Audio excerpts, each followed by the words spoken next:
Member for Yellowhead.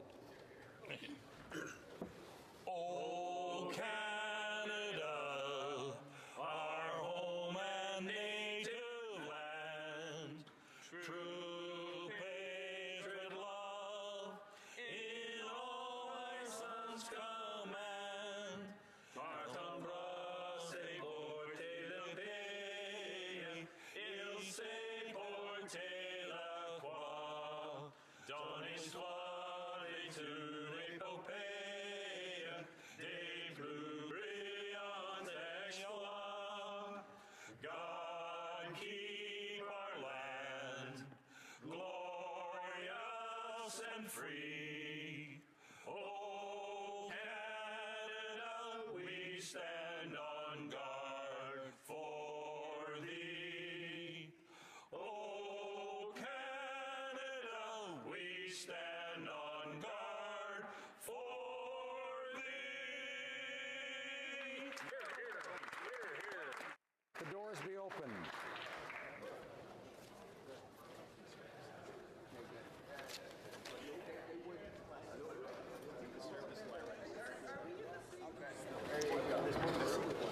Allowed. Order. Statements by members. Déclaration des députés. L'honorable député de Terrebonne. The Honourable Member for Terrebonne. Mr. Speaker, we're into the third week of the SNC-Lavalin crisis. All parties are trying to drag it out, not solve it. Meanwhile, not a word about protecting jobs. Nothing from the NDP, the so-called Workers' Party. They're willing to sacrifice 3,000 jobs in Quebec to win elections in BC. Not a word from the Conservatives, the so-called Economy Party. They're willing to sacrifice a headquarters in Montreal so they can take shots at the Prime Minister for one more day. And not much from the Liberals either, who have the power to solve this crisis through a remediation agreement, but they're ducking their heads hoping the storm will pass.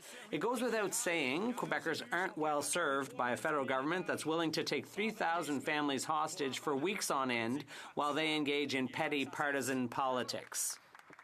The Honourable Member for Kildonan St. Paul. Thank you, Mr. Speaker. This year, Winnipeg's Festival de Voyageurs celebrated 50th anniversary, and we came together to commemorate the heroes of the fur trade. Some voices, although, have not been heard. And once again, I stand to bring attention to Canada's first female voyageur, Marianne Gabory. This remarkable woman broke generations of convention and made her own place in the world. Refusing to stay in Montreal, she joined the fur trade and spent 5 years traveling across the prairies and making Winnipeg her home. Fearlessly trekking through thousands of kilometers of forest and prairie, she hunted bison, traded, and heroically saved another voyageur from an attacking grizzly bear. She was remarkably intelligent, learning 4 languages in a time when few people were literate at all. She did everything her male colleagues did and more, yet history remembers her only as the grandmother of a famous man. Today, I challenge all of you to honor her memory and celebrate all voyageurs who helped to build our nation. The Honourable Member for Peace River Westlaw. Mr. Speaker, in 1905, Alberta joined Confederation and quickly became the workhorse of Canada. Our grain fed the hungry, our lumber built homes, and later our oil provided energy. Confederation allowed Canada to become a farmer of sorts, harvesting the resources of its various plots of land. Sadly, today, the farmer has forgotten how to farm. After riding this workhorse through a world recession, Alberta now has a cold. Alberta is suffering under softwood lumber dispute, trade negotiations that have failed our agricultural producers, and a failure to provide pipelines has forced our energy producers out of the province. Alberta, Canada's workhorse, has lost thousands of jobs, and Albertans are overtaxed and their hands are lassoed by a farmer with the blinders on. We have been a willing and able workhorse for decades, and despite that loyalty, it seems like the farmer has led Alberta behind the barn to put an end to the misery. Mr. Speaker, it's time for the farmer to pony up and look after his workhorse. Call the vet or relinquish the reins. The Honourable Member for Central Nova. Nova Scotia's craft distillers are taking on the world. The Steinert Distillery in Ariseg, Nova Scotia, just down the road from my childhood home, recently took home the prize for Best Classic Gin at the 2019 World Gin Awards in London, England. I've had the pleasure of meeting Tom Steinert on many occasions, and I can tell you he is passionate about the traditional practice he brings to his distilling craft. The Steinert Distillery makes many varieties of gins and vodkas with distribution across Canada and internationally. You can even find products at certain events right here on Parliament Hill. As a local representative, it's encouraging to see his work bringing good jobs to rural communities. I want to congratulate Tom on this prestigious award, thank him for helping grow our local economy, and encourage my colleagues on both sides of the aisle to pop in and try some of his products next time you're home. To all the distillers back home in Nova Scotia, cheers. The Honourable Member for London Fanshawe. Mr. Speaker, gender equality requires strong social programs that help women thrive, affordable housing, health care, and pharmacare. It means access to affordable quality childcare so women don't have to choose between having a family and having a career. Gender equality means pay equity for women who can participate in all aspects of life free from the threat of gender-based violence and free to make decisions about their own bodies. As we celebrate International Women's Day, March 8th, let's commit to continue working for real and lasting change for women. That's what New Democrats work for each and every day. The Honourable Member for Hull-Aylmer. Mr. Speaker, seniors are often given short shrift. We're so quick to say the younger generation is the most ingenious and innovative. We tend to forget about our predecessors. Seniors have a lot to be proud of. They shaped our country in various ways, and they're there to firmly remind us of past mistakes to avoid repeating. Lesson that I've learned through my Hull-Aylmer Seniors Council. They've challenged me with their insightful views and their willingness to have frank discussions about the future of our country. To my council, I thank you. Believe me when I say that our frequent council meetings are one of the highlights in my career as Member of Parliament for Hull-Aylmer. While seniors are watching, I'd like to say thank you for your contributions to our country. This government wants to work with you to build a better future. Thank you, Mr. Speaker. The Honourable Member for Haldeman Norfolk. Well, Mr. Speaker, in an emergency, it's important to stay calm, cool, and collected. And that's exactly what a bright and brave youngster did recently in my riding. One morning recently, 7-year-old Dylan Rollison of Simcoe found his mother, Jessica, who suffers from type 1 diabetes, unconscious. Wow. And while almost anyone of any age would be rightfully frightened in this kind of situation, Dylan remained calm, cool, and collected as he called 911 and explained what was happening until the paramedics arrived. EMS on scene praised Dylan for his actions and credited him for saving his mother's life. Hear, hear. EMS officials were so impressed with Dylan that they presented him with a plaque of life-saving recognition on behalf of the OPP Interim Commissioner at a special ceremony at his school. Now together, Dylan and first responders taught a valuable lesson to everyone there about the proper use of 911 and the importance of staying calm, cool, and collected during an emergency. Hear, hear, hear, hear. The Honourable Member for Vaudreuil-Soulanges. Mr. Speaker, over the past 10 years, thanks to the hard work of Jim Beauchamp and his family, Jay de la Durante, Ken Bell, Rob Dumas, Craig and Brett Nolan, Ken Doran, and a whole army of volunteers in cooperation with the town of Hudson, our community of Vaudreuil-Soulanges becomes Irish for one day for the annual St. Patrick's Day Parade. Whether it's sporting a bright green bow tie, celebrating rich Irish culture and heritage, or simply enjoying our historic and quaint town of Hudson, there's always a good reason to celebrate St. Patrick's Day in our community. This year, the parade will be led by Grand Marshal Jamie Orchard, Irish Woman of the Year Brenda O'Farrell, Parade Queen Samara O'Gorman, Princesses Kimberly O'Brien and Emma Gauthier, and Queen Mom Janet Ellerbeck. On March 16th, 1 p.m. on Main Street. Come one, come all, and let's make the 10th anniversary of the Hudson St. Patrick's Day Parade one to remember. Solange, Mr. Speaker. Yes. The Honourable Member for Niagara Centre. Mr. Speaker, on February 20th, I had the pleasure to table the interim report on establishing a Canadian transportation and logistics strategy. The 31 recommendations contained within the report are to promote the free movement of goods as well as people domestically and over international borders. It is easy to see how this fluidity can positively affect local, domestic, and international business interests, Mr. Speaker. Equally as important is to recognize how it will impact individual citizens, Canadians.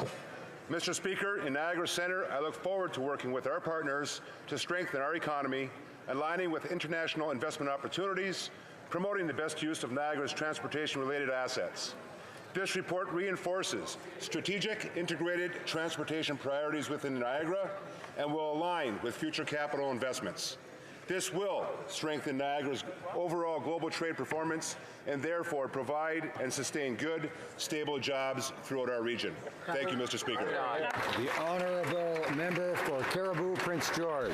Mr. Speaker, my constituents in Caribou Prince George, and indeed all Canadians, are paying for this Prime Minister's mistakes.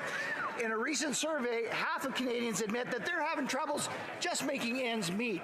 It's no wonder. Despite what they say, under this Prime Minister, 2018 finished with wages that are flat and household debt that is climbing. Amid layoffs and plant closures in our energy, forestry, and auto sectors, it's clear that this Prime Minister has failed workers. Worse, the only thing going up for residents in my riding, Caribou Prince George, are taxes. This Prime Minister, who's never had to worry about money, is happy to let the fine people of Caribou Prince George pay for his failures. Payroll taxes are up, and the Prime Minister's carbon tax is driving up the cost of fuel and home heating. Canadians just can't afford another Liberal term. Why should they? Make the Liberals pay for their mistakes when they can choose Conservative leadership. Mr. Speaker, Conservatives. The Honourable Member for Sydney Victoria. Sydney Victoria. Well, Mr. Speaker, February is Black History Month. I'd like to recognize some great Canadians from Whitney Pier, Cape Breton. Claudia Yakmanchuk overcame discrimination by becoming one of the first Nova Scotia black nurses and started Cape Breton's University nursing program. Vincent Waterman, a true human rights activist and patriarch of St. Philip's African Orthodox Church, he served his family, his community, and the great world tirelessly for years. Then there's Campy Crawford. He became the first black municipal police officer east of Montreal in 1964. Because of his great work, the regional police have a service award dedicated to his name. And last but not least, a former steelworker, alderman, and deputy mayor of Sydney, Eddie Paris, was an advocate for Cape Breton's black community and even had a chance to play for the Queen in his band, the Inspirational Singers. Bravo. Mr. Speaker, let us never forget the true contribution of African Canadians, not only in Cape Breton, but throughout our wonderful country. Thank you very much. For Northumberland, Peterborough South. Mr. Speaker, I rise today to acknowledge the Canadian Nuclear Association conference taking place here in Ottawa. Nuclear power plants have been producing clean, emissions-free electricity in Canada since the early 1960s and now produce about 15% of Canada's electricity and 60% in the province of Ontario. Today, Canada is an international Tier 1 nuclear supplier recognized for some of the newest innovation in design, life-saving isotopes, hydrogen as a clean power source, and small modular reactors, recognizing their potential for, among other things, addressing climate change and supplying unlimited clean power to rural and remote communities. Members of the CNA, like Cameco Fuel Manufacturing in my riding of Northumberland Peterborough South, are at the cutting edge of technology and innovation and lead the way in promoting this critical sector of the Canadian economy. I've been privileged to work with the CNA over the last few years. Their advocacy and the commitment to a course of excellence do us all proud. Thank you. The Honourable Member for Niagara Falls. Mr. Speaker, amid a mounting list of failures, the Prime Minister's 2019 carbon tax is just the beginning of what he wants Canadians to pay. That's right. Experts agree that it will not be effective and will only lead to economic hardship for Canadians. Now, the Prime Minister's carbon tax will add 11 cents to the cost of every litre of gas and hundreds more for home heating. Shame. Despite false assurances that it won't add up to much, independent analysis estimates the cost to be up to $100 more per month. Now, this is yet another area where the Prime Minister needs to come clean with Canadians. That's right. Canadians should not be punished with an ineffective tax for working, playing, and living. Worse yet, the Liberal carbon tax will go even higher. Just come clean. Now, the Prime Minister doesn't worry about money or deficits, but that isn't the case for most Canadians. Hundreds of dollars in added costs per year matters most to us. In October, we need a clear choice. We have that clear choice. It will be the Conservatives who will ensure that Canadians get ahead instead of falling behind. The Honourable Member for Saint Laurent.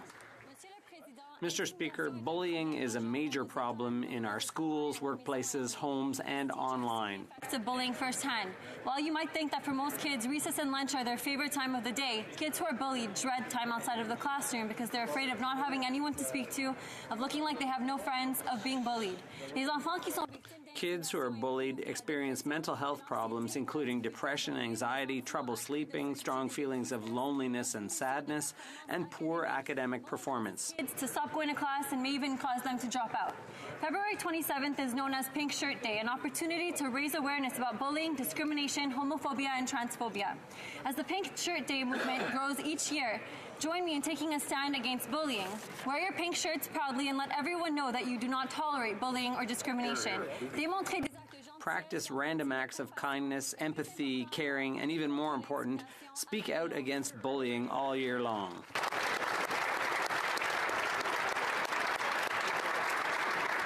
And each time the Liberals have responded with a taunt. Jagmeet who? Well, everyone in Burnaby South knows full well who Jagmeet Singh is, and that's why they elected him MP with an overwhelming mandate Monday night. Mr. Speaker, in just 3 sitting days, I won't even be able to use his name anymore because he will be sitting here in the House of Commons. Jagmeet who? He's a political leader like we've never seen before in Canada. Someone who has fought through racism and discrimination and always has the utmost respect for everyone. Above all, Jagmeet Singh is a fighter. He'll be fighting for the people of Burnaby South and all Canadians, for affordable housing now, for universal single-payer public pharmacare, and for real, meaningful, and lasting reconciliation with First Nations, Métis, and Inuit peoples. Jagmeet who? Canadians will see him in action in this House on March 18th, speaking up about building a Canada where everyone matters and where no one is left behind. Congratulations, Jagmeet!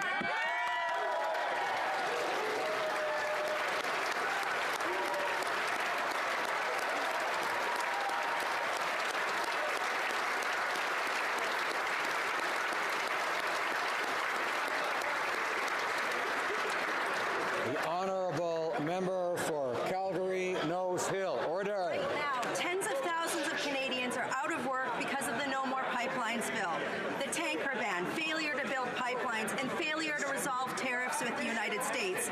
Canada's borders aren't secure, and our asylum system is being abused. Canadians are still detained in China. Taxes are going up, and Canada's debt is out of control. Instead of fighting for Canada, the Prime Minister has been fighting for who?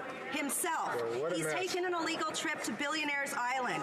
He's allowed a lucrative clam fishing contract to be directly awarded to an in-law of his minister, has had caucus embroiled in investigation on shady land deals in Brampton, 4 groping scandals, including himself, and now he is accused of conspiring to prevent justice being brought to rich executives accused of bribing Muammar Gaddafi's son with prostitutes. Disgusting. Canadians are standing up to say enough is enough. We stand with them against this Prime Minister because Canada's Conservatives are fighting for better.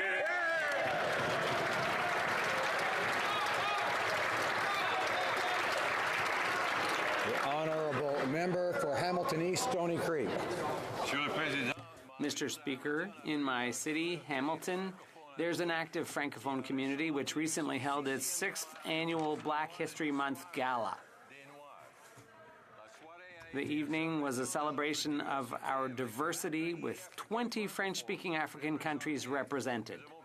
We spent a wonderful evening together full of culture, music, dance, fashion, and the African people's world-famous joie de vivre. I had the pleasure of sharing with them the Prime Minister's words.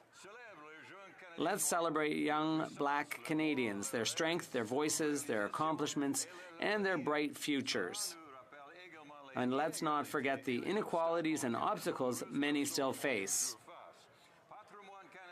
Accordingly, Heritage Canada is investing $9 million over 3 years to help overcome the problems young Black people face, to promote better understanding of their experiences, and to facilitate dialogue among all Canadians. Thank you, Mr. Speaker.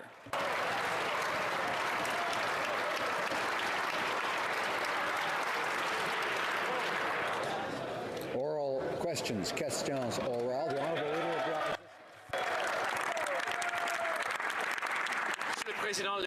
Mr. Speaker, the Prime Minister claims that he is pleased that the former Attorney General will be able to share her perspectives on SNC-Lavalin. But we now know why. It turns out that he is still dictating what she can and cannot say on this Liberal corruption scandal. If the Prime Minister has nothing to hide, then why is he still trying to silence the former Attorney General? The Right Honourable the Prime Minister. Mr. Speaker, we have always said that it is important for Canadians to be able to hear different perspectives on this issue. And we announced that we would waive solicitor-client privilege and cabinet confidence and any other confidentiality obligations regarding the communications of the former Attorney General. We will allow her to continue her important work, and we will allow the Ethics Commissioner and the Justice Committee to do their important work. Believe, but the facts tell otherwise. He's refusing to let his former Attorney General share her entire story. Here's what she had to say herself yesterday, and I quote, "The order in Council leaves in place whatever restraints there are on my ability to speak freely about matters that occurred after I left the post of Attorney General." So what happened between the time she was removed as Attorney General to the day that she resigned that this Prime Minister is so desperate to keep hidden? The Right Honourable Prime Minister. We took the unprecedented step of waiving both cabinet confidentiality and solicitor-client privilege in the matter currently under study by the Committee of Justice and the Ethics Commissioner. This is a significant step that we took because we know that Canadians need to hear different perspectives on this matter. That is why we welcome the work that the committee is doing, and we welcome the work that the Conflict of Interest and Ethics Commissioner is doing on this matter. The Honourable Leader of the Opposition. But check the fine print, Mr. Speaker, because there's an important detail that the Prime Minister is leaving out. Something happened. Something happened between the time that the former Attorney General lost her job for speaking truth to power until the day that she resigned from Cabinet, that this Prime Minister is desperate to keep hidden from Canadians. So can the Prime Minister confirm that sometime in that period of time, something was said to the Attorney General that proved that she lost her job because she stood up to him? The Right Honourable Prime Minister. Mr. Speaker, we take very seriously the matter before the Justice Committee and indeed the Conflict of Interest and Ethics Commissioner. That is why, as a government, we determined to take the unprecedented step of waiving cabinet confidentiality, of waiving solicitor-client privilege that allows the former Attorney General to speak fully to the matter in question. This is something that Canadians expect. They want to be able to hear different perspectives on this matter, and that is exactly what they're going to get to hear. The Honourable Leader of the Opposition. Mr. Speaker, they were dragged kicking and screaming to the Justice Committee before they even started to allow people to give testimony. And they're still only allowing half the story to be told, and the half of the story that he's comfortable hearing. But there's more to this story. Something happened. Something was said to the former Attorney General, or someone in the Prime Minister's office validated her accusations that she lost her job because she wouldn't let his friends off the hook. Isn't that why he won't waive full privilege in this matter? Right Honourable Prime Minister. Unlike the Harper Conservatives, we take very seriously the institutions and the processes and the procedures that are fundamental to our system of justice, to the rule of law, and to our very institutions. That is why we take great care when we take an unprecedented step like waiving solicitor-client privilege in this matter, like waiving cabinet confidentiality in this matter. I think it's important that Canadians get a chance to hear from a broad range of perspectives, and that's exactly what they will be able to do. Order. The Honourable Leader of the Opposition. Well, first of all, it's not unprecedented. Other prime ministers have waived full privilege when it related to investigations during their time in office. But, Mr. Speaker, for weeks, the Prime Minister was speaking for the Attorney General, and now he is deciding what's relevant. Wow. He's deciding what he's going to allow her to speak. So this is a very simple question. Why? Why won't he waive privilege for the time period between when she lost her job and when she resigned from cabinet? What's he trying to hide? Right Honourable Prime Minister. Mr. Speaker, the opposition seems to be shifting in its approach because the Justice Committee and indeed the Conflict of Interest and Ethics Commissioner are very much focused on a very specific question that they are looking into. And we have waived privilege and we have waived cabinet confidentiality so that the former Attorney General can speak fully and expansively to the matter under study. That is what Canadians expect. That is exactly what we are doing because we understand how important it is to make sure that Canadians hear a diverse range of perspectives. The Honourable Member for Rimouski, Nejet, Témiscouata, Les Basques. Mr. Speaker, the former Attorney General of Canada will be testifying before the Justice Committee this afternoon, but that doesn't mean that we'll still get the whole story. She'll not be able to talk about any actions or communications regarding or involving her after January 14th when she was shuffled to Veterans Affairs. Allowing her to give half of the story risks raising more questions than it provides answers. Why does he want to control what she's saying at any cost? Why not allow her to comment on her resignation from Cabinet? Is the Prime Minister's office so afraid of what she's going to see? The Right Honourable the Prime Minister. Mr. Speaker, we have confidence in the processes, including the Justice Committee and the Ethics Commissioner. And that's why we waived confidentiality, which was preventing the former Attorney General to speak freely before this committee. We want her to be able to share her perspective on the matter before the Justice Committee, and so that's what we allowed. The Honourable Member for Rimouski, Nejet, Témiscouata, Les Basques. Yes, but what about after January 14th? That's the problem. For example, we're probably not going to find out why she wrote after being shuffled that, and I quote, "It's a pillar of our democracy that our legal system be free of any appearances of political obstruction." We won't find out why she resigned. And above all, we won't find out the content of her presentation to Cabinet, which was an extraordinary appearance that could probably shed light on this issue. If the Prime Minister can give 5 versions of the story, why not take the gag off that's preventing the former Minister of Justice to give her version? The Right Honourable the Prime Minister.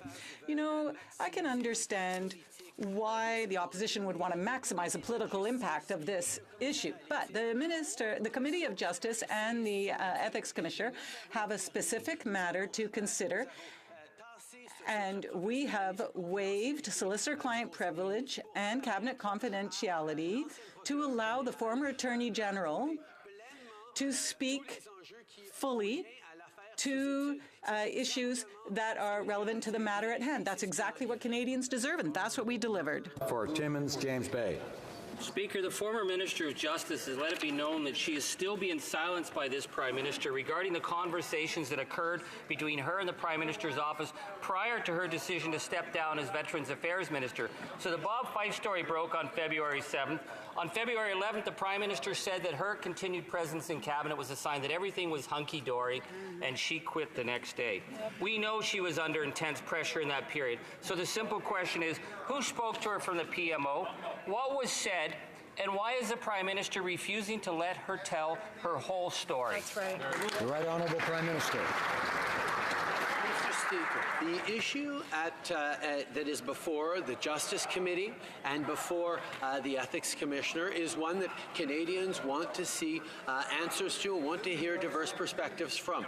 That is why we waived cabinet confidentiality and solicitor-client privilege to enable the former Attorney General to speak fully to the matter under study. That is what Canadians expect, and that is exactly what we have delivered. The principle of confidentiality at Cabinet and solicitor-client is an important one. Member for Timmins, James Bay. Well, diverse perspectives, yeah, there's truth and non-truth. You know, I remember in Sunday school, they said that what is whispered in the back rooms is going to get shouted from the rooftops. So this is the Prime Minister's opportunity to come clean. Stop hiding behind those legal weasel mechanisms that's preventing the former minister from telling the whole truth. Will he waive the cabinet confidence on what was said to the member of Vancouver Granville in the lead up to her resignation? Better yet, will the Prime Minister agree to testify about his interference in this case and come clean on this whole tawdry affair? Will he Right Honourable Prime Minister. Speaker, when the member opposite qualifies fundamental tenets of our justice system, of our cabinet government as weasel words, you see the partisan political approach that he is desperate to take. On this side of the House, we respect our institutions. We respect the full integrity of our justice system, and that is why we take very carefully and very seriously the responsibility to defend those institutions, and always will. That is why we took the important step of waiving in this matter the confidentiality. The Honourable Opposition House Leader. Mr. Speaker, the Prime Minister is preventing the former Attorney General from speaking. She specifically said he's preventing her from speaking about her time when she was Veterans Affairs Minister, about the conversations that they had just before she resigned, specifically in Vancouver, and from what she told Cabinet last week. So, Mr. Speaker, why is it that the Prime Minister only wants his version of their interactions to be disclosed? What is he hiding? Honourable Prime Minister. The matter in question before the Justice Committee, before the Ethics Commissioner, is focused on her time as Attorney General. And that is why when we went forward to waive confidentiality in regards to solicitor-client privilege, in regards to cabinet confidence, we took very seriously this unprecedented step because we know that Canadians need to hear all perspectives on this, and that is why we are moving forward in a responsible way that respects our institution. The Honourable Opposition House Leader. If we need to hear all perspectives, then we need to hear her full perspective. So will the Prime Minister do this very simple thing? Will he write a letter right now, he has just over an hour, and tell the former Attorney General that she can speak about the time when she was Veterans Affairs, she can talk about their conversations in Vancouver before she resigned, and she can talk about what she told Cabinet last week. Very simple. Will he do that right now? Right Honourable Prime Minister. The members opposite don't seem to want to talk anymore about the fact that every step of the way we stood up for good jobs across this country. We stood up for Canadian workers. We stood up for the growth of our economy that we have been delivering over the past 3 years, while at the same time defending our institutions, defending the independence of our judiciary, and standing up for the rule of law. That is what Canadians expect of this government, of any government, and that is exactly what we are delivering on in every different instance. The Honourable Member for Richmond Athabasca. Mr. Speaker, yesterday in her letter to the chair of the Standing Justice Committee, the former Attorney General said that she will not be able to speak about all the communications related to this interference scandal. So, if I've understood correctly, anyone who's come before the committee can speak freely about anything they knew except the former Attorney General. She will therefore be the only one without sufficient freedom to speak. Can the Prime Minister tell us why is he trying to muzzle her rather than allow her to speak freely before all Canadians? The Right Honourable the Prime Minister. Mr. Speaker, the matter under consideration at the Justice Committee and with the Ethics Commissioner is very specific. And we have given the former Attorney General the freedom to speak fully to that matter under consideration. This is very important, and it's something that isn't taken lightly. It's not something that we take lightly when we waive solicitor-client privilege and cabinet confidentiality. But on this matter, for this important study, we felt it was the right thing to do. The honourable member for Richmond-Arthabaska. Mr. Speaker, we're not inventing anything here in the opposition. She's the one, the former Attorney General, a Liberal, sitting on that side of the House, who said clearly that she does not have the freedom to speak to everything before the Justice Committee. She won't be able to talk about when she was the Minister of Veterans Affairs. She won't be able to talk about what was said during meetings in Vancouver just before her resignation. She won't be able to talk about what happened in Cabinet or at Liberal caucus last week after her resignation. She will not be able to speak all her truth. Why? Why does the Prime Minister not want the Right Honourable the Prime Minister? Mr. Speaker, we have given the ability to the former Attorney General to speak freely with respect to the matter under consideration by the committee. Now, I can understand why members opposite want to make political hay with this, but we are interested in a rigorous process, and we will always stand up for that. That's what we've always done, Mr. Speaker. We respect our institutions, and we stand up to protect workers and businesses all over the country who deserve to be defended and not to be attacked like this opposition is doing. Member for St. Albert, Edmonton. Mr. Speaker, yesterday the former Attorney General wrote to the chair of the Justice Committee to indicate that the Prime Minister's order in council, quote, falls short of what is required, unquote, in terms of sharing all relevant information.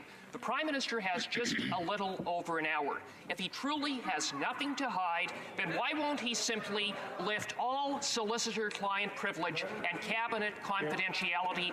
What is he afraid of? Right Honourable Prime Minister. Mr. Speaker, defending our institutions, defending the rule of law, defending the independence and rigor of our justice system is something that we take very, very seriously. So the decision to waive solicitor-client privilege and indeed cabinet confidentiality is not one to be taken lightly, but it is one that we took in this case because it is important that the Justice Committee, that the Conflict of Interest Commissioner and Ethics Commissioner are able to do their work, and that is why we took that unprecedented step. The honourable member for St. Albert, Edmonton. The Prime Minister's order in council prevents the former Attorney General from discussing her resignation from Cabinet, the presentation that she gave to Cabinet following her resignation, and discussions that she had upon being fired as the Attorney General. All matters relevant to getting to the heart of the truth. Why is the Prime Minister trying to silence his former Attorney General? What is he afraid of? Right Honourable Prime Minister. Order. The member opposite obviously misunderstands what the order in council is all about. It is actually about waiving solicitor-client privilege, waiving cabinet confidentiality so that the former Attorney General can speak to the... Order. Order. Members know that each side gets its turn, and there'll be more turns for each side. And so I invite members to show that they can be patient and act like adults and not be interrupting. The Right Honourable Prime Minister has the floor. Mr. Speaker, the principles of solicitor-client privilege, the principle of cabinet confidentiality are fundamental tenets of our justice system and indeed of our system of government, and we do not and will never take those principles lightly. The Honourable Member for Berthier-Masquinongé. Mr. Speaker, since the very beginning of the SNC-Lavalin affair, the Prime Minister has refused to tell the truth. For almost 3 weeks, the Prime Minister's message has changed on a daily basis, and he has refused to give permission to the former Attorney General to speak while allowing the current Attorney General to speak to the media on a daily basis. That's ridiculous. Today, after question period, the Prime Minister is finally allowing the member for Vancouver-Grenville to tell us what happened, but only in part. The Prime Minister promised to be different, Mr. Speaker. So why is he not allowing her to speak her full truth? The Right Honourable the Prime Minister. Mr. Speaker, since the very beginning, I have always been very clear on what we're doing. We have always and will always stand up to defend jobs, to defend workers, to defend businesses throughout the country while respecting and protecting our institutions, the rule of law, and the principles of our democracy. That's what we will continue to do, including waiving solicitor-client privilege and cabinet confidence to allow the former Attorney General to speak to this matter. For Victoria.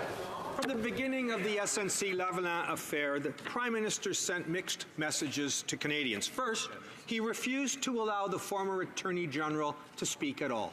Then he gave in, but only a little bit. This week, she wrote the Justice Committee and said she won't be able to tell us anything as to what happened after January the 14th.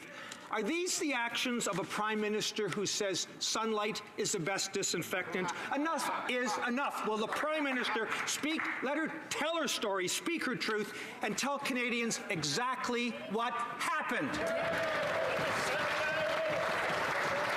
Right Honourable Prime Minister. Order. Mr. Speaker, I know the member opposite has deep respect for our justice system and for the fundamentals of that justice system and knows full well that solicitor-client privilege is one of the foundational tenets of our justice system, as well as the cabinet confidentiality being one of the fundamental necessary tenets of the functioning of our democratic system.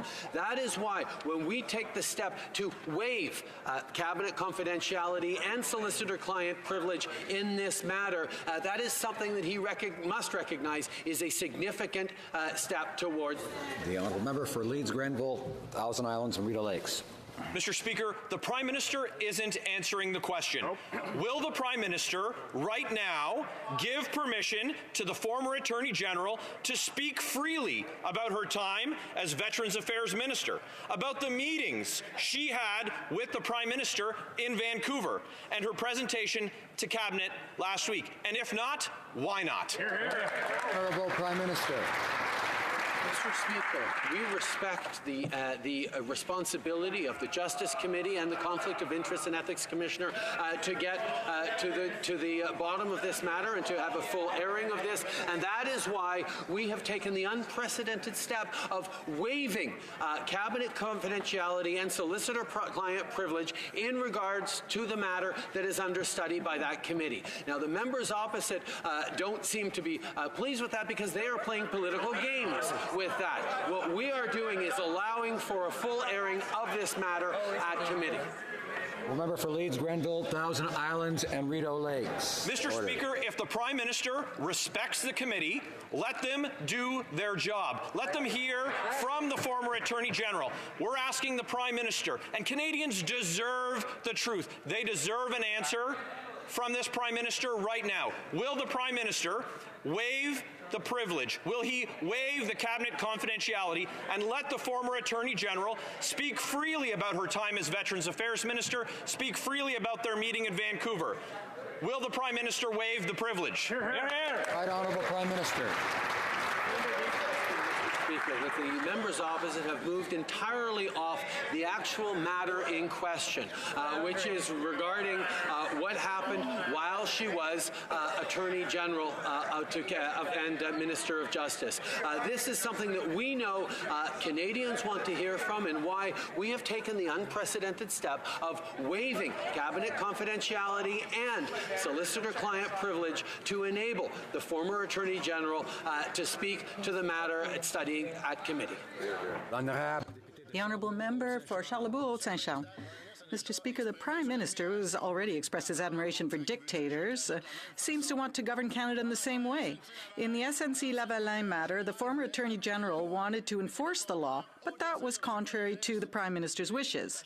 He, his Chief of Staff, his Principal Secretary, and even the Clerk of the Privy Council pressured her to stop the trial. a trial that began on October 29. What lawful authority did the Prime Minister have to allow his collaborators to speak to the staff of the former Attorney General on December 18th? The Right Honourable the Prime Minister. Mr. Speaker, what this government has done at every stage is to stand up, to defend workers, to defend jobs in Quebec and throughout the country, and to defend the interests of all Canadians and businesses and the work they do throughout the country. We will always stand up for Canadians and for their jobs while respecting the independence of our judiciary, while respecting our institutions, and while respecting the rule of law. That's what we have always done, and that's what we will always do, Mr. Speaker. The honourable member, Mr. Speaker, you shouldn't break the law to protect jobs. On December 19th, the Prime Minister and his cabinet dined with the clerk of the Privy Council. Later in the day, the clerk called the former Attorney General to ask her to stop the trial. The Prime Minister, his Chief of Staff, his Principal Secretary, and even the clerk of the Privy Council are all in on it. Canadians want to know what lawful authority the Prime Minister had to give instructions to the clerk to put pressure on her. The Right Honourable the Prime Minister. Mr. Speaker, it's very troubling to see that the Conservatives have chosen to play petty politics and attack workers of Lavalin, attack workers throughout the country. We on this side of the House and all Quebecers and Canadians know this. We will always defend jobs. We will always stand up for workers, and we will do it while respecting the rule of law and while respecting our institutions, including the independence of our judiciary. The Conservatives' attacks aren't going to do anything to change that. The Honourable Member for Rosemont-la-Petite-Patrie.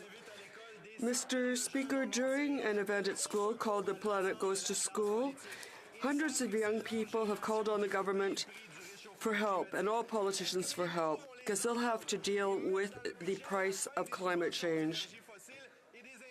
Will the Liberals listen, and will they present a budget where they will put an end to the subsidies for fossil fuels?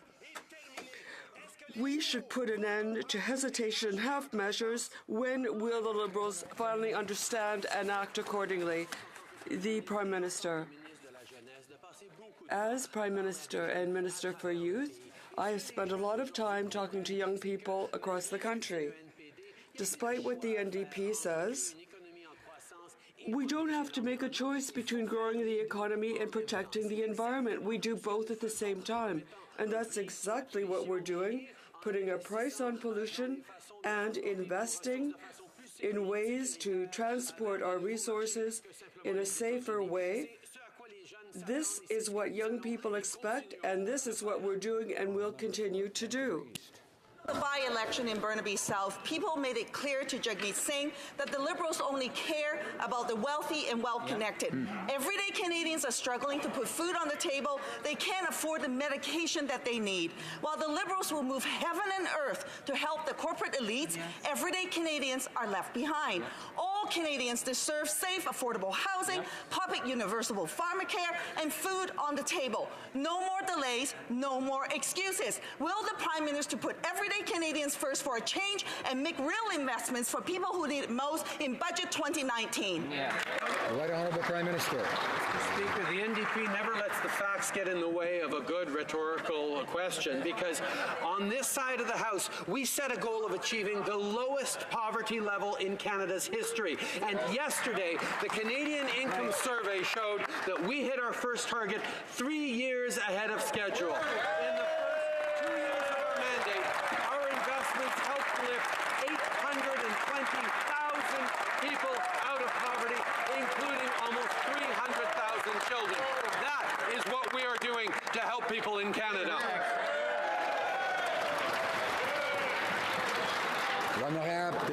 The Honourable Member for Madawaska-Restigouche. Mr. Speaker, members of the Standing Committee on Official Languages and I myself are proud of the Official Languages Act, which celebrates its 50th anniversary today. It has allowed for enormous progress on the language and identity front. Official languages Our official languages are a source of pride. They're an integral part of who we are. Will the Prime Minister share what the government will be doing to celebrate this act?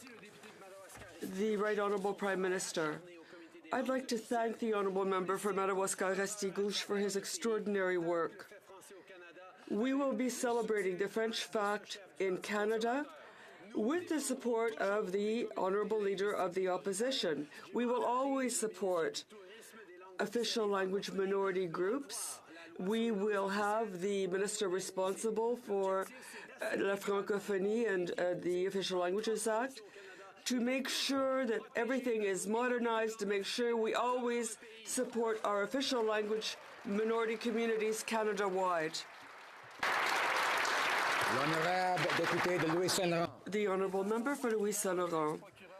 Mr. Speaker, the former Attorney General cannot speak all her truth to the Justice Committee because the Prime Minister won't allow her to. On the other hand, the Prime Minister can answer a very simple question to reassure Canadians. Was there someone in the Prime Minister's office or in some minister's office who assured SNC that they would avoid criminal proceedings? The Right Honourable Prime Minister.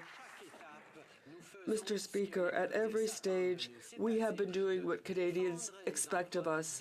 Defending jobs, defending workers, investing in economic growth, all the while protecting our institutions, respecting the rule of law, the independence of our judicial system. We have always done this. We will always do this, Mr. Speaker. Defend jobs and defend our institutions, always. The Honourable Member. Mr. Speaker, the best way to defend these institutions is to let people have the facts. Now, this Prime Minister has not allowed the former Attorney General to speak all her truth. Was there someone in the Prime Minister's office or in some minister's office who was helping spare SNC Lavalin a criminal trial? Yes or no? The Prime Minister. Mr. Speaker, we have and we will always defend good jobs Canada-wide. We will defend workers who work so hard every day to create a better Canada and to help their families. At the same time, Mr. Speaker, we will always make sure we obey the law, we protect the integrity of our judiciary, that we defend our institutions. This is what Canadians expect. And we saw that after 10 years of Conservative rule, neither of these things was done. Aware that the former Attorney General has written a letter to the Justice Committee explaining that the Order in Council that the Prime Minister keeps bragging about falls far short of what is required. She goes on to say it does nothing to release me from any restrictions that apply to communications while I served as Minister of Veterans Affairs, and it leaves in place whatever restraints that are on my ability to speak freely about matters that occurred after I left my post as Attorney General. Why has the Prime Minister kept the restraints on the former Attorney General unless he's afraid of what she's going to say? Right Honourable Prime Minister.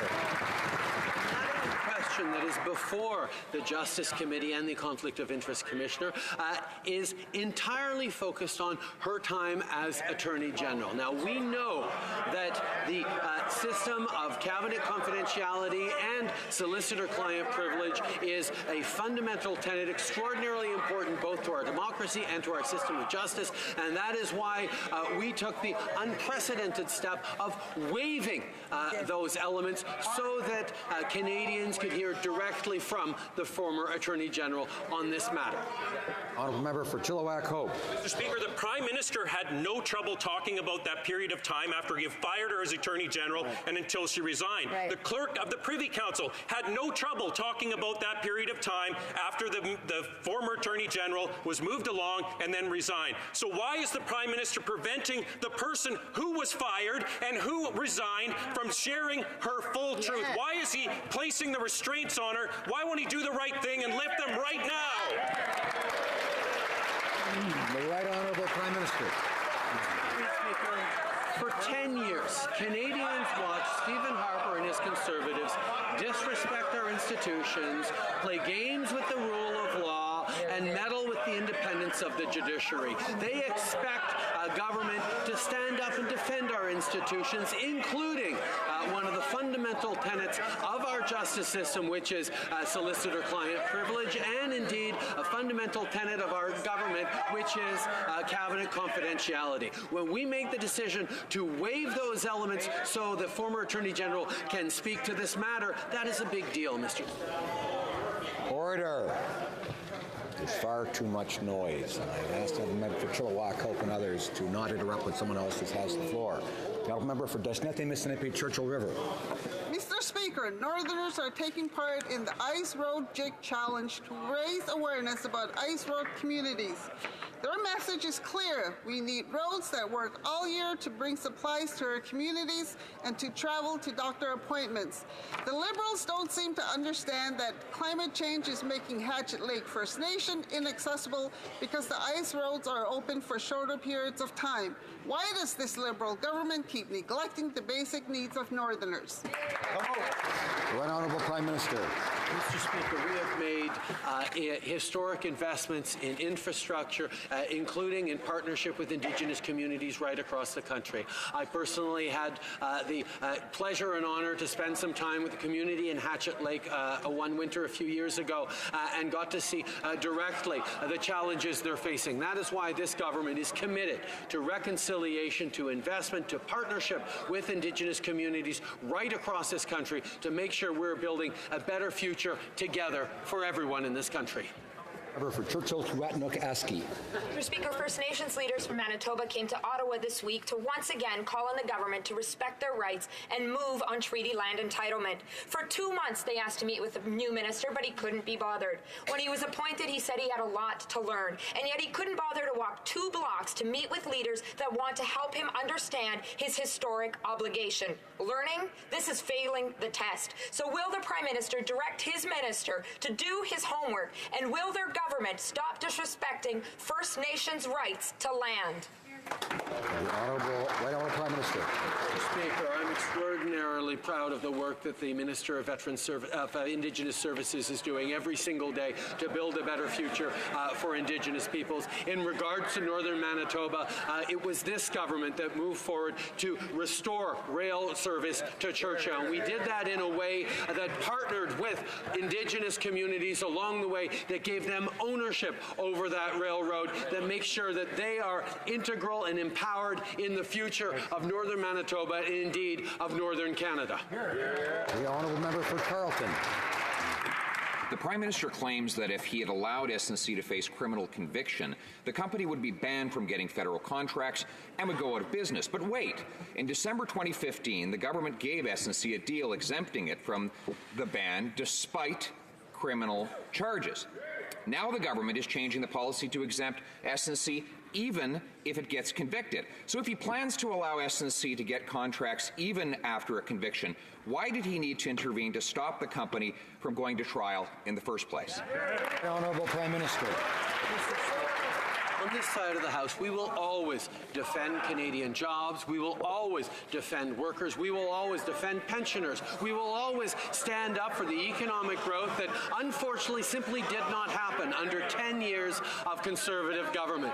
But at the same time, what also didn't happen under 10 years of the Conservative government is respect for our institutions, respect for the independence of law, and the kind of thoughtful processes that actually defend our justice system. That is exactly what we're doing at the same time. We are protecting jobs while standing up for the rule of law in this country. Honourable Member for Carleton. The Prime Minister says that he needed to protect SNC-Lavalin from conviction because then they wouldn't be able to bid on federal work and the business would go under. But yesterday, his public service minister confirmed that a simple policy change would have allowed the company, even after conviction, to bid on those federal contracts and continue to operate. So given that revelation, and given that he wasn't doing this to protect workers, who was he trying to protect? Honourable Prime Minister.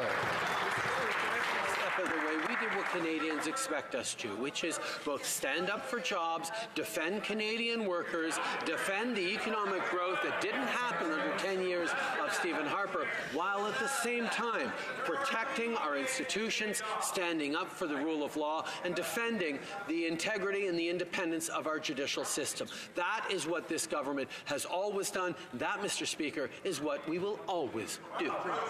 A member for Carleton. He still fails to answer the question. He claimed for so long that he needed to allow SNC-Lavalin to avoid conviction so it could continue to have federal contracts. We now know from his own minister's admission that a simple policy change would allow SNC to go on getting contracts and employing people, so that can't be his real motivation. Obviously, he was protecting someone else. So if this is not about protecting jobs, who was he protecting? Honourable Prime Minister.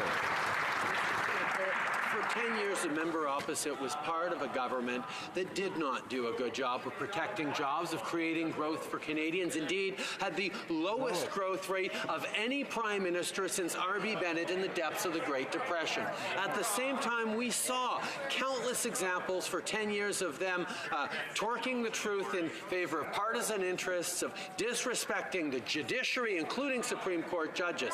We will consistently stand up to create jobs, to protect jobs, and to protect our institutions at the exact same time, Mr. Speaker. The honourable member for Steveston, Richmond East. Mr. Speaker, last summer the government announced Opportunity for All, Canada's first ever national poverty reduction strategy. The strategy highlights all the investments the government has made in the fight against poverty.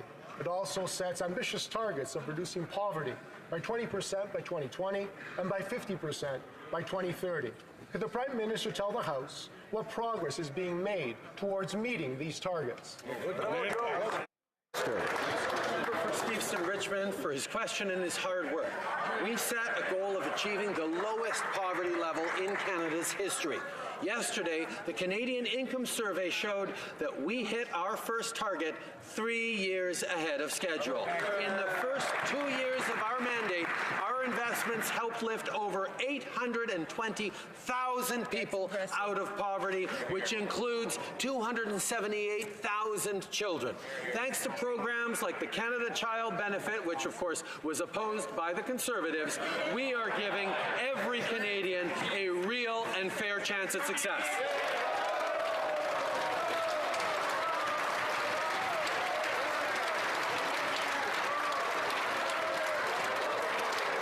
The honourable member for Aurora, Oak Ridges, Richmond Hill. Mr. Speaker, the former Ontario Liberal Attorney General Michael Bryan stated that a crime may have been committed when the Prime Minister conspired to stop the criminal trial of a company charged with bribery. Legal experts, including a former judge, agree that a crime may have been committed and that the RCMP should investigate. A simple question with a simple answer. Has the Prime Minister, any former or current cabinet minister, or anyone in his office been contacted by the RCMP? Honourable Prime Minister. No, not to our knowledge. Honourable member for Windsor-Tecumseh. Mr. Speaker, a couple of weeks ago, I stood in this House to raise the alarm on the increase in rejections of the disability tax credit applications. And it's a disturbing fact that there's a 60% increase in rejections. And to make matters worse, Liberals have clawed back over $26 million from people with severe and prolonged impairments. They still haven't fixed this problem. Liberals are clearly out of touch. But what Canadians really want to know now is this. How could the Liberals let this happen? The Right Honourable Prime Minister. Mr. Speaker, this is the government that moved forward on the historic Accessible Canada Act for the first time, moving forward with a comprehensive approach to removing barriers for all Canadians. We recognize that a country like Canada needs to make sure that every single Canadian has a full opportunity to participate and has the support and benefits that they need in order to succeed and contribute to our country. That is exactly what we've done with this historic legislation legislation. There's still much more work to do, and we will do it, but we will do it together. The honourable member for Mississauga Lakeshore. Mr. Speaker, we know that Canadians need access to telecommunications services to participate fully and to succeed in a digital economy. But Canadians have expressed concerns about the quality, coverage, and most significantly, the cost of these essential services and are looking for lower cost options and innovative services. Can the Prime Minister please update the House on our government's work to ensure that Canadians have access to quality services at more affordable prices? Great question. Minister. I thank the member from Mississauga Lakeshore for his hard work and for his thoughtful questions. We are constantly listening to the concerns of Canadians. We are taking action to increase competition because that is the best way to bring down the cost of services like internet and cell phone plans. Yesterday, we proposed clear direction to the CRTC to build on our work to date. Telecommunications policy decisions must put consumers first. We need to ensure that Canadians can get the access they need at prices they can afford, and that is exactly what we are doing. Honourable member for Calgary Nose Hill. The Prime Minister conspired to stop the criminal trial of a company charged with bribery, and this is what the bribery looked like. Order. I invite members to be judicious in the use of words. There are certain accusations we cannot make here except in certain ways. So I'd ask the member to be careful in the use of her words. Order. Members ought to be able to be familiar with the rules, and I'm prepared to talk to them privately if they wish. The honourable member for Calgary Nose Hill. This is what SNC's intervention looked like. $30,000 worth of Canadian prostitutes given to Muammar Gaddafi's son. This is the so-called victimless crime that our woke, feminist Prime Minister is moving mountains to cover up. When did the Prime Minister learn that SNC-Lavalin paid for prostitutes for Muammar Gaddafi's son? Right Honourable Prime Minister. Mr. Speaker, every step of the way, we will stand up for Canadian workers. We will stand up for good jobs right across this country. We will do so in a way that is consistent with our values, with our expectations, and with the rule of law. That is the matter that we will stay focused on in this. We will defend Canadian jobs, and we will ensure that we're being consistent both with our values and with the rules and laws in place. Député. The Honourable Member for Rivière-du-Nord. Mr. Speaker, the Prime Minister has known for over a year that SNC is under threat of losing all government contracts if there is no remediation agreement. His lack of action has led to the loss of $1.6 billion for the company. This includes Quebecers' savings. Further, his lack of action may cost thousands of jobs in Quebec as well as a major head office. Why has the Prime Minister abandoned the workers of SNC-Lavalin? The Right Honourable Prime Minister. Mr. Speaker, Quebecers know that this government takes its responsibilities very seriously. Its responsibilities to defend jobs and economic growth. We will always do this while respecting the law, our institutions, and the independence of our judiciary. This is what Canadians expect of us. The Honourable Member for Drummond on a point of order. Thank you, Mr. Speaker.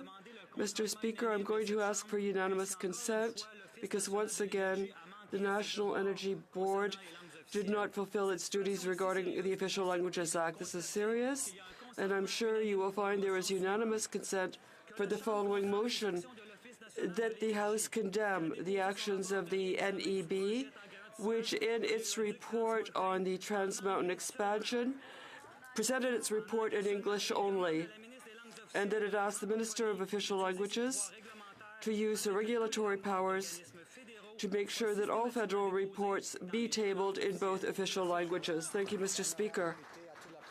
Has the Honourable Member the unanimous consent to table the motion? No, he does not. Opposition leader is rising on a point of order. Yes, Mr. Speaker, there seemed to have been some confusion on the Liberal side during question period. I'd like to seek and ask consent. They seem to think that the allegations that were made today come from the Conservative side, but it's in fact from the former Attorney General herself. So I'd like to table the letter that the former Attorney General wrote to the Justice Committee that indicates that the Prime Minister's actions fall, quote, short of what is required when it comes to waiving privilege in this case.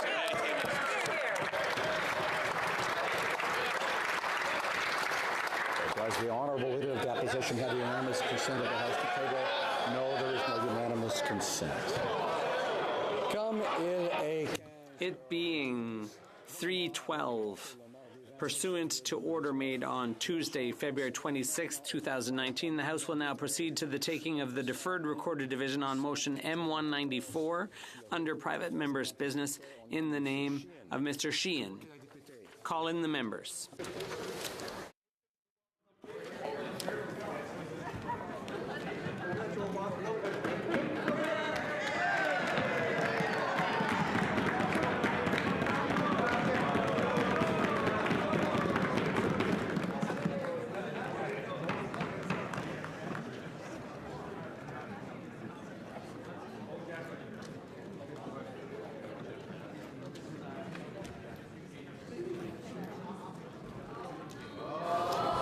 Question is at order.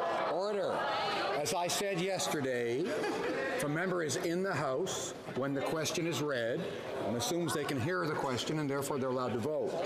Members should keep this in mind. The question is as follows. Order. Of course, it would help if members would be quiet while I was reading the question. Mr. Sheehan, seconded by Mr. Longfield, move that the Standing Committee on... Shall I dispense? All those at my right in favor of the motion will please rise. Fifth row. Mr. Sheehan. Mr. Sheehan. Fifth row. Madame Natsif. Mr. Oliver. Mr. Oliver. Mr. Ouellet. Mr. Ouellet. Mr. Peterson. Peterson. Mr. Picard. Mr. Picard. Mr. Rioux. Mr. Rioux. Mr. Robillard. Mr. Robillard. Ms. Rudd. Ms. Rudd. Mr. Rumi. Mr. Rumi. Mr. Rusnak. Mr. Rusnak. Ms. Sahota. Mr. Sahota. Mr. Saini. Mr. Saini. Mr. Sanson. Mr. Sanson. Mr. Sanga. Mr. Sanga. Mr. Sarai. Mr. Sarai. Madame Shanahan. Madame Shanahan. Mr. Sidhu Mission Masquee Fraser Canyon. Mr. Sidhu Mission Masquee Fraser Canyon. Ms. Sidhu Brampton South. Ms. Sidhu Brampton South. Mr. Secan. Mr. Secan. Mr. Sorbera. Mr. Sorbera. Mr. Spangeman. Mr. Spangeman. Mr. Tabera. Mr. Tabara. Mr. Tan. Mr. Tan. Ms. Vandenbel. Ms. Vandenbel. Mrs. Zaid. Mrs. Zaid.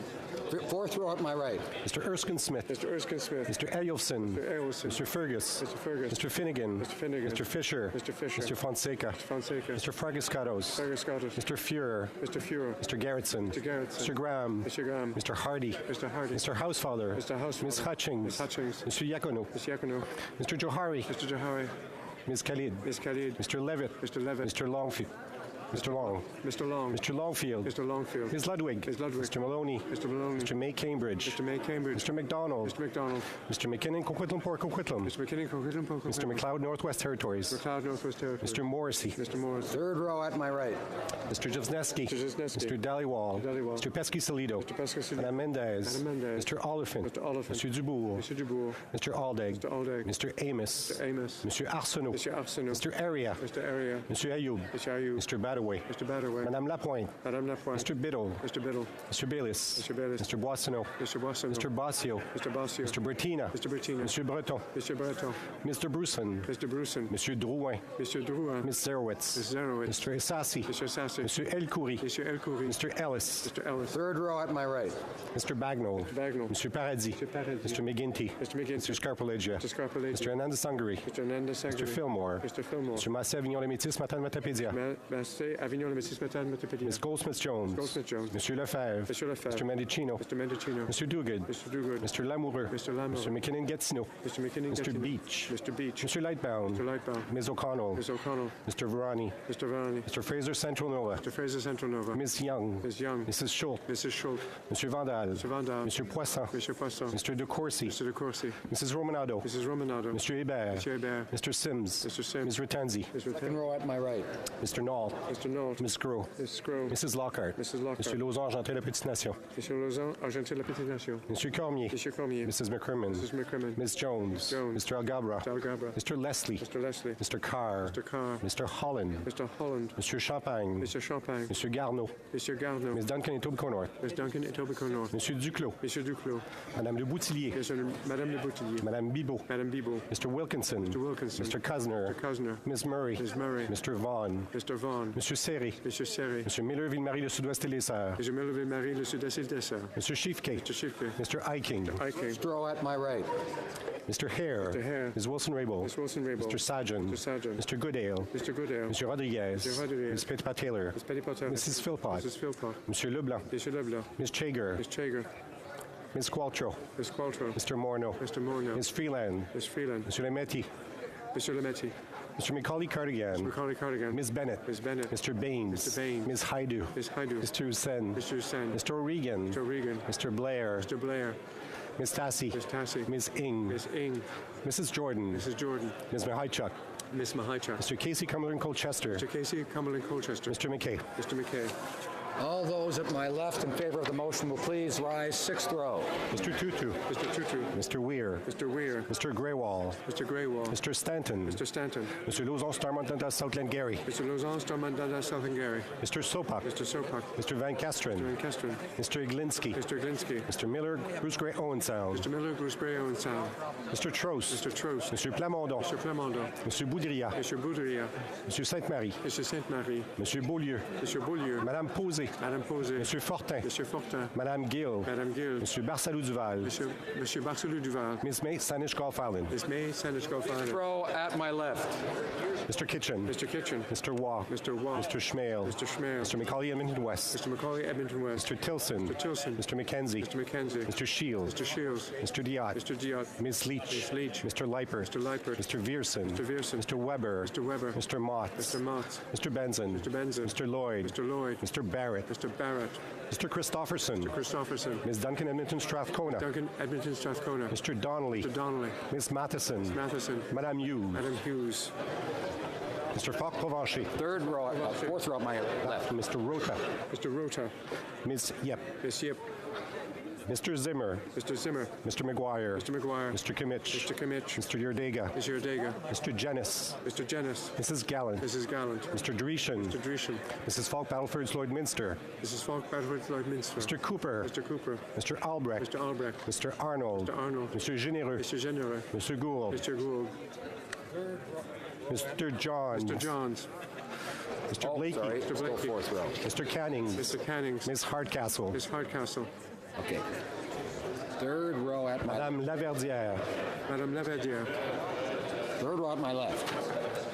Mr. Hogue. Mr. Hogue. Mr. Rogers. Mr. Rogers. Mr. Lobb. Mr. Lobb. Mr. O'Bry. Mr. O'Bry. Mr. Warwa. Mr. Warwa. Mr. Sorensen. Mr. Sorensen. Mr. Clark. Mr. Clark. Mr. Reed. Mr. Reed. Mr. Lukiski. Mr. Lukiski. Mrs. Wagenthal. Mrs. Wagenthal. Mr. Nader. Mr. Nader. Mr. Broussard. Mr. Broussard. Mr. Sweet. Mr. Sweet. Mr. Anderson. Mr. Anderson. Mr. Jenner. Mr. General. Ms. Alaslev. Alicev. Mr. Soroya. Mr. Soroya. Mr. Carey. Mr. Carey. Mr. Hoback. Mr. Hoback. Mr. Nantel. Mr. Nantel. Mr. Choquette. Mr. Choquette. Mr. Rankin. Mr. Rankin. Mr. Duval. Mr. Duval. Mr. Dussault. Mr. Dussault. Madame Quash. Madame Quash. Ms. Benson. Ms. Benson. Mr. McGregor. Mr. McGregor. Row at my left. Madame Fortier. Madame Fortier. Ms. Lambropoulos. Madame Lambropoulos. Mr. Nuttall. Mr. Nuttall. Mr. Doherty. Mr. Doherty. Mr. Barlow. Mr. Barlow. Mr. Berthold. Mr. Berthold. Mr. Martel. Mr. Martel. Mr. Paulus. Mr. Paulus. Mr. Albus. Mr. Albus. Mr. Chung. Mr. Chung. Mr. Warkington. Mr. Warkington. Mr. Straw. Mr. Straw. Mrs. Stubbs. Mrs. Stubbs. Mrs. Wong. Mrs. Wong. Mr. Abultaif. Mr. Abouteyev. Mrs. Kuzi. Mrs. Kuzi. Mr. Kelly. Mr. Kelly. Mr. Lake. Mr. Lake. Mr. Garrison. Mr. Garrison. Madame Boutin-Sweet. Madame Boutin-Sweet. Madame Sans-Souci. Madame Sanssouci. Madame Trudel. Madame Trudel. Monsieur Bouleris. Monsieur Bouleris. Ms. Jolibois. Monsieur Libois. Monsieur Dubé. Monsieur Dubé. Monsieur Aubin. Monsieur Aubin. Row at my left. Mr. Nicholson. Mr. Nicholson. Miss Finley. Miss Finley. Mr. Allison. Mr. Allison. Mr. Bazan. Mr. Bazan. Mr. Kent. Mr. Kent. Monsieur Reyes. Monsieur Reyes. Miss Bergen. Miss Bergen. Mr. Shear. Mr. Shear. Mr. Poiliev. Monsieur Poliev. Monsieur Deltel. Mr. Deltel. Mrs. Block. Mrs. Block. Mr. Fass. Mr. Fass. Ms. Rempel. Ms. Rempel. Mrs. McLeod Kamloops Thompson Caribou. Mrs. McLeod Kamloops Thompson Caribou. Mr. Julian. Mr. Julian. Mr. Caron. Mr. Caron. Madame Brosseau. Madame Brosseau. Mr. Angus. Mr. Angus. Ms. Kwan. Ms. Kwan. Mr. Cullen. Mr. Cullen. Ms. Ramsey. Ms. Ramsey. Mr. Davies. Mr. Davies. Mr. Massey Windsor West. Mr. Massey Windsor West. Ms. Ashton. Ms. Ashton. All those at my right opposed to the motion will please rise. All those at my left opposed to the motion will please rise.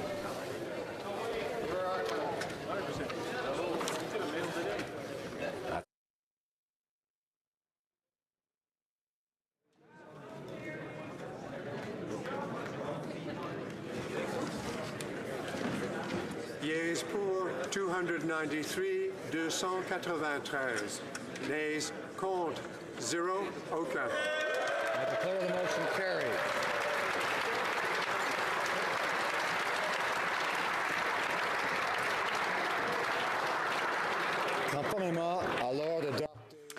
Pursuant to order made on Tuesday, February 26, 2019, the House will now proceed to the taking of the deferred recorded division. May I dispense?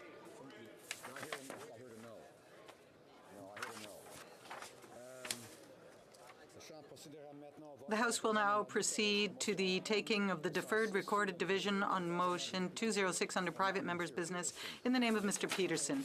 The question is as follows.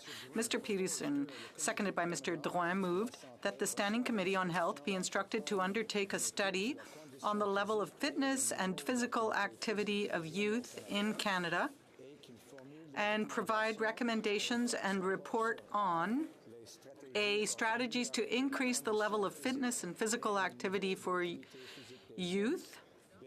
B, the economic, social, cultural, and physical and mental health benefits associated with increased fitness and physical activity among youth.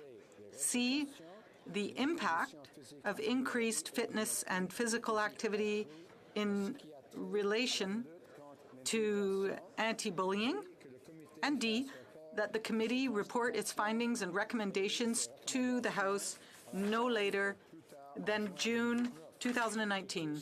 All those at my right in favor of the motion will please rise. Mr. Peterson. Sixth row to my right. Mr. Oliver. Mr. Oliver. Mr. Wallet. Mr. Wallet. Mr. Picard. Mr. Picard. Mr. Rioux. Mr. Rioux. Mr. Robillard. Mr. Robillard. Ms. Rudd. Ms. Rudd. Mr. Rumi. Mr. Rumi. Mr. Rusnak. Mr. Rusnak. Ms. Sahota. Mr. Sahota. Mr. Saini. Mr. Saini. Mr. Sanson. Mr. Sanson. Mr. Sangha. Mr. Sangha. Mr. Sarai. Mr. Sarai. Madame Shanahan. Madame Shanahan. Mr. Sheehan. Mr. Sheehan. Mr. Sidhu Mission Masquerade Fraser Canyon. Mr. Sidhu Mission Masquerade Fraser Canyon. Ms. Sidhu Brampton South. Mr. Sidhu Brampton South. Mr. Seacan. Mr. Seacan. Mr. Sorbera. Mr. Sorbera. Mr. Spangeman. Mr. Spangeman. Mr. Tabera. Mr. Tabera. Mr. Tan. Mr. Tan. Ms. Vandenbelt. Ms. Vandenbelt. Mrs. Zaid. Mrs. Zaid. Mr. Fifth rangé to my right. Mr. Ailson. Mr. Fergus. Mr. Fergus. Mr. Finnegan. Mr. Finnegan. Mr. Fisher. Mr. Fisher. Mr. Fonseca. Mr. Fonseca. Mr. Fragascatos. Fragascatos. Mr. Fuhrer. Mr. Fuhrer. Mr. Garrettson. Garrettson. Mr. Graham. Mr. Graham. Mr. Hardy. Mr. Hardy. Mr. Housefather. Mr. Housefather. Ms. Hutchings. Ms. Hutchings. Mr. Yakuno. Mr. Yakuno. Mr. Johari. Mr. Johari. Ms. Khalid. Ms. Khalid. Mr. Levitt. Mr. Levitt. Mr. Long. Mr. Long. Mr. Longfield. Mr. Longfield. Ms. Ludwig. Ms. Ludwig. Mr. Maloney. Mr. Maloney. Mr. May Cambridge. Mr. May Cambridge. Mr. McDonald. Mr. McDonald. Mr. McKinnon Coquitlam Port Coquitlam. Mr. McKinnon Coquitlam Port Coquitlam. Mr. McLeod Northwest Territories. Mr. McLeod Northwest Territories. Mr. Morrissey. Mr. Moore. Fourth row to my right. Mr. Josefsky. Mr. Dhaliwal. Dhaliwal. Mr. Pesky-Salido. Mr. Pesky-Salido. Madame Mendez. Madame Mendez. Mr. Oliphant. Mr. Oliphant. Mr. Dubourg. Mr. Dubourg. Mr. Aldag. Mr. Aldag. Mr. Amos. Amos. Mr. Arsenault. Mr. Arsenault. Mr. Area. Mr. Area. Mr. Ayoub. Mr. Ayoub. Mr. Badaway. Mr. Badaway. Madame Lapointe. Madame Lapointe. Mr. Biddle. Mr. Biddle. Mr. Bayliss. Mr. Bayliss. Mr. Boissonneau. Mr. Boissonneau. Mr. Bossio. Mr. Bossio. Mr. Bertina. Mr. Bertina. Mr. Breton. Mr. Breton. Mr. Bruson. Mr. Bruson. Mr. Drouin. Mr. Drouin. Ms. Zerowitz. Ms. Zerowitz. Mr. Essassi. Mr. Essassi. Mr. El Khoury. Mr. El Khoury. Mr. Ellis. Mr. Ellis. Third row at my right. Mr. Bagnall. Mr. Bagnall. Mr. Paradis. Mr. Paradis. Mr. McGinty. Mr. Scarpaleggia. Mr. Hernandez Sangri. Mr. Fillmore. Mr. Massé Avignon Métis Matapédia. Mr. Massé Avignon Métis Matapédia. Ms. Goldsmith-Jones. Ms. Goldsmith-Jones. Mr. Lefebvre. Mr. Mendicino. Mr. Duguid. Mr. Lamoureux. Mr. McKinnon-Gatineau. Mr. Beach. Mr. Lightbound. Ms. O'Connell. Mr. Varani. Mr. Fraser Central Nova. Ms. Young. Mrs. Schultz. Mr. Vandal. Mr. Poisson. Mr. De Courcy. Mrs. Romanado. Mr. Hébert. Mr. Sims. Ms. Ratenzi. Deuxième rangée à ma droite. Mr. Knoll. Second row at my right. Mrs. Lockhart. Mr. Lausanne, Argentin, La Petite Nation. Mr. Cormier. Mrs. McCrimmon. Ms. Jones. Mr. Algabra. Mr. Leslie. Mr. Carr. Mr. Holland. Mr. Champagne. Mr. Garneau. Ms. Duncan et Etobicoke North. Mr. Duclos. Madame Le Boutillier. Madame Bibot. Mr. Wilkinson. Mr. Kusner. Ms. Murray. Mr. Vaughan. Mr. Serré. Mr. Miller, Ville-Marie, le sud-ouest des Sœurs. Mr. Schiffke. Mr. Eiking. Première rangée à ma First row at my right. Mr. Hare. Ms. Wilson-Rabel. Mr. Sajan. Mr. Goodale. Mr. Rodriguez. Ms. Petitpas-Taylor. Mrs. Philpott. Mr. Leblanc. Ms. Chager. Ms. Qualtrough. Mr. Morneau. Ms. Freeland. Mr. Lemetti. Mr. Macaulay-Cardigan. Ms. Bennett. Mr. Baines. Ms. Haidu. Mr. Hussain. Mr. O'Regan. Mr. Blair. Ms. Tassi. Ms. Ing. Mrs. Jordan. Ms. Mahaichuk. Mr. Casey Cumberland Colchester. Mr. McKay.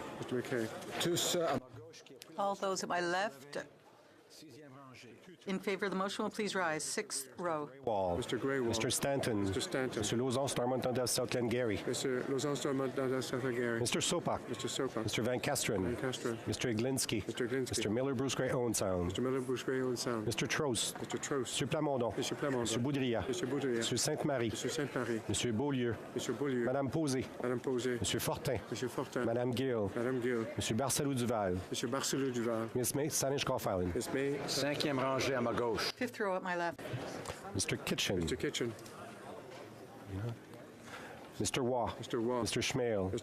Mr. Macaulay, Edmonton West. Mr. Tilson. Mr. McKenzie. Mr. Shields. Mr.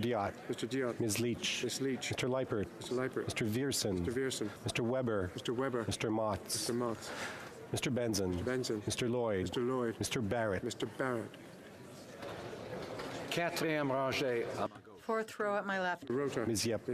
Mr. Falk-Provencher. Mr. Zimmer. Mr. McGuire. Mr. Kimmich. Mr. Udega. Mr. Janis. Mrs. Gallant. Mr. Dreshan. Mrs. Falk-Battleford's Lloydminster. Mr. Cooper. Mr. Albrecht. Mr. Arnold. Mr. Généreux. Mr. Gould.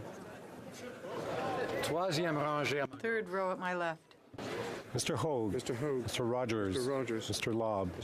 Mr. O'Bry. Mr. Warwa. Mr. Sorensen. Mr. Clark. Mr. Reed. Mr. Lukiski. Mrs. Wagenthal. Mr. Nader. Mr. Broussard. Mr. Sweet. Mr. Anderson. Mr. Jenner. Ms. Alicev. Mr. Soroya. Mr. Carey. Mr. Hobart. deuxième rangée à ma gauche. Second row at my left. Fortier. Ms. Lambropoulos. Mr. Nuttall.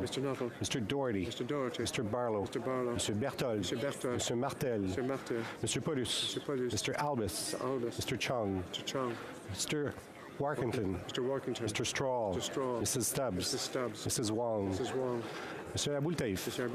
Mrs. Kuzi. Mr. Kelly. Mr. Lake. Première rangée à ma gauche. First row at my left. Mr. Nicholson. Miss Finley. Mr. Allison. Mr. Bazan. Mr. Kent. Mr. Reyes. Miss Bergen. Mr. Shear. Mr. Poiliev. Mr. Deltel. Mrs. Block. Mr. Fast. Miss Rampel. Mrs. McLeod Kamloops Thompson Caribou. C'est tout ça à ma droite qui se pose. All those at my right opposed to the motion will please rise. Sixth row. Fifth row at my right. Fourth row at my right. Third row at my right. Second row at my right.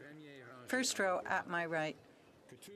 All those at my left opposed to the motion will please rise. Sixth row. Fifth row at my left. Christopherson. Ms. Duncan Edmonds Strathcona. Ms. Duncan Edmonds Strathcona. Mr. Donnelly. Mr. Donnelly. Ms. Matheson. Matheson. Madame Hughes. Madame Hughes. Quatrième rangée à ma gauche. Fourth row at my left.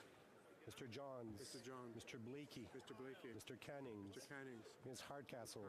Madame Laverdière.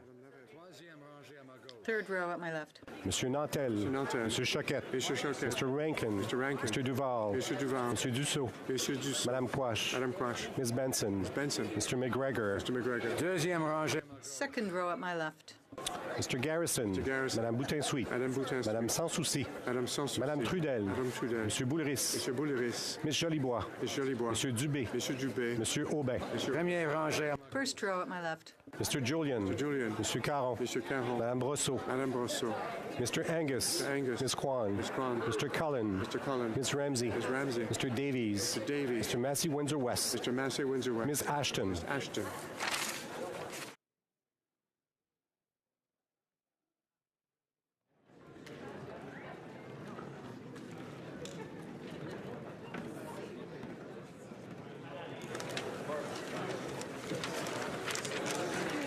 Yeas pour 257, 257. Nays contre 36, 36. Je déclare la motion. I declare the motion carried.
Order. I would encourage colleagues to take their conversations into the lobbies, and I'd ask members to assist me by saying shh. Tabling of documents, the Honourable Parliamentary Secretary to the Minister of Foreign Affairs. Mr. Speaker, pursuant to Standing Order 32.2, I have the honour to table in both official languages the treaties entitled Convention concernant l'inspection du travail dans l'industrie de la... Convention concerning labor inspection on industry and commerce, a protocol of 2014 to the Forced Labor Convention 1930. The Forced Labor Convention 1930, adopted at Geneva on 11th of June 2014. Et l'accord de coopération entre le gouvernement du Canada et l'Agence spatiale européenne conclu And the Canada-European Space Agency Cooperation Treaty. To the Government House Leader.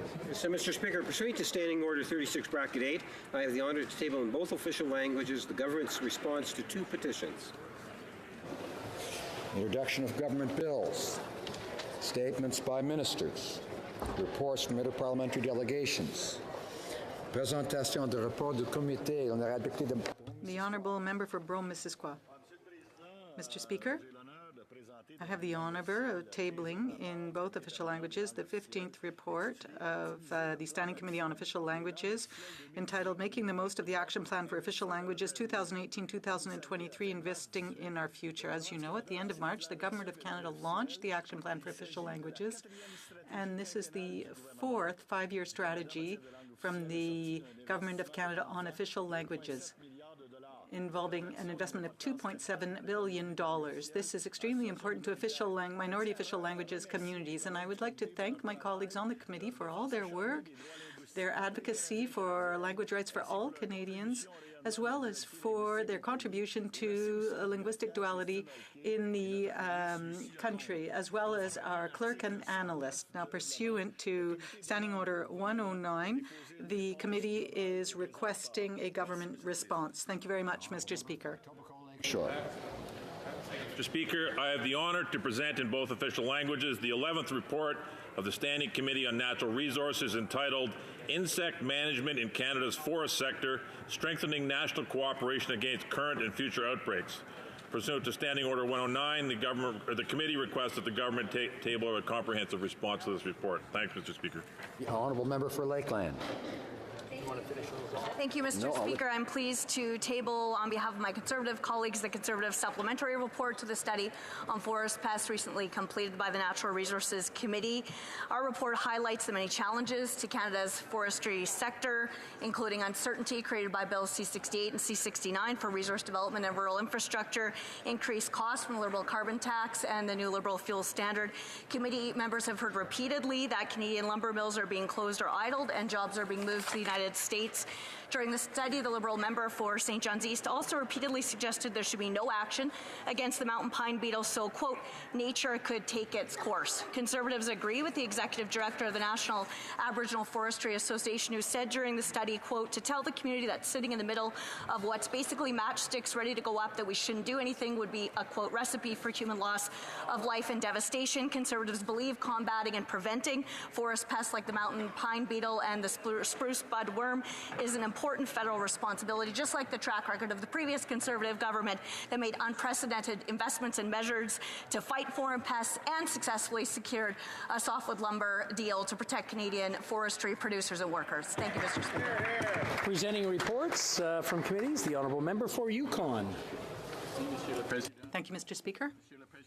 Mr. Speaker, I have the honor of tabling in both official languages the 86th report of the Committee on Procedure and House Affairs. The committee, pursuant to Standing Order 91-12, that the subcommittee will be meeting to discuss the report from the Senate, and they wish to not have the report deemed non-votable. Pursuant to Standing Order 91-12, the report is deemed adopted. Reports from committee, the Honourable Member for Scarborough-Guildwood. Monsieur le Président. Thank you, Mr. Speaker. I have the honor to present in both official languages the two following reports of the Standing Committee on Public Safety and National Security.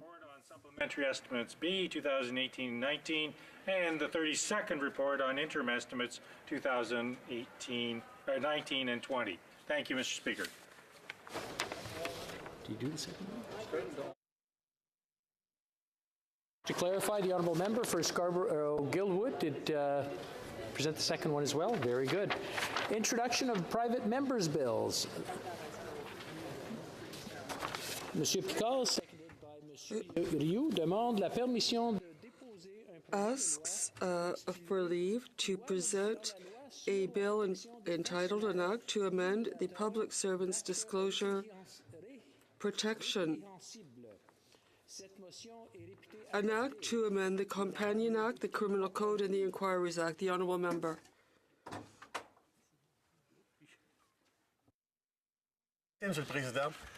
Thank you, Mr. Speaker. 22 years ago, I decided to become an expert on fighting financial crime. And during the 2015 platform, I said I wanted to help victims and help those who were affected by this scourge of financial crime. Thank you, Mr. Speaker. Mr. Picard, seconded by Mr. Rioux, moved that this bill be read a first time and printed. This motion is deemed adopted. When will this bill be read a second time? At the next sitting of the House. Mr. Picard, seconded by Mr. Rioux, asks leave to table a bill entitled an act to amend the Competition Act, the Criminal Code, and the Inquiries Act. This bill is deemed adopted. The Honourable Member. Thank you, Mr. Speaker. I've talked to authorities and police forces who have to deal with this kind of crime, this kind of fraud, and I hope to contribute to help them by tabling this bill, an act to amend the Competition Act, the Criminal Code, and the Inquiries Act. Mr. Picard, seconded by Mr. Rioux, moved that this bill be read a first time and printed. This motion is deemed adopted. When will this bill be read a second time? At the next sitting of the House. Okay. First reading of Senate public bills. Motion. Motions. Presenting petitions. The Honourable Member for Calgary-Shepherd. Two petitions I'm tabling today on behalf of Canadians. The first petition is from 495 signatories. They're drawing the attention of the Government of Canada to the illegal arrest of Canadian citizen Sun Qian, 51 years old, was illegally kidnapped in China on February 19, 2017, and has since then been detained at the Beijing Detention Center, along with those practicing Falun Gong. The petitioners are asking the Government of Canada to do the following: condemn the illegal arrest of a Canadian citizen for practicing Falun Gong, and then also call for the immediate and unconditional release of Canadian citizen Sun Qian. The second petition I am tabling this on behalf of over 670 Canadians. They're drawing the attention of the Government of Canada to unjust targeting of Montagnard Highlanders who practice Dega Protestantism, and the detention, torture, arrest for their religious and political beliefs in Vietnam. They're asking the Government of Canada to do the following. They're demanding for the Vietnamese government to end its abusive politics and practices as a way to safeguard minority rights, and they're asking for the Government of Canada to apply sanctions against Colonel Vu Van Lao and Senior Colonel Pham Hu Trong under the Sergei Magnitsky Act. Thank you, Mr. Speaker. Presenting petitions, the Honourable Member for Renfrew, Nipissing, Pembroke. Thank you, Mr. Speaker. And I'm pleased to present petitions signed by Canadians from the ridings of Cape Breton, Canso, Central Nova, Mississauga Lakeshore, Guelph, Brampton North, Canada Carleton, Orleans, and Glengarry Prescott Russell. They call on the House of Commons to respect the rights of law-abiding firearms owners and reject the Prime Minister's plan to waste taxpayers' money studying a ban on guns that are already banned. Presenting petitions, the Honourable Member for Saskatoon University. Thank you, Mr. Speaker. I have the pleasure to introduce a petition from nearly 3,800 Canadians from across the country who note that Canada has been founded upon the principles and the rule of law, and Section 7 of the Charter guarantees the right to life of the person. Therefore, as citizens of Canada, they call on the government to initiate a respectful debate in the House of Commons with the intent to form an all-party committee that will draft a bill governing the conduct of abortion in Canada, and that consideration of this bill will be by a free vote in the House of Commons. Presenting petitions, the Honourable Member for Coast of Bay Central, Notre Dame. Thank you, Mr. Speaker. I'd like to present this petition on behalf of many Canadians, primarily from Ontario. I would like to initially thank Dee Gordon for her work done on this and bringing this to this House. And the petition is a pan-Canadian strategy for autism spectrum disorder, or ASDs, as they are pervasive disorders which affect one person in 88 in this country, and they are characterized by social, communication challenges, and a pattern of repetitive behaviors and interests. ASD is lifelong and certainly is of great importance to many families with young children suffering from ASD. Thank you, Mr. Speaker. Presenting petitions, the Honourable Member for Don Valley North. Mr. Speaker, I have the honor today to table two petitions that are signed by people in Don Valley North and across Canada. The first one is calling on the Government of Canada to introduce a time bank system as soon as possible. And time banks in other countries help address the physical, social, and mental health needs of many seniors and persons with disabilities. And time banks offer a variety of services needed by many seniors, including friendly visit, phone chats, transportation, minor home repairs, tips on how to use a computer, and outings aimed at combating social isolation. So therefore, the petitioners today are calling on the Government of Canada and its National Seniors Council to support the creation of a Canadian time bank system as soon as possible in this country. My second petition is calling on the Government of Canada to work with the municipal and the provincial governments to preserve historical Chinatowns nationwide. Chinatowns throughout Canada have played an essential role in the narrative of Asian immigration to Canada for generations.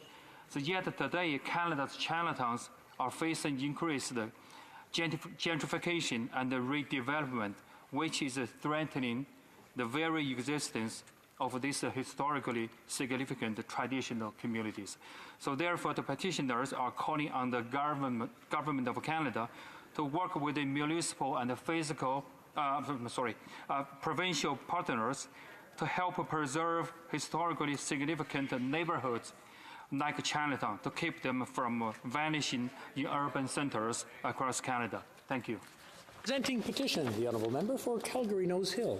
Mr. Speaker, on behalf of victims of crime and Canadians who understand that preventing firearms violence means taking illegal firearms off the streets, not taking the sport shooting equipment of people who lawfully own firearms, I'm pleased to present a petition on behalf of that has been signed by 38,697 people to ask the Prime Minister to scrap Bill C-71, as well as to ensure that there isn't a firearms ban on law-abiding firearms owners. This is a very reasonable petition. It's something the government needs to take into account, especially when it comes to ensuring that victims of crime are protected.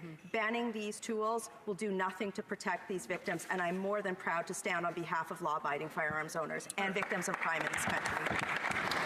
Presenting petitions, the Honourable Member for Kitchener-Conestoga. Thank you, Mr. Speaker. I have the honour to present petitions signed by over 500 residents of Canada from Western Canada, Ontario, Quebec, and the Maritimes.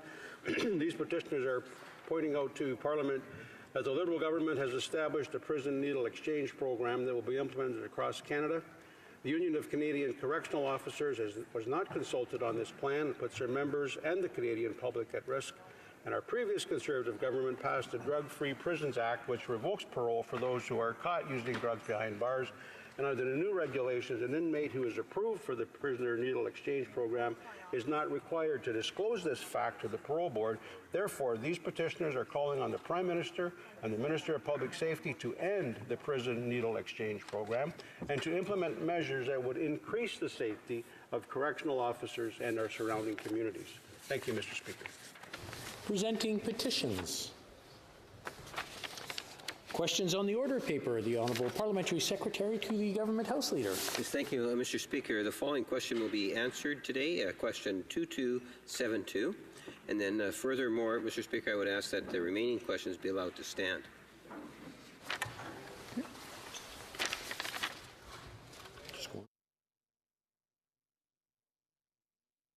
that agreed?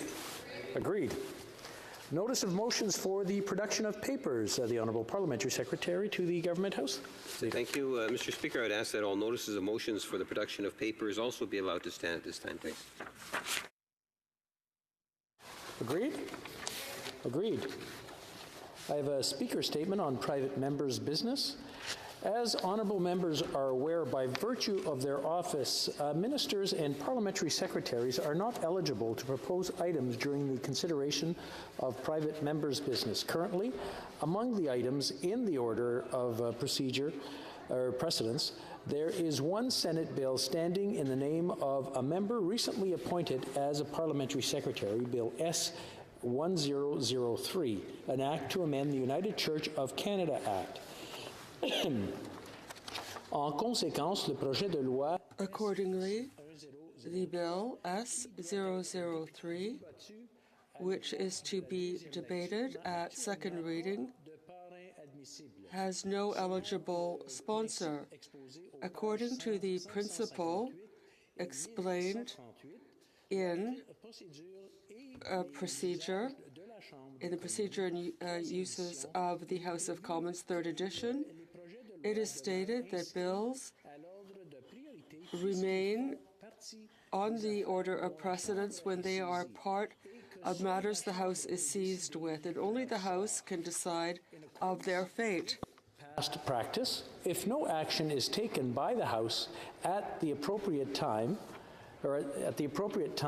this item will be dropped from the order paper pursuant to Standing Order 94-2C. I thank the members for their attention. Orders of the day.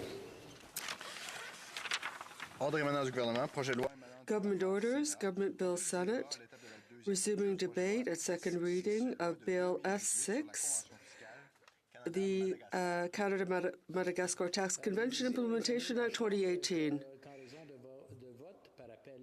Now, government orders will be extended by 18 minutes because of the votes. Vaughan Woodbridge.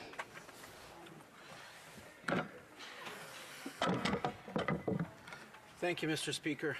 It's great to be here this afternoon. Bill S6, along the lines and what our government's platform has been and what our agenda has been over 3.5 years, obviously fits well within our treatment for tax treaties, working with our international partners and international organizations. It's a routine bill, a routine bill that we need to have implemented, a routine tax convention. But Mr. Speaker, if I may take a step back in terms of what our government has done over the last 3 years with regards to improving our tax system, investing in CRA, investing in middle-class Canadians. And, yesterday we had Canadian Statistics Canada, report to us on the annual Canadian Income Survey 2017. And as an economist by training, as someone who reads the daily notices from Statistics Canada, it was really wonderful to see this report come out. It was wonderful to know that the work that we've been doing for 3 years, not only the 900,000 jobs that have been created by hardworking Canadians and Canadian entrepreneurs, but also that the growth that's occurring is inclusive.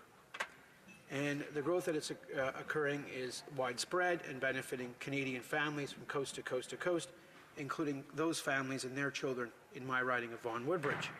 It was great to see that nearly over 850,000 Canadians have been lifted out of poverty. And in our platform 3 years ago, we based that on the Canada Child Benefit, which benefits 9 out of 10 Canadians and is tax-free, simple, and monthly. We based that on cutting taxes for 9 million middle-class Canadians, which benefits them and their families. And we also asked the 1% of Canadians, the wealthiest in our country, the most fortunate, just to pay a little bit more. And now we see the fruits of those results, and that is lifting hundreds of thousands of Canadians and their families out of poverty. And we ran on a platform where we said we would strengthen the middle class and help those working very hard to join the middle class. And Mr. Speaker, I'm great to say that we're getting there. We've seen our poverty rate now go down significantly, decline significantly. We know we have more work to do. We've seen tens of thousands of seniors now being lifted out of poverty. We know we have more work to do. And that 10% increase in the guaranteed income supplement to our most vulnerable seniors, I know is benefiting my riding and the seniors of 17,810 seniors that, according to Stats Can, live in my riding of Vaughan Woodbridge. I know 1,530 of the most vulnerable seniors in my riding received, on average, $800 more every year from the increase in the guaranteed income supplement, the 10% increase that we campaign on, that we promised, and that we implemented. And I look at this Canada-Madagascar Tax Convention Bill, Loi S6, and I look at this as another step forward in improving our tax treaties with our partners, but also building a stronger Canada with its international partners and ensuring that all Canadians pay their fair share in taxes, and that all Canadians can depend on the services that we as a government deliver. And I say we, I say all members of Parliament.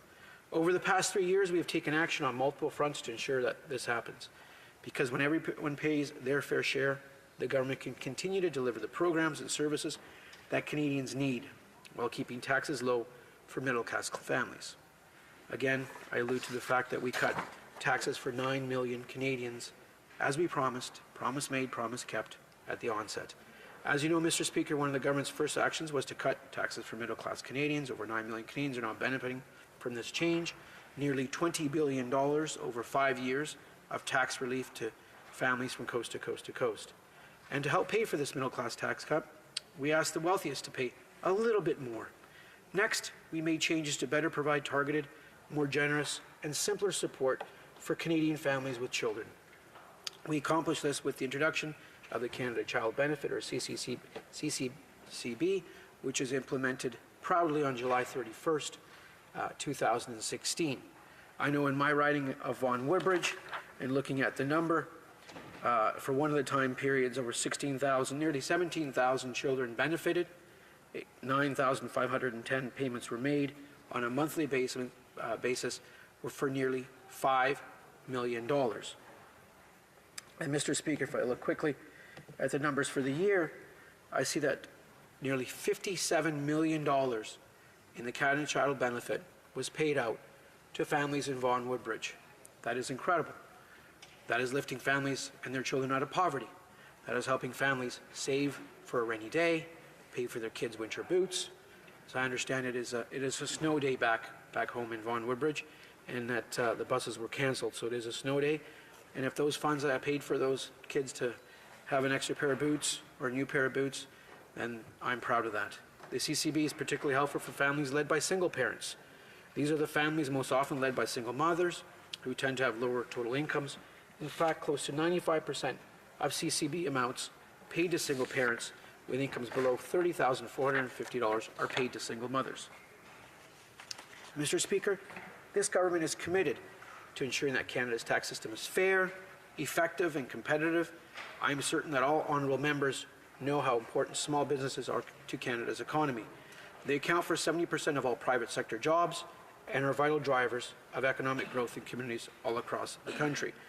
In looking at Bill S6 and this tax convention with Madagascar, this is another entry or tax treaty that's made for the benefit of businesses on both sides of the border, in both sides of, in this case, on both sides of the Atlantic.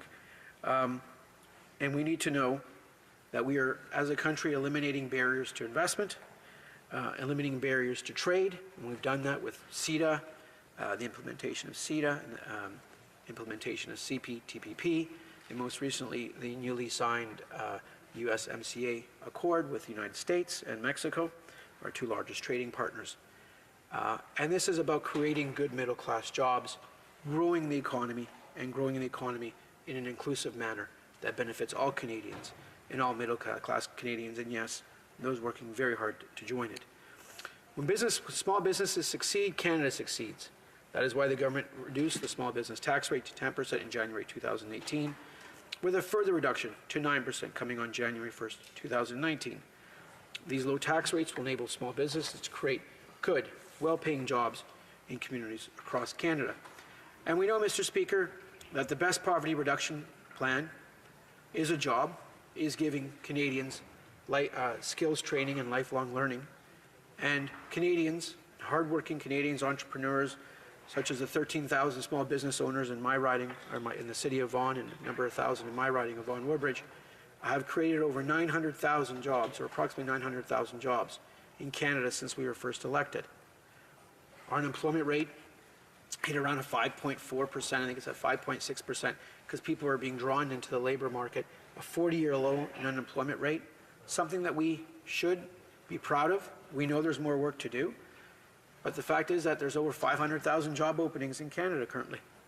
The fact is that people from all over around the world want to come, move, work, and invest in our country. And there's a reason for that. We have the best entrepreneurs, we have one of the best educational systems in the world, and we're a great place to invest.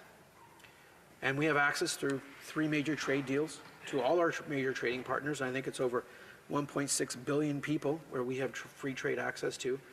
And businesses across the world know this. These low tax rates will enable small businesses to create good, well-paying jobs in communities across Canada. When we say we expect these results from small business tax cuts, Mr. Speaker, it's because we have a track record of success, giving us confidence in the direction we're headed. Many positive signs that tell us our plan is working. Since 2016, hardworking Canadians have created, as I said to reemphasize, hundreds of thousands of jobs, pushing the unemployment rate to a 40-year low and giving Canada one of the strongest records of economic growth in the G7. Yes, Mr. Speaker, in the G7. Canadian workers are experiencing the strongest wage growth in a decade, and we've seen some of the numbers come out yesterday from the Canadian Income Survey, where after 2 years of stagnation, wages are on the rise, incomes are on the rise, and that's more money in the pockets of Canadians, whether you're low income or middle class or upper class. That is a good news story because it's more income to invest, it's more income to save for you and your family.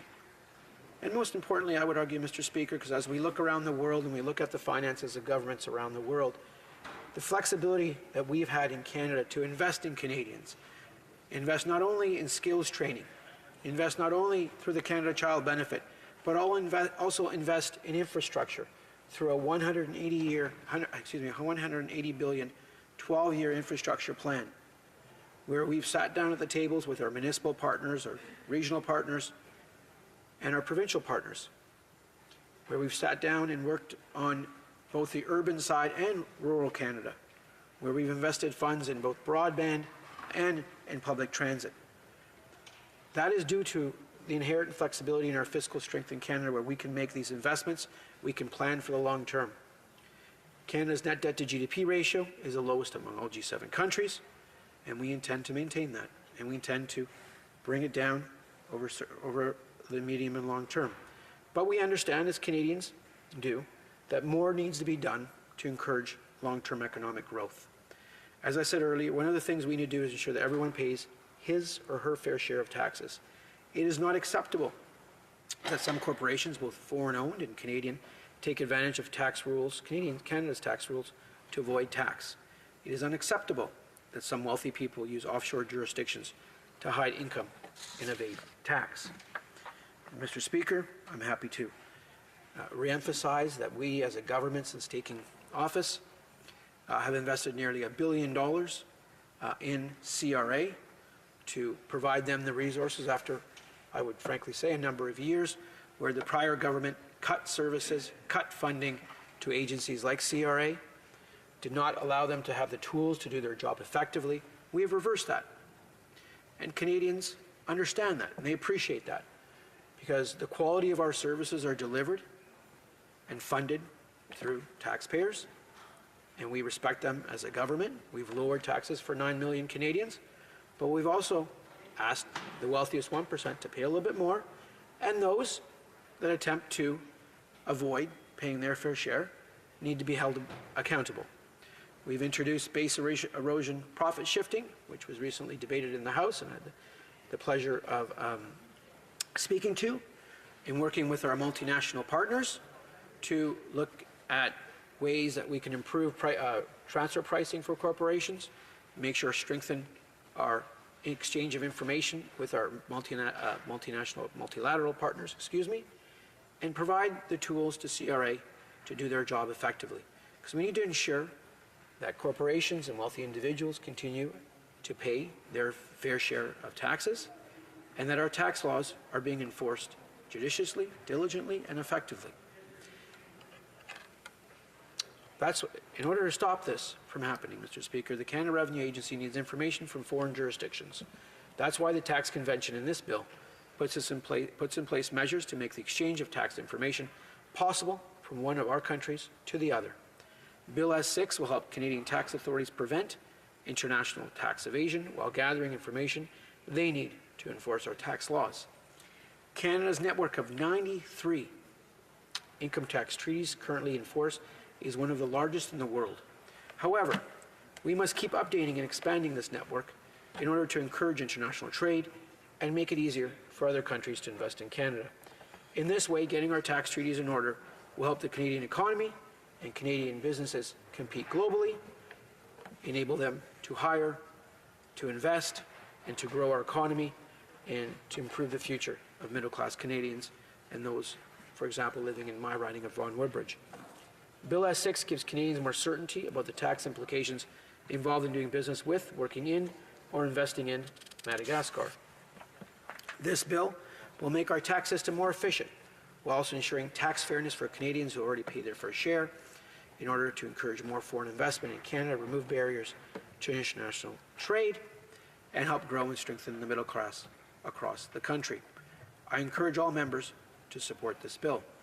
Mr. Speaker, as I conclude my remarks on Bill S6, an act to implement the Convention between Canada and the Republic of Madagascar for the avoidance of double taxation, I look at this bill, and much like I believe it was Bill C-82 on base erosion and profit shifting, much like the work we've done on the Committee of Finance on a study with regards to tax avoidance and tax evasion that was done very judiciously by the Finance Committee. And it's great to see committees doing the work that they are tasked to do independently, to do the work judiciously and to make the recommendations and produce those reports that are then looked at both externally and internally by ministers. And on this issue of a tax convention and implementation thereof, it's obviously very important for Canada as a country to work with all its international partners, no matter how big or small, no matter near or far, to ensure that we have the proper information, the exchange between the two entities, that we, on a technical basis, ensure that we eliminate double taxation between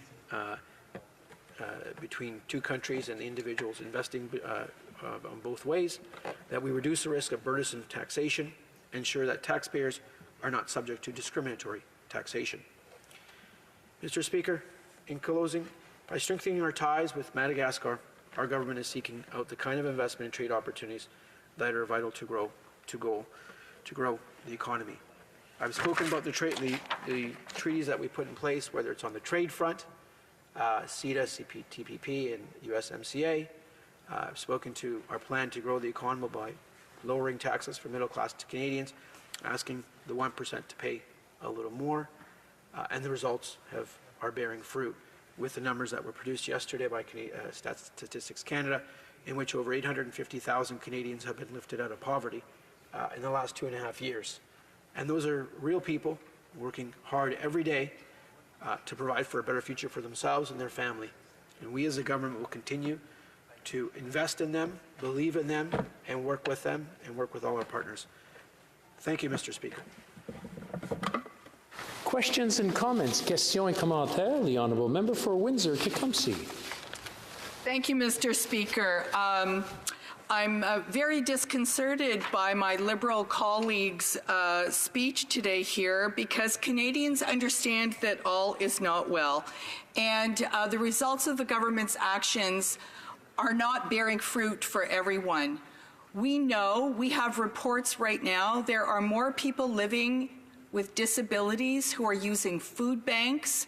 We have more people living in poverty. We have more homelessness. We have more people not able to afford their first home.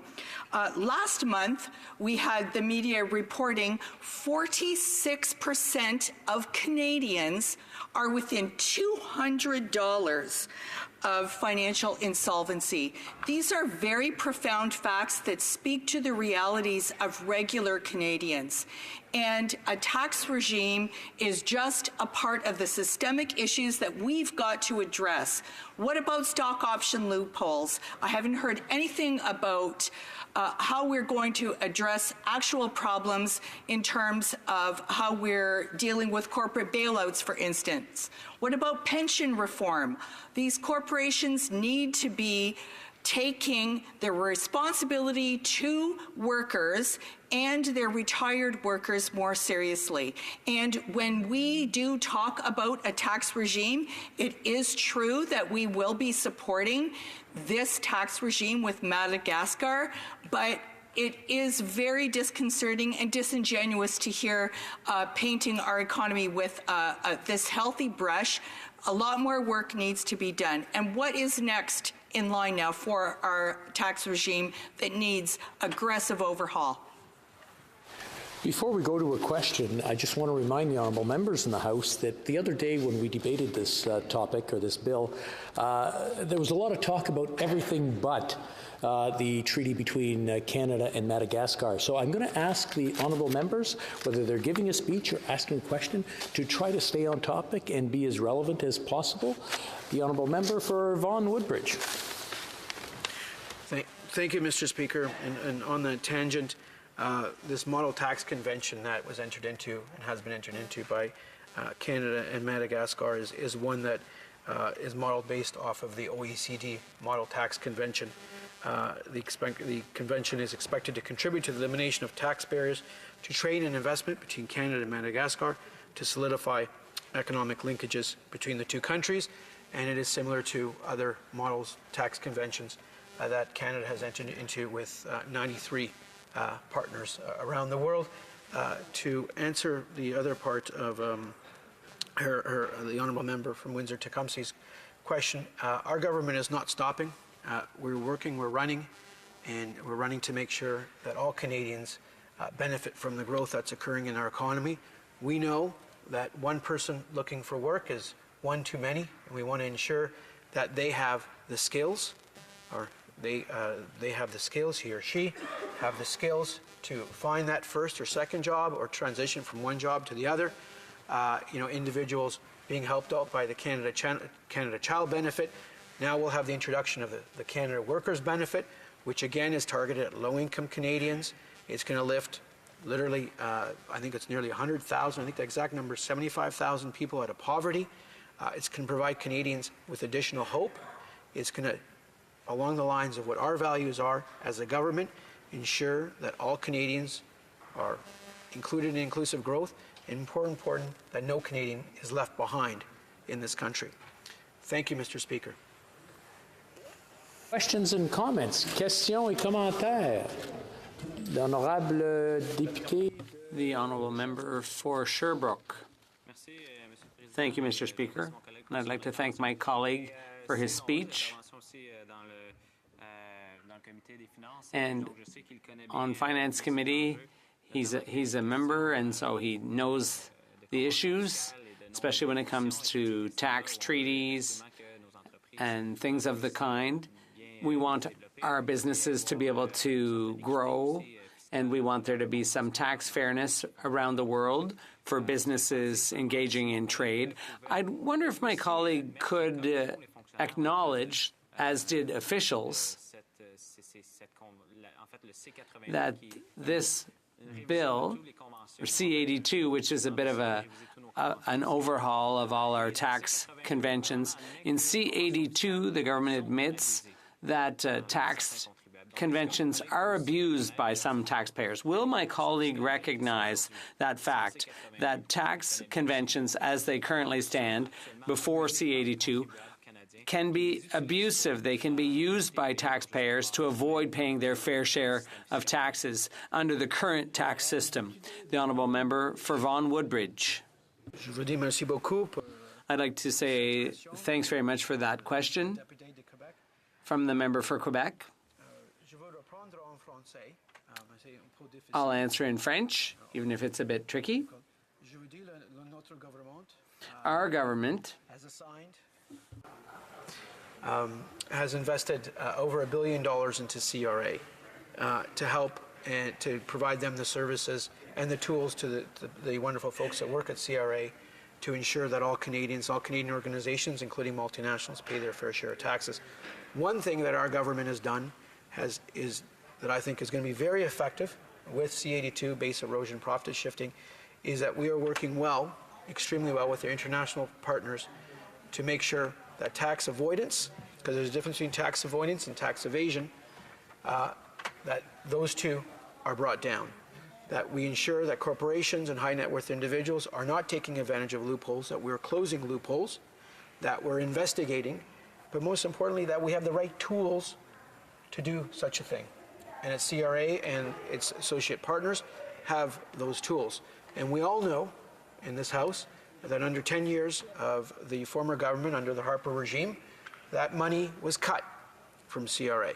The money was cut from CRA being able to do its job effectively and diligently for Canadians and hardworking Canadians, much like the ones in my the gentleman and my honourable colleague who I got to serve, who I had to was able to serve with on Finance Committee in his riding, and those wonderful Canadians in my riding of Vaughan Woodbridge. Thank you, Mr. Speaker. Questions and comments, questions et commentaires. Resuming debate, the honourable member for Haliburton, Kawartha Lakes, Brock. Before he begins, I just want to remind everyone that we are debating Bill S3 on the trade agreement between Madagascar and Canada, just in case they're wondering what the topic was and they stray a bit. Just thought I'd put that out there. The honourable member. Thank you very much, Mr. Speaker, and I do say thank you for this time. I was actually just paying attention to the testimony going on at the Justice Committee, and if there is anybody watching at home, I suggest you turn to that and watch that testimony by the former Attorney General. It is quite riveting, but you know, I won't take offense if my words get missed on this. However, it is my pleasure to rise today and speak to Bill S6, an act to implement the Convention between Canada and the Republic of Madagascar for the avoidance of double taxation and the prevention of fiscal evasion with respect to taxes on income. In November of 2016, the convention was signed between the governments of Canada and Madagascar, and I was surprised to learn while reviewing this bill that we have had diplomatic relations with Madagascar for nearly 55 years. In terms of economic activity between our two countries, Canada imported $100 million in goods last year. The bulk of these imports were mineral and vegetable products. Madagascar imported $16 million of Canadian goods last year. Global Affairs Canada reports that Canadian investment, direct investment to Madagascar, was $28 million in 2017. We have mining companies there. We do business with Madagascar. Since 1976, Canada has entered into similar tax agreements with countries all around the globe. In fact, we currently have 93 such agreements in place. The main purpose of this convention is to eliminate double taxation and prevent international tax evasion. I want to support Bill S6 and the international efforts coordinated by the Organization for Economic Cooperation and Development aimed to reduce treaty shopping for tax havens. However, this bill does remind us that the government's overall approach to addressing international tax evasion is inadequate and more needs to be done. Speaker, I had the pleasure of rising in this House on September 28th of last year to speak to Bill C-82, an act to implement a multilateral convention to implement tax treaty-related measures to prevent base erosion and profit shifting. Bill C-82, for the benefit of those at home, and as a reminder to my colleagues in the House, aims to make it more difficult for corporations to hide money in offshore tax havens. So what is double taxation? It's a taxation principle referring to income taxes paid twice on the same amount of earned income. It could occur when income is taxed at both the corporate level and the personal level, and it also occurs in international trade when the same income is taxed in two different jurisdictions. Now, I had a number of concerns with Bill C-82, and I won't repeat them all here, but one of my major concerns, and I think this is an underlying problem with these agreements, is I really have no problem with the agreements that inevitably make other jurisdictions more attractive to Canadian investment. Promoting investment in Canada should be a priority for the federal government, but in truth, we live in a global community with economic opportunities for Canadians outside of the country, whether through direct investment or indirectly, say through mutual or pension funds. What I do see as a problem, Speaker, is when our government fails to support completely lower taxes for Canadians and businesses domestically. With respect to businesses, we need to lower corporate taxes, reduce red tape, and create an investor-friendly climate. This is something we must do in concert with bills like C-82 and S6. We have companies moving from Canada to the United States because of a lower tax regime. If you want to stop the use of tax havens, make it attractive to invest at home and make tax rates competitive with other jurisdictions. The more investment dollars we can attract and retain in Canada, the less taxes we spend and or need to spend in pursuit of those who exploit loopholes in the tax rules. So let me be clear. Conservatives support measures to crack down on tax evasion. Aggressive tax avoidance is a major source of lost tax revenue through high tax jurisdictions like Canada. But remember, the vast majority of citizens and businesses in Canada pay their taxes and follow the rules. We need a competitive and fair tax system for all Canadians and corporations that do business in Canada. That is fundamental to a healthy and equitable economy. During the fall economic statement, the Finance Minister confirmed that the Liberals are borrowing about $18 billion this year and almost $20 billion next year to pay for their spending, and that they have no plan to balance the federal budget. This year's deficit is more than 3 times what the Prime Minister said it would be. He added $60 billion in debt. So here we are, giving the impression to Canadians through bills like S6 that the Liberal government is more interested in hunting down tax evaders in Madagascar, and I might add, Speaker, I'm not aware of an outbreak of tax evaders in Madagascar, than creating a fair and equitable system here in Canada.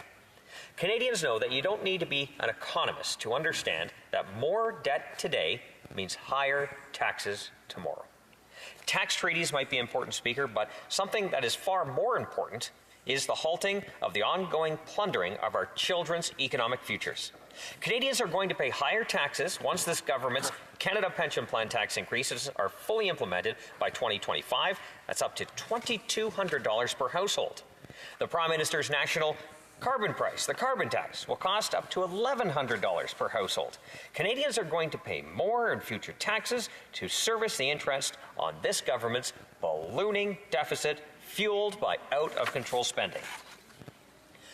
Speaker, the Liberals' previously proposed tax grab would have forced business owners here in Canada to pay 73% on savings income, penalized family businesses for sharing earnings, and work with family members, and doubled the tax on the sale of a farm from parents to children, forcing them to sell to multinational corporations instead. This is not how we create a friendly investment climate in Canada. This is not how you create wealth and lift people out of poverty. This is not how we safeguard our children's future. The previous Conservative government signed tax agreements like S6, but we did this in concert with reducing taxes for Canadian families and businesses. The average Canadian middle-class family is paying $800 more income tax today than they did before the Liberal government took office in 2015. Conservatives implemented family tax cuts, arts and fitness tax credits, education and textbooks credits, all of which were cancelled by this government. S6 is more about just cracking down on tax evaders. Trade and commerce between two countries are supported by these agreements. That is why our previous Conservative government signed a record number of them. Under the previous Conservative government, Canadian workers and businesses won free trade access to more than 50 countries around the world, creating hundreds of thousands of jobs and opportunities for everyone.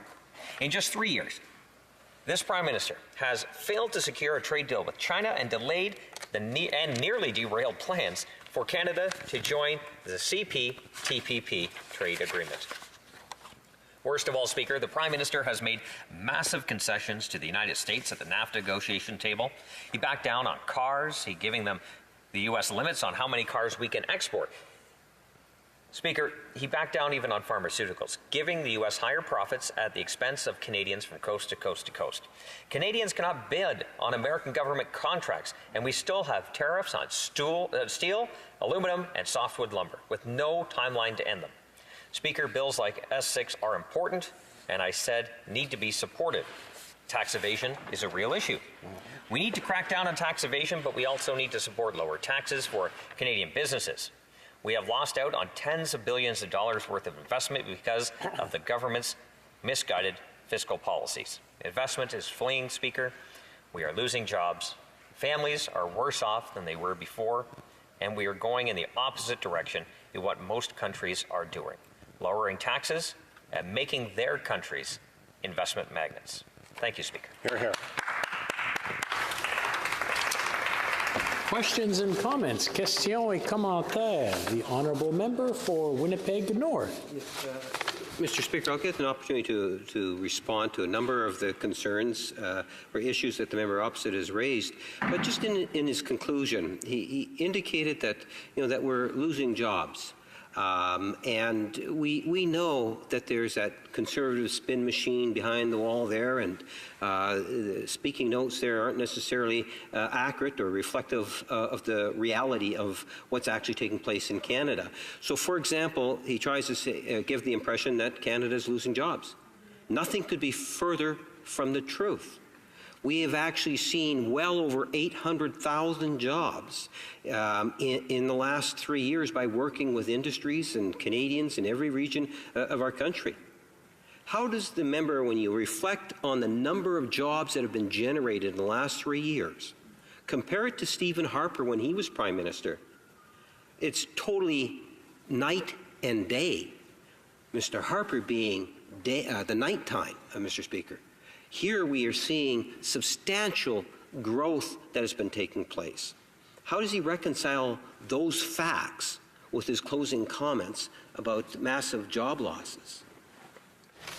The Honourable Member for Haliburton, Kawartha Lakes, Brock. I just want to remind the Honourable Members that we're debating S6, a treaty between Madagascar and Canada. The Honourable Member. Thank you very much, Speaker. I appreciate the question from my friend opposite. Well, first of all, Speaker, the American economy is going along very well. There's 7 million unfilled jobs in the United States right now. They are begging for workers. And Canada is benefiting because of that, because of our trade agreements with the United States. Now, if you look at the energy sector, we are losing tens of billions of dollars in investment in the resource sector as we speak. Investments already fleet. Fleet has left. We've already heard just a few short weeks ago that yet another energy company is leaving Canada to invest their money elsewhere. They do not see this as a friendly place to do business. And when you see hundreds of thousands of people out of work in the prairies and beyond, because this Liberal government has not created an environment that allows private sector growth to succeed, especially in the resource industry, we have a problem. When you look at the mining industry, Speaker, and we do have mines in Madagascar, Speaker, Canadian companies. You look at the mining industry here in Canada. They are extremely concerned about this Liberal government's policies. They do not see much of a future going forward because they do not see certainty in the process. And when you take away, especially in the north, you're talking Yukon, Northwest Territories, northern British Columbia, you're talking about those areas that rely on mining as a way of life, as their economy, and you take that away, take away the certainty, and you have companies looking elsewhere for investment, we are not looking forward enough into the future to be able to save those jobs and ensure that there is a future for our children. Questions and comments. Questions et commentaires. L'honorable député de Sherbrooke. The Honourable Member for Sherbrooke. Thank you, Mr. Speaker, and I'd like to thank my colleague for his remarks. They're a little unsettling because he seems to have a rather different opinion of taxes from many other Canadians. So my specific question is this, and perhaps I'll just give you a little bit of context. Around the world now, there's a race to the bottom for taxes. Every country is competing with the other on the issue of taxes. And my colleague seemed to imply that the solution is for us to jump in to that race to the bottom. And that's the understanding I got. Decreasing taxes to the level of tax havens so that our money would stop basically going. Our money would stop going there. Is that really the Conservative position? That is to say, to decrease our taxes to the level of tax havens so that Canadians stop using tax havens? Is that their position? Member for Haliburton, Kawartha Lakes, Brock. Thank you very much, Mr. Speaker, and I appreciate the question from my friend opposite, although I did say in my speech that I believe that tax evaders need to be dealt with according to the law. But as we're talking about bringing investment in dollars back to Canada, I'll give my friend opposite this headline from Reuters, December 31st, 2018. U.S. companies repatriate over $500 billion in 2018. Okay? Speaker, this also talks about, I'll quote the article, the change offered a powerful incentive to bring home some of the $3 trillion U.S. firms are believed to hold in jurisdictions outside of the U.S. borders. And that is because they changed the regulation and the tax system in the United States. So this way, companies were able to bring those dollars that they are keeping offshore back to the United States, which would then be taxed, and the country would be able to use those tax dollars to spend on the programs that they choose. So, Speaker, we want to, yes, tax them at a fair level, but we also want to get that money back into Canada so we can use it here rather than it being held offshore. We say there's a difference. Questions and comments. Questions et commentaires. L'honorable député. The Honourable Member from Mégantic-Lérable. I wasn't sure if you were leaving or if you were rising. Thank you, Mr. Speaker. I was listening closely to my colleague's remarks, and I would just like to ask him what he thinks about society reaching the most agreements like this one that they can, so that the rules are clear for everyone. And I'd like to know how he thinks this bill will help us in reaching those goals. The Honourable Member for Haliburton, Kawartha Lakes, Brock. Thank you very much, Speaker, and I appreciate my friend for that last-second question. It was a fantastic question. I appreciate that. So basically, Speaker, as we've been saying all along, jobs aren't created because the government says that we are going to create jobs or that they come up with the next new great government program. Jobs are created by having low taxes, reasonable red tape and regulations, period.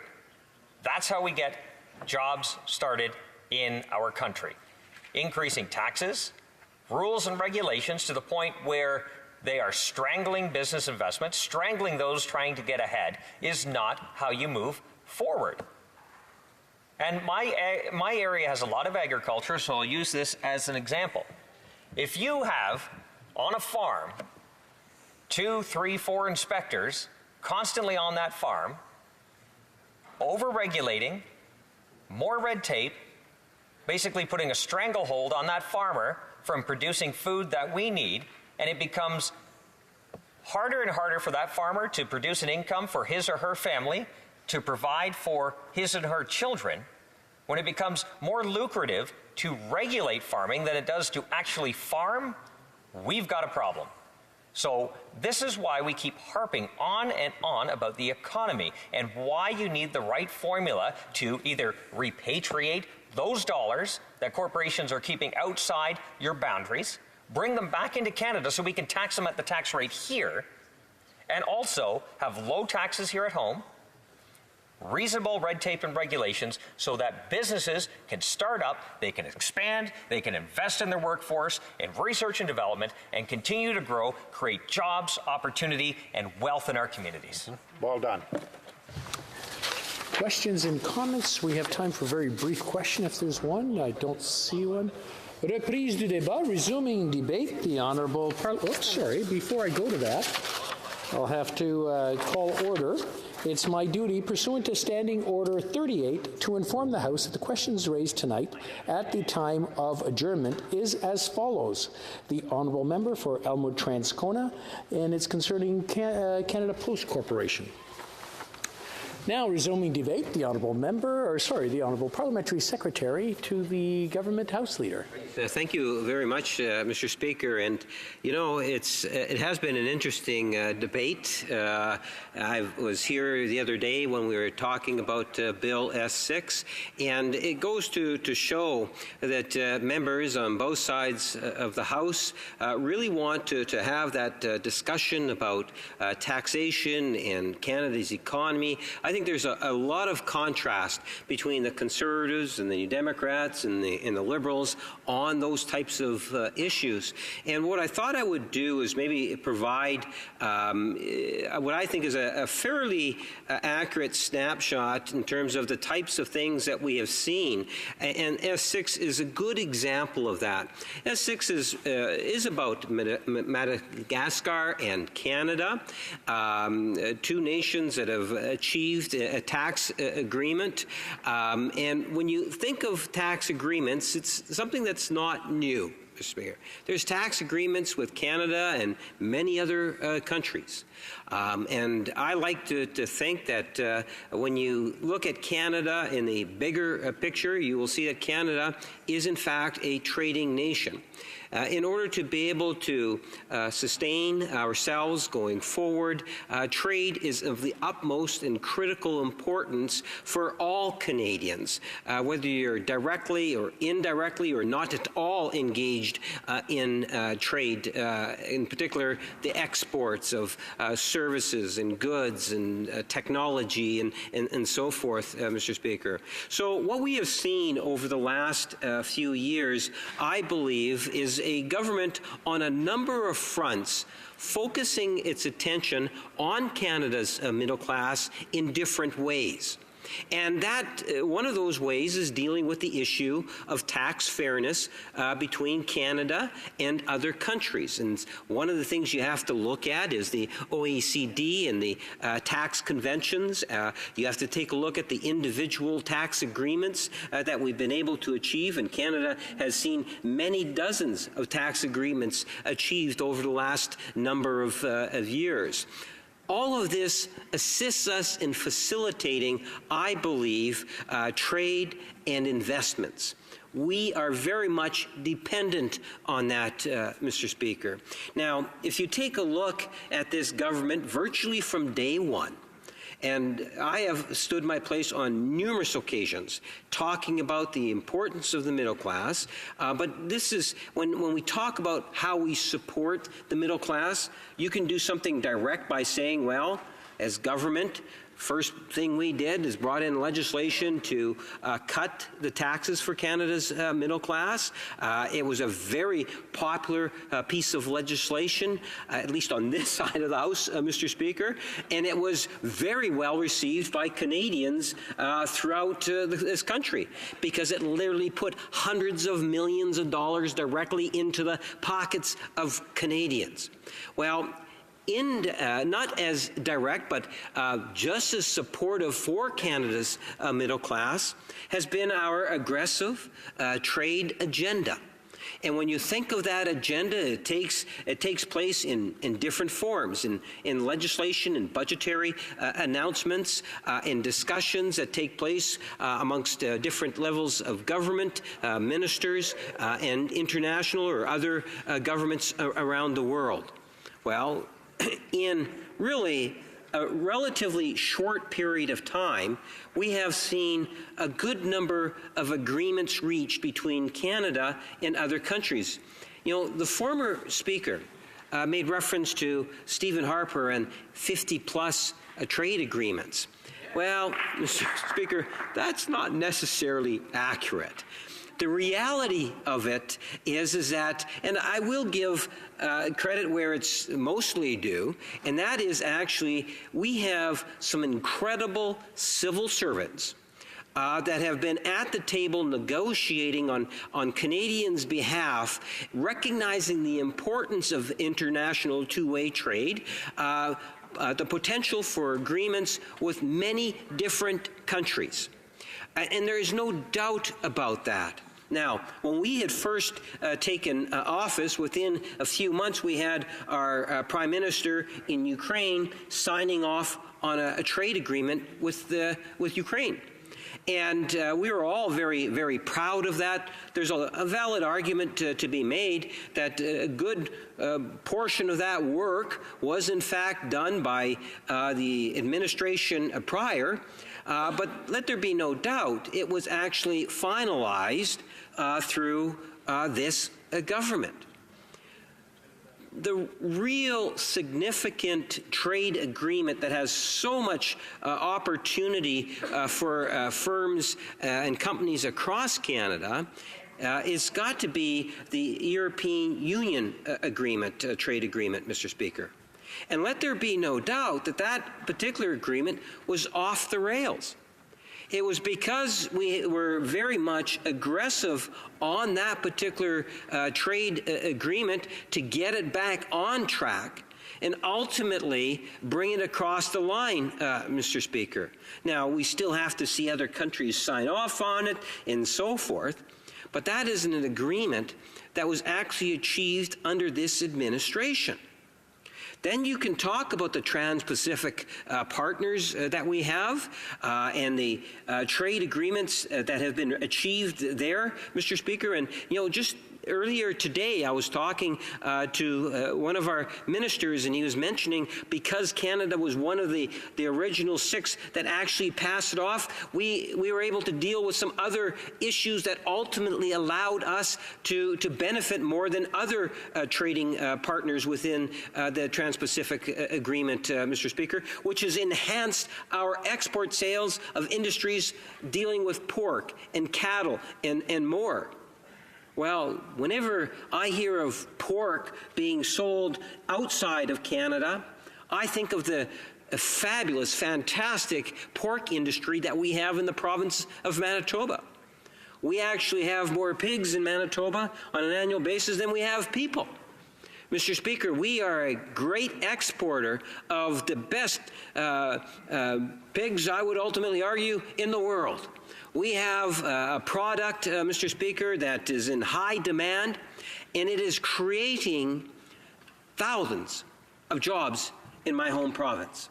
You go out to Brandon, Burns, or in the city of Winnipeg, or you go to Neepawa, 3 beautiful communities in Manitoba, and you get a sense in terms of just the size of the pork industry, not to mention the many farmers and other individuals within our agricultural community, and so many success stories as a result of that one particular industry, Mr. Speaker. Now, there are many different industries that are out there that have actually benefited directly as a result of an aggressive trades agenda by this government. And that is something in which has literally helped or assisted in the generation of hundreds of thousands of jobs in the last 3 years. And that is something that at least in part should be recognized.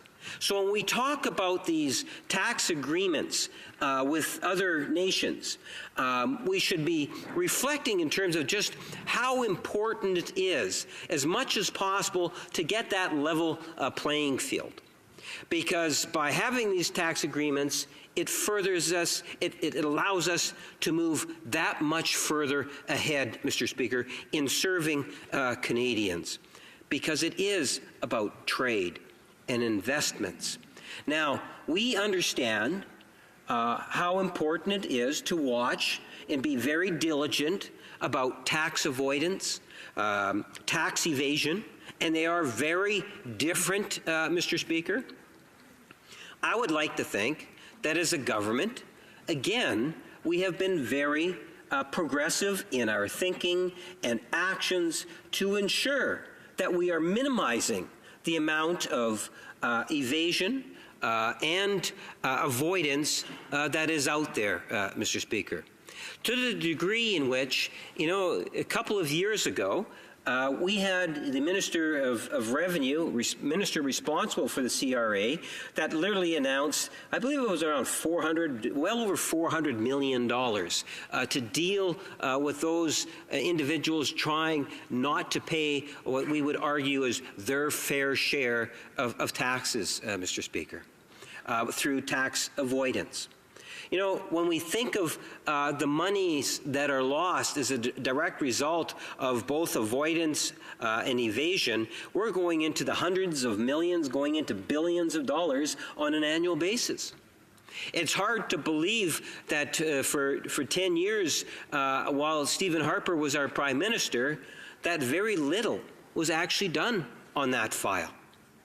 That it took this government to say that, look, we need to put additional resources in the budget in order to ensure that CRA is better equipped to be able to go after those that are avoiding paying taxes or those that are evading paying their fair share, Mr. Speaker.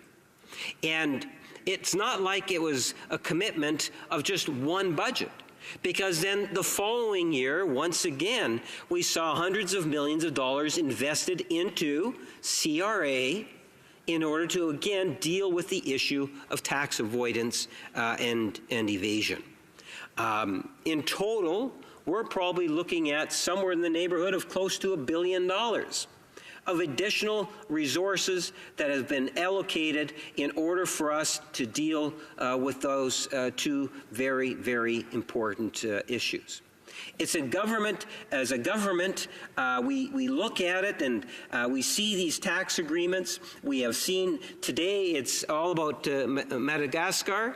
We have seen other tax agreements that have been achieved that allows for, through these tax agreements, I would ultimately argue, for Canada Revenue Agency and the many different departments involved to continue to build relationships with these other countries. Because most countries around the world will, in fact, recognize, Mr. Speaker, that you, in order for us to move forward where there's more world wealth, if I can put it that way, at the end of the day, we need to do what we can to enhance trade. And there is a sense of competition that is there, and we have to be in a position to be able to compete for that, Mr. Speaker. Now, where, again, I would differ from my colleague across the way when he said, well, you know, just lower the taxes, that's all you have to do is lower the taxes and the jobs will be coming. Well, arguably, that is the formula that Stephen Harper attempted, Mr. Speaker, and had those boutique taxes. He reduced the GST. Yes, I'll give them that. But recognize the economic performance of the Stephen Harper 10 years of governance. And what you will find is that in many ways, the economy just, moved ever so slowly forward. As I say, we have created more jobs in 3 years than they did in over 10 years, Mr. Speaker.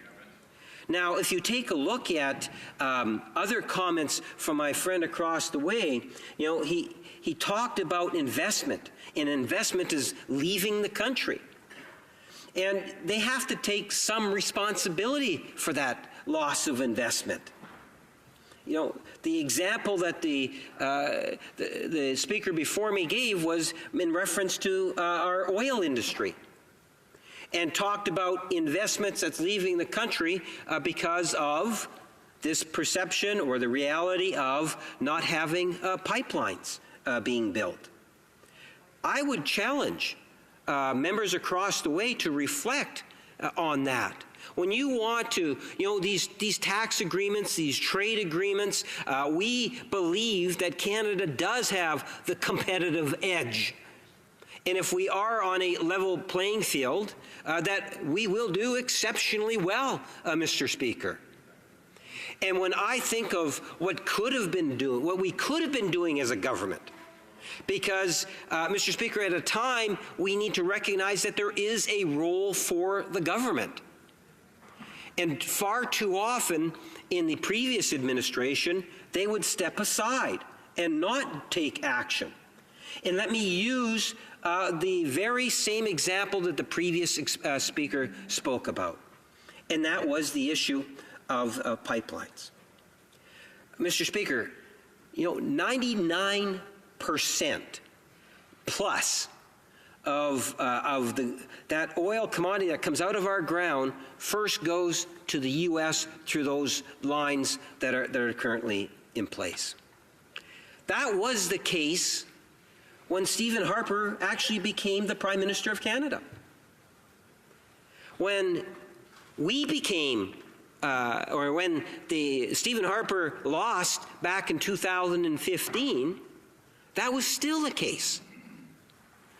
The Harper or the Conservatives were completely reliant on the U.S. Market. And it is one of the reasons why that sector is hurting today. Now, when they talk about taxation, fairness, and the importance of tax agreements and so forth, yes, that's really, really important. But when my colleague from across the way tries to give the impression that that's the only thing that government needs to do, I would suggest to you that the member is wrong in that assertion.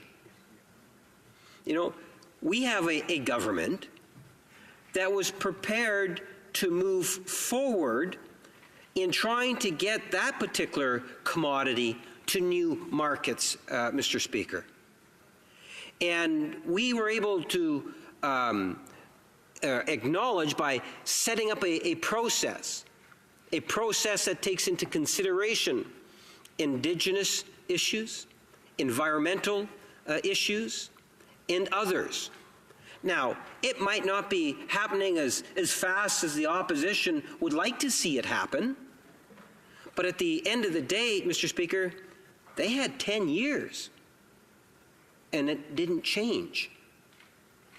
Now, if we go back to the issue of trade and commerce and how we attract investments, I would suggest to you at some point in time in the future that we will see many of those oil dollars or commodity dollars continue to invest in Canada, because we are in many ways having our attention, or we're providing attention to issues of our environment, green technology as an example. And I think that when we look at the future of exportation, that we're going to be that much more at an advantage or a competitive edge, because we have a government that recognizes that. We have a government that not only goes out to secure trade agreements and tax agreements, but recognizes that there's other ways in which the government can actually contribute. That's why, whether it's the Canada Investment Bank, whether it's having investment hubs, whether it's supporting our diversification, economic diversification of funds, all of those become very important to this government. And the reason being, Mr. Speaker, as I said at the onset, is that if we can build on taxation fairness and trade and investment, that we will have a healthier economy.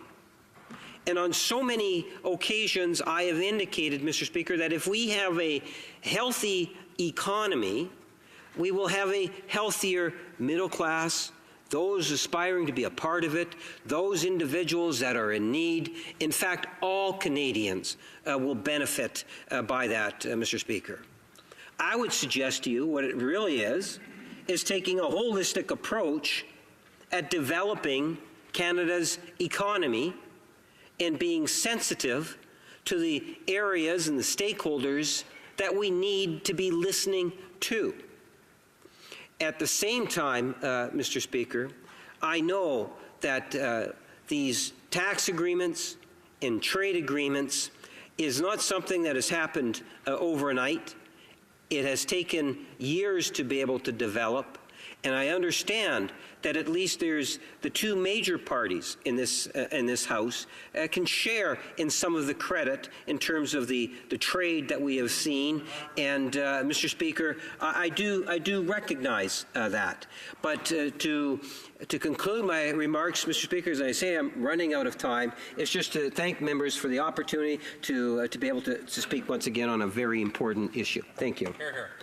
Questions and comments. The honourable member for Cypress Hills Grasslands. Thank you, Madam Speaker. I can tell how desperate this government is right now when I hear my colleague opposite, particularly him, talking about how the two major parties in the House here can share credit on the trade issue. I don't think I've ever heard him say anything like that before, given that we did most of the work. We did the 45 trade agreements, and they've virtually done nothing. 46, okay, and they've done virtually nothing since then. But I do have a question for him. He was talking a little bit earlier about pork. He was talking about evasion and avoidance, about investments leaving this country, and as he was talking about avoidance and evasion, and I could hardly help thinking that he's avoiding reality and he's evading the truth here. When we hear today's testimony at the Justice Committee, it was a litany of a story of coercion, of political corruption, of incredible pressure on a minister, of misleading information, much of it from the highest office holder in the country, our Prime Minister. I'm just wondering if he could tell me, well, this epic, does he believe this epic of coercion and corruption and evasion and avoidance damage our relationships internationally? We're talking about international trade agreements. Do you think it'll impact these agreements when other countries see a government that is demonstrating such remarkable levels of coercion and corruption at the highest level? Honourable Parliamentary Secretary. You know, Mr. Speaker, the member started off, and I think it's really important for us to recognize this. A member, he's trying to focus his question about misleading. And then he started off by saying Stephen Harper had 56 trade agreements. 46 countries. Okay? Now, reality, Mr. Speaker, is that that's absolutely not true. The member is actually misleading Canadians to make that statement, because the Conservative government did not sign off on trade agreements that affected 46 countries. In fact, Mr. Speaker, it has been this government that ultimately was able to take that negotiating teams that had already begun but had not finalized the agreements and get it across the goal line. And to try to give the impression that the EU agreement, as an example, was finalized is wrong, because that is not the case, Mr. Speaker. It was far from reality.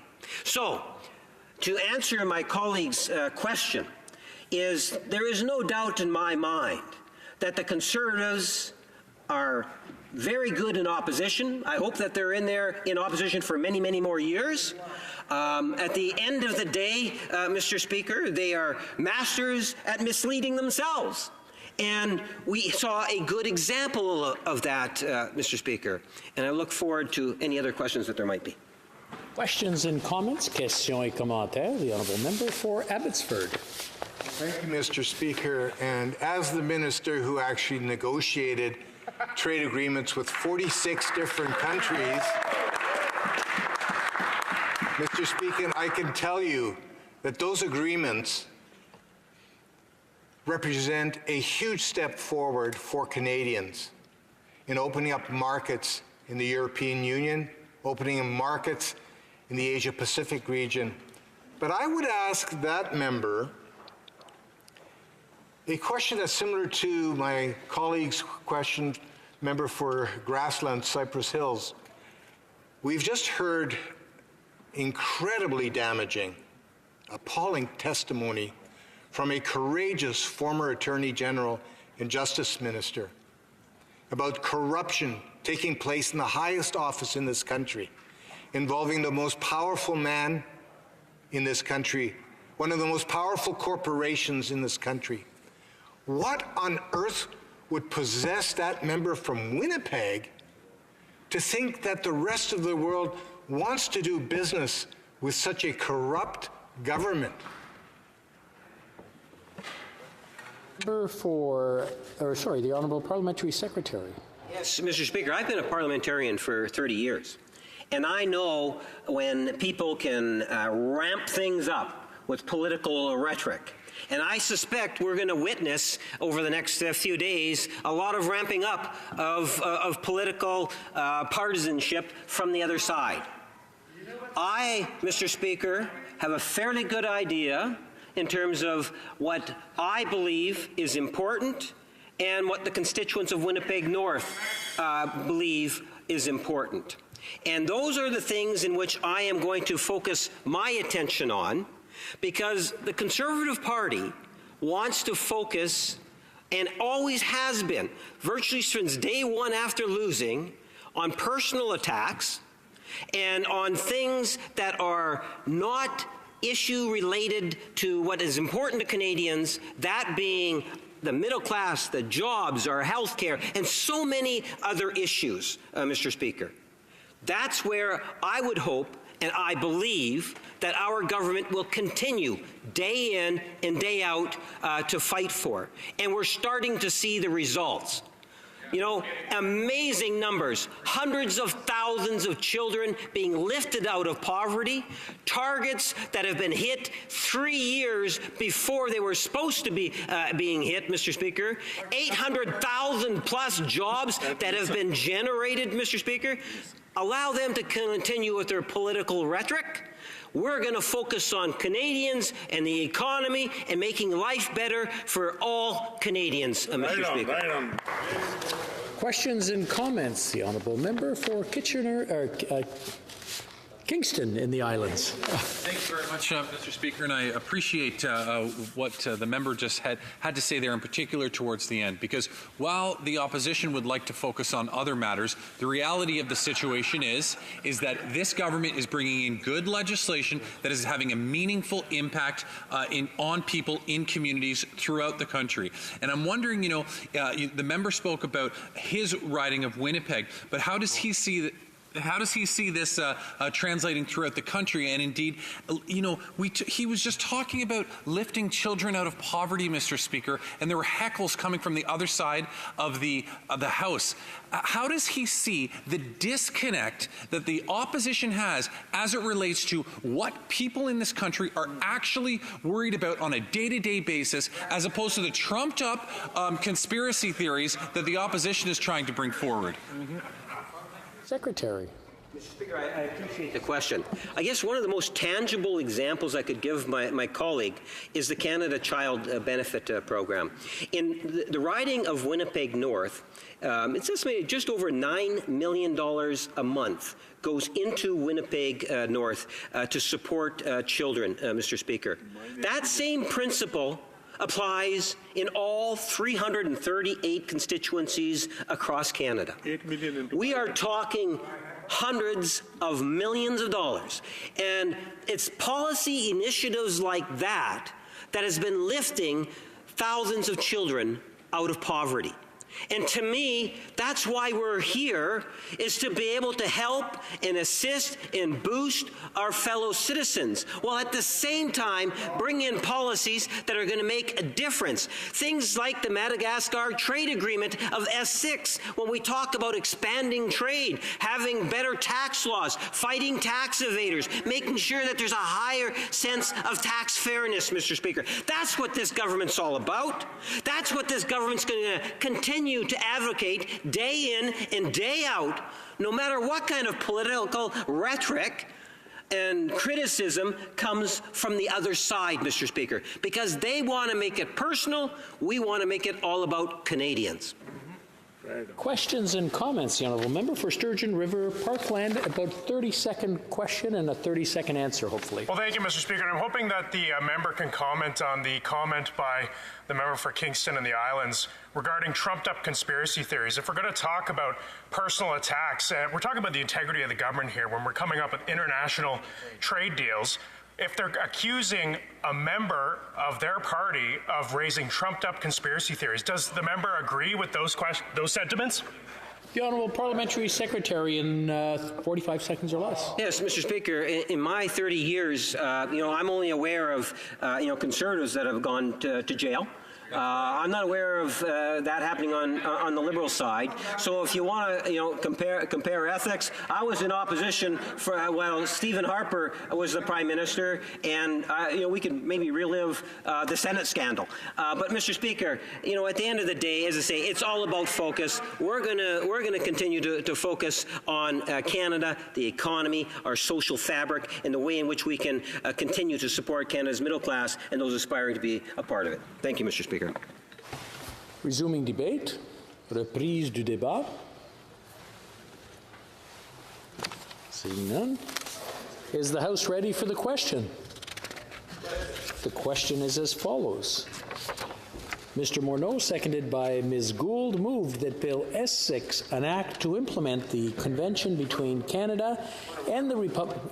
We have a point of order. The honourable member for Barrie Innisfil. Is there not an amendment that's on the question? There is. We'll be going through the whole process, and we'll take care of that. So where was I? I'll start over. The Bill S6, an act to implement the convention between Canada and the Republic of Madagascar for the avoidance of double taxation and the prevention of fiscal evasion with respect to taxes on income, be now read a second time and referred to the Standing Committee on Finance. Now it just, okay. Ms. Rempel, seconded by Mr. Calkin, moved the following amendment, that the motion be amended by deleting all the words after the word that and substituting the following.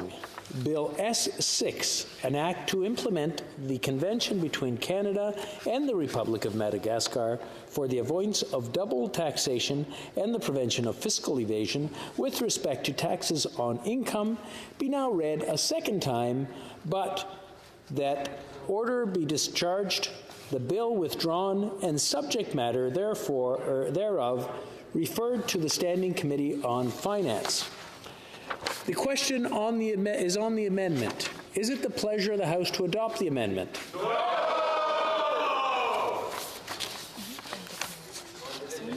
I'm sorry? Okay, very good. I declare the amendment defeated. Okay, I declare the amendment defeated. I just want to make sure we got that right. Very good. On to it. No. No, just defeated. Voice vote. That's agreed on. Monsieur Morneau, appuyé par... Mr. Morneau, seconded by Ms. Gould, moved that Bill S6, an act to implement the convention between Canada and the Republic of Madagascar for the avoidance of double taxation and the prevention of fiscal evasion with respect to taxes on income, be now read a second time and referred to the Standing Committee on Finance. Is it the pleasure of the House to adopt the motion?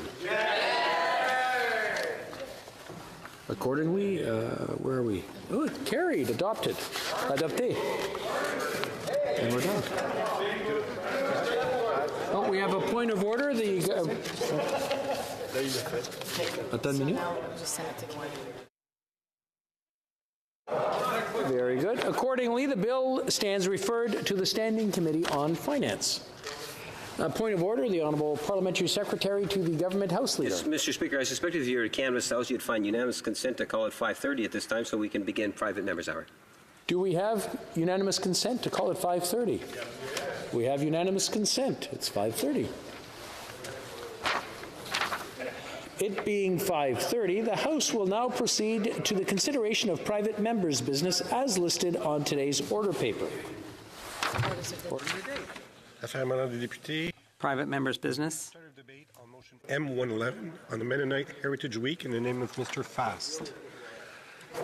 Mr. Fast, seconded by Mr. Anderson, moves that in the opinion of the House, the government should recognize the contribution that Canadian Mennonites have made to building Canadian society, their history of hope and perseverance, the richness of the Mennonite culture, their role in promoting peace and justice, both at home and abroad, and the importance of educating and reflecting upon Mennonite heritage for future generations by declaring the second week of September as Mennonite Heritage Week. Debate. The Honourable Member for Abbotsford. Well, thank you very much, Mr. Speaker. I rise in this House today to speak to my own motion that will establish the second week of September as Mennonite Heritage Week. So why Mennonite Heritage Week, you would ask? Well, firstly, this is an opportunity for the Government of Canada to recognize the contribution that Mennonites have made in building our great country. The Mennonite community is incredibly diverse and have invested heavily in building a community that is tolerant, that is prosperous, where we care for one another, are generous with each other.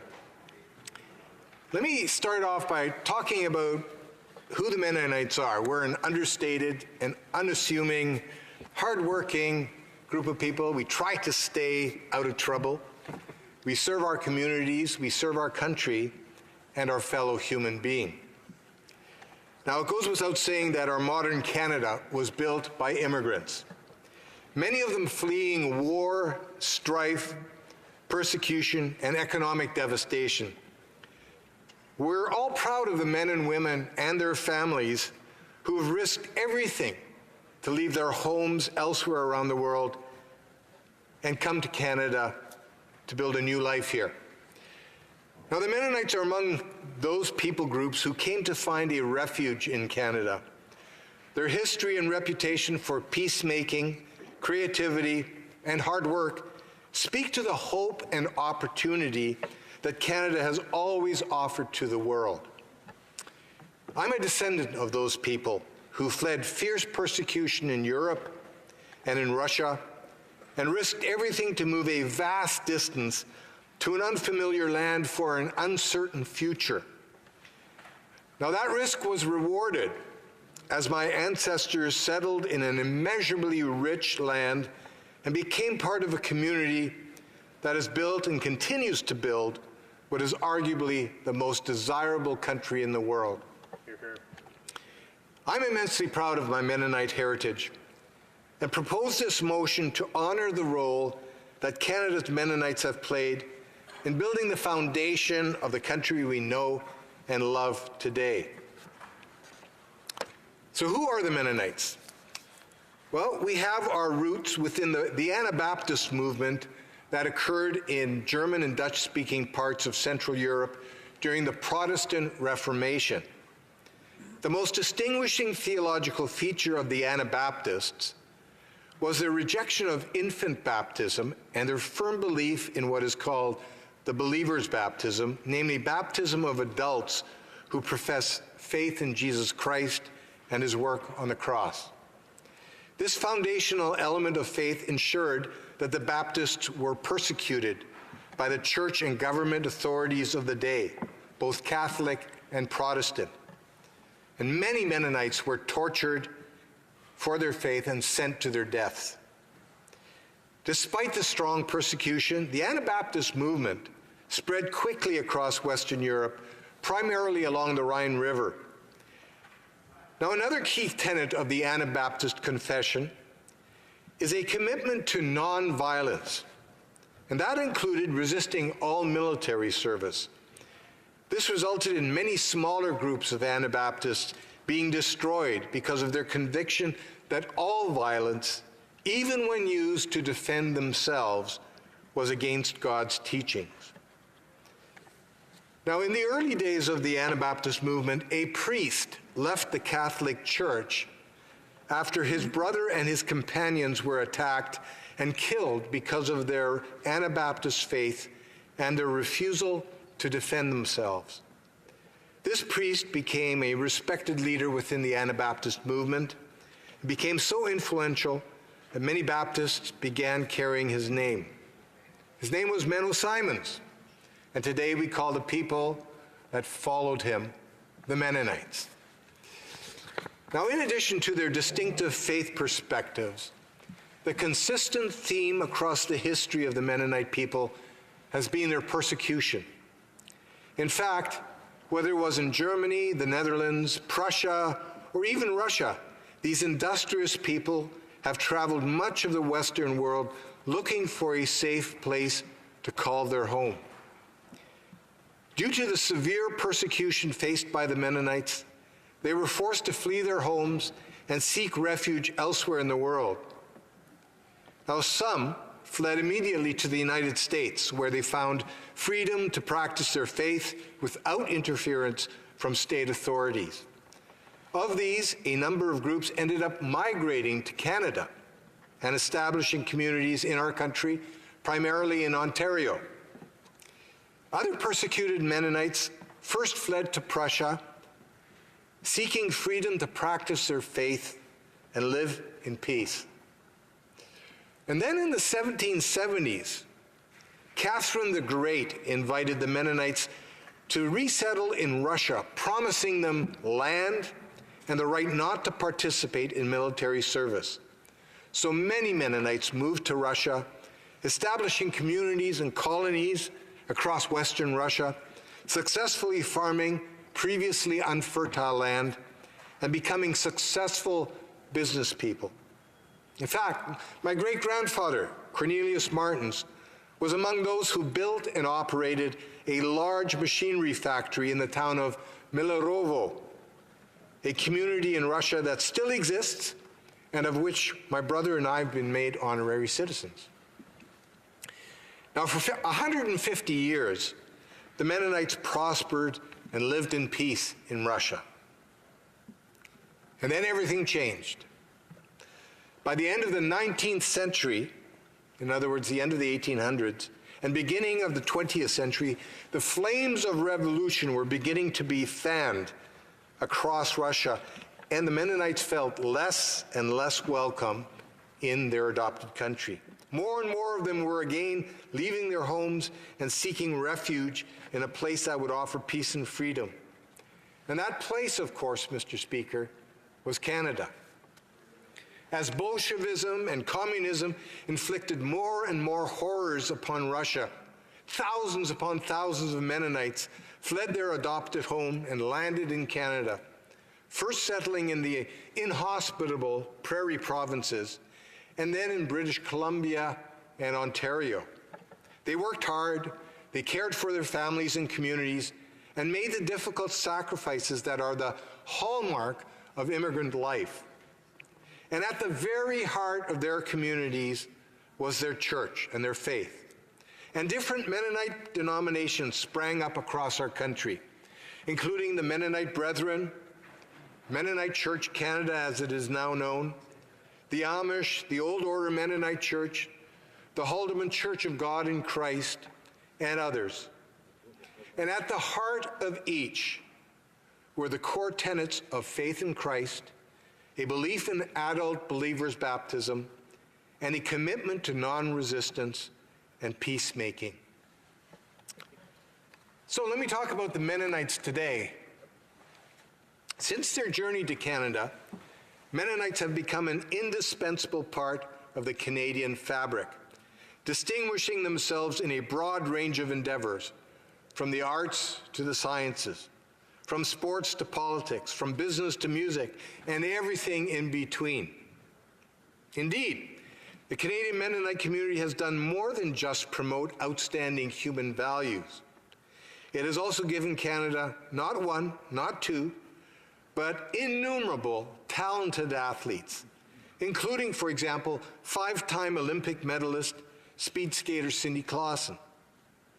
Other Mennonite athletes of note include NHL players such as Jonathan Taves, Dustin Penner, Robin Regier, James Reimer, and former St. Louis Blues great Gary Unger. And there are many, many others, either in the NHL today or formerly in the NHL.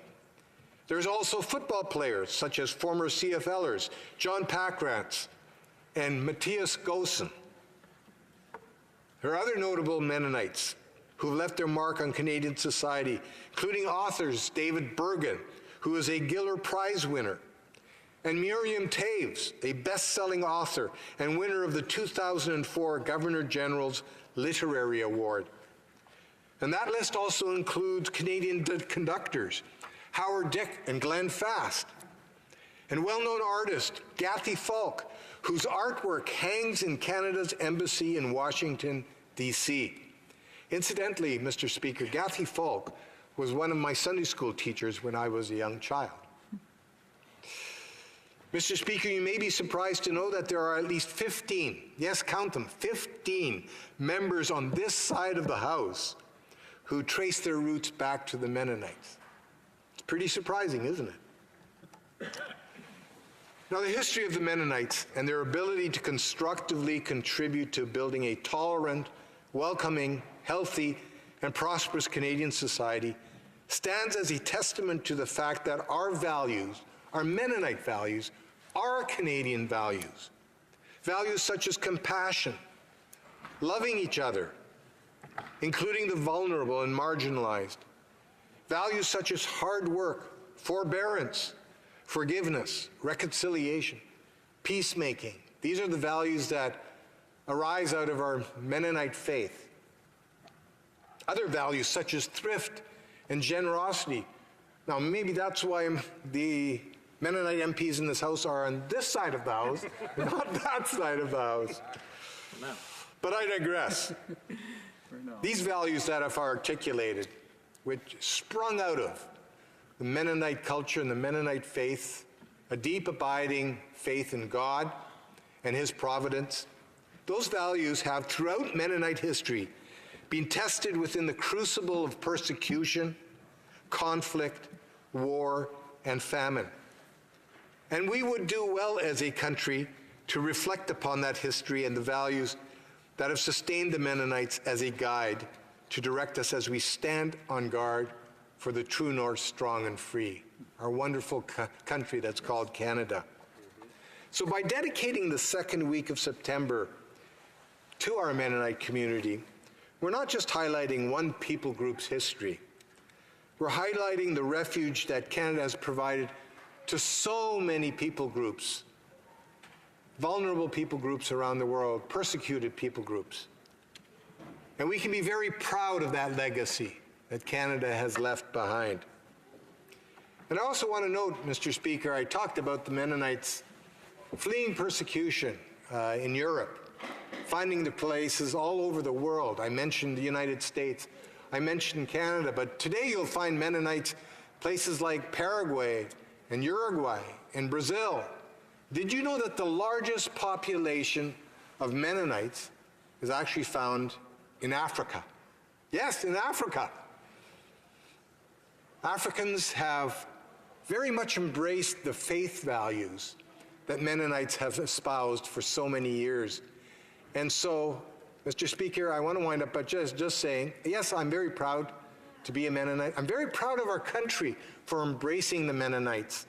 I'm very pleased that today we have a motion that will declare that every September, second week in September, will be known as Mennonite Heritage Week. Thank you so much. Questions and comments. Questions et commentaires. The Honourable Member for Surrey Newton. Thank you, Mr. Speaker. I would like to congratulate the Honourable Member from Abbotsford for bringing this motion forward and him being proud of his heritage. And certainly, Mr. Speaker, as I come from a Sikh heritage, and we all come from different heritage, bring heritage values to Canada, but we are all proud Canadians. And in fact, outside of Pakistan and India, if there is one historic Sikh site, that is in Honourable Member's own riding. But Mr. Speaker, outside, when we go out in the public, when we have bills like this, Mennonite Heritage Month or Sikh Heritage Month, some Canadians raise concerns that why these bills are important.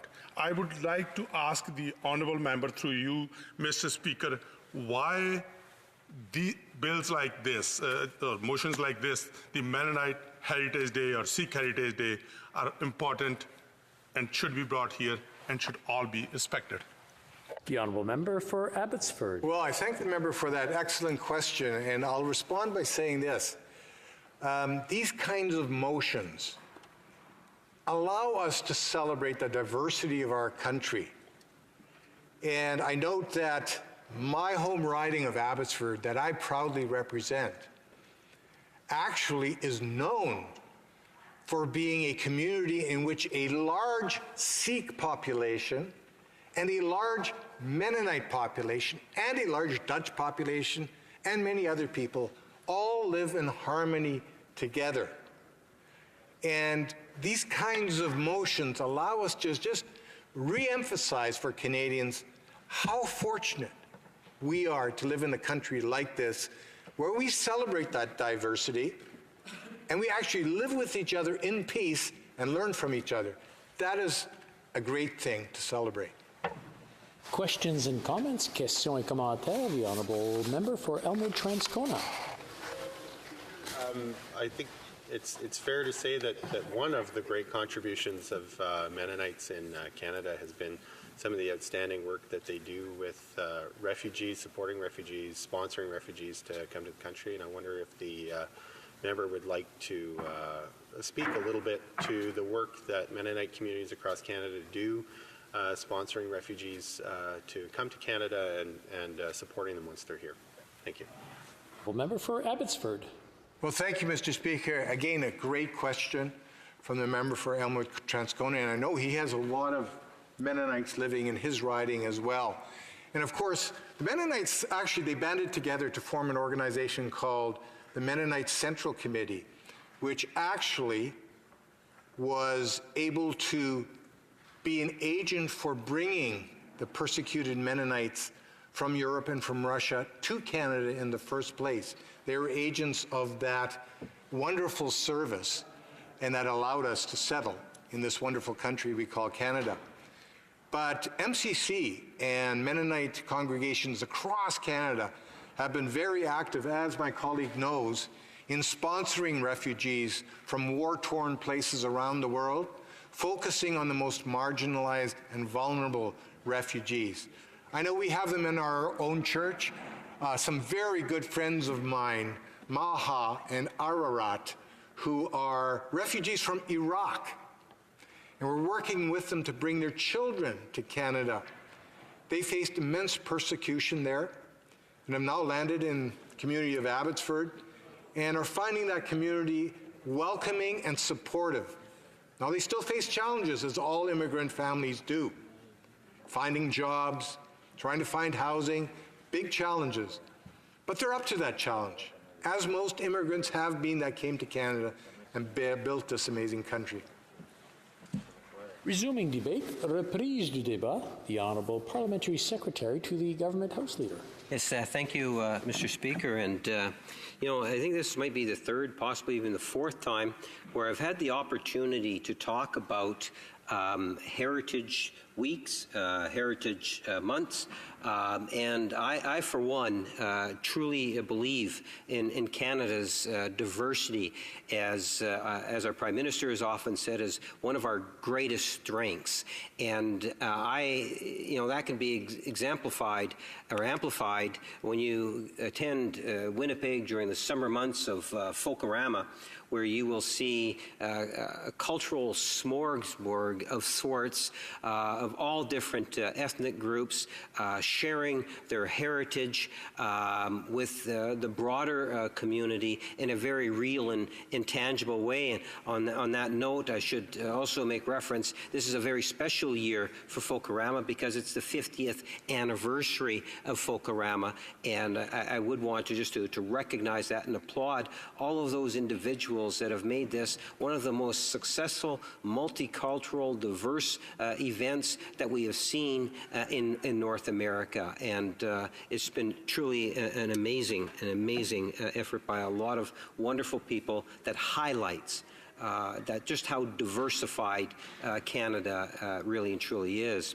In terms of the motion, the bill that's been brought forward from my colleague across the way, we make reference to the Mennonite community, a community in which I am actually very, very familiar with. It goes back, even though I might not necessarily be of Mennonite heritage myself personally, even though at times I might question that because of my father and the engagement he had with the Mennonite community. He was a great consumer of many Mennonite products, in particular agricultural products, Mr. Speaker, over the years when I was fairly young in growing up. And I've had the opportunity to also experience firsthand as an adult many of the exchanges that have taken place, again, based on commerce. And a number of years back in the 90s, I was able to get even a bit better of a sense of the Mennonite community when I really started to get engaged in the whole issue of leadership within political parties, and reaching out, and so forth. So I would like to maybe just share a few thoughts and then talk about diversity. First off, to recognize, as the member had indicated, that the Mennonite community is fairly well dispersed in Canada, but I want to talk about the Manitoba Mennonite community.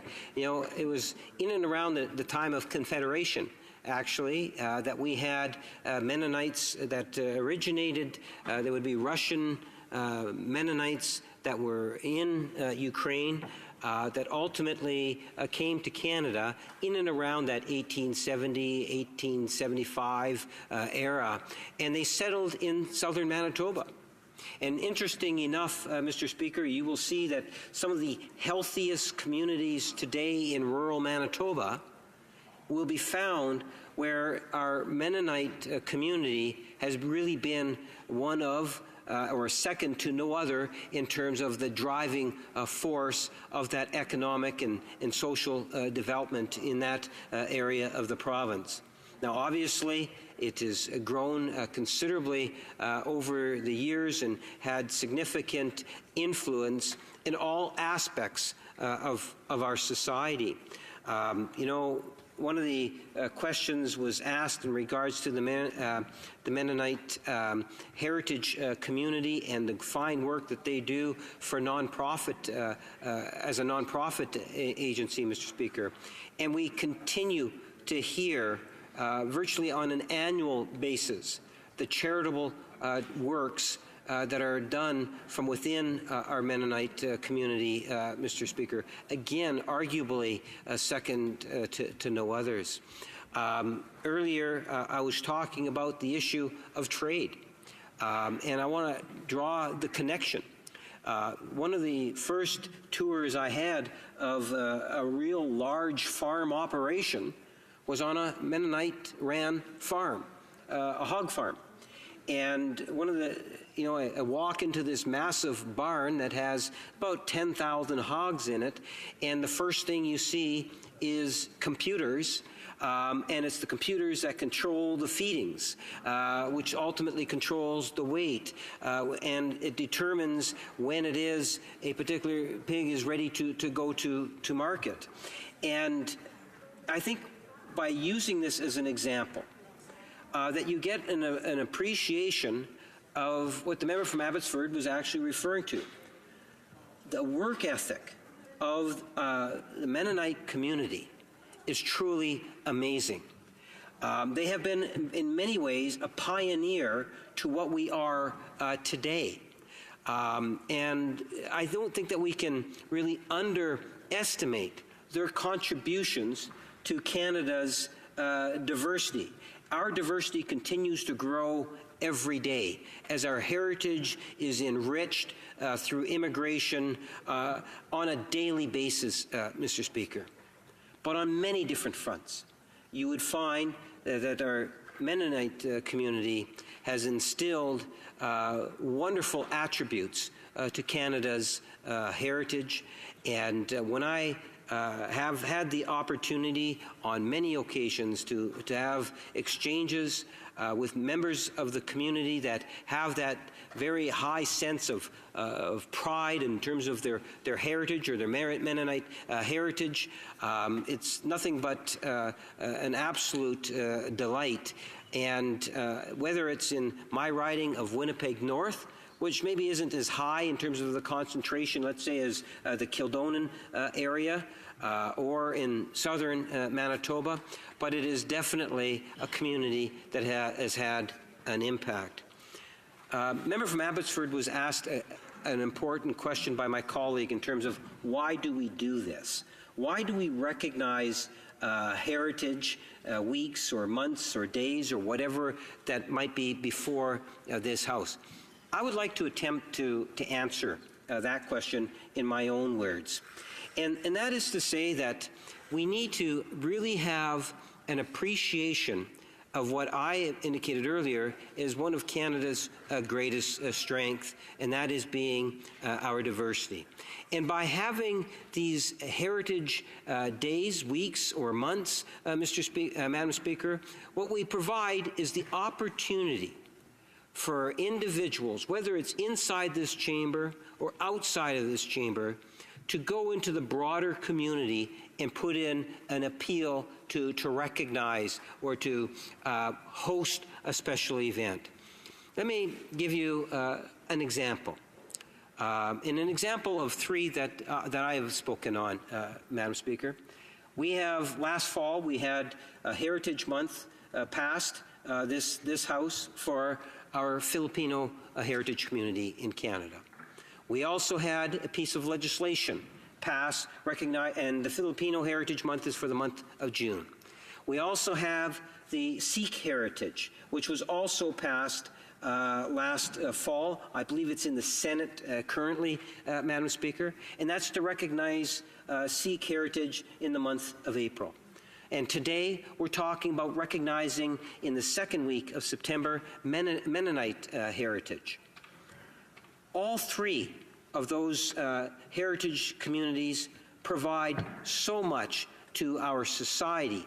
And if we choose as members of Parliament or encourage, maybe it's school boards, provincial level of governments, businesses in our community, present awards, do things that heightens the awareness. I always like to think that, we don't ask people when they become Canadian citizens that they forget about their homelands. We, in fact, like to encourage them to take that home, that country, that grouping, and to use that as a part of growing Canada's heritage. And so, for example, I will be hosting a Heritage Month. I will be giving out medallions. I will take a look in terms of what role I might be able to play. Why? Because the member from Abbotsford has taken the time to raise what I think is a really important community and wanting to ensure that there's a heightened sense of public awareness, of public pride, of individual pride of the communities in which, we are Canadian, but we're Mennonite Canadians.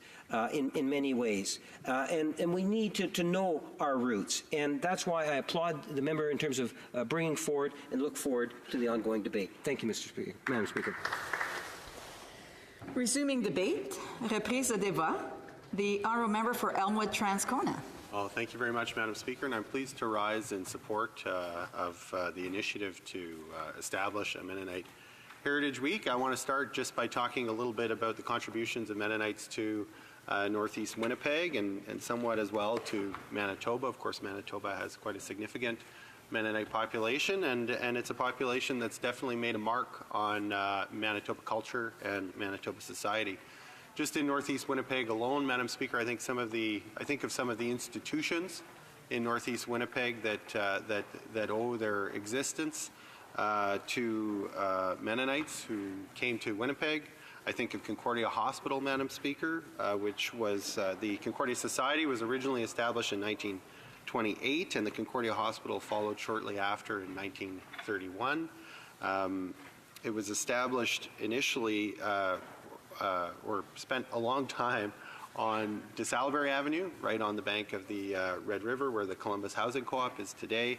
And in 1974, it moved to its current location, where people know it well, on Concordia Avenue. Not long after opening in 1974, what they found was that the emergency room was well frequented, that the ICU was smaller than what they actually needed. They had misprojected what they needed. And by 1983, the emergency room was being expanded. The ICU number of beds was being doubled from 4 to 8. Concordia Hospital is in the news a lot today, Madam Speaker, because the current Conservative government is endeavoring now to close that same emergency room and close the ICU.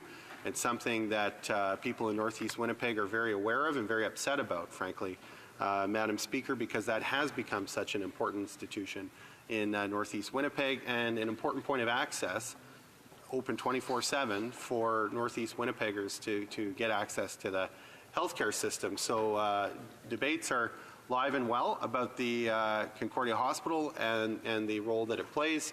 But that institution, which is important and is being hotly contested now, was originally founded by Mennonites in Winnipeg, Madam Speaker.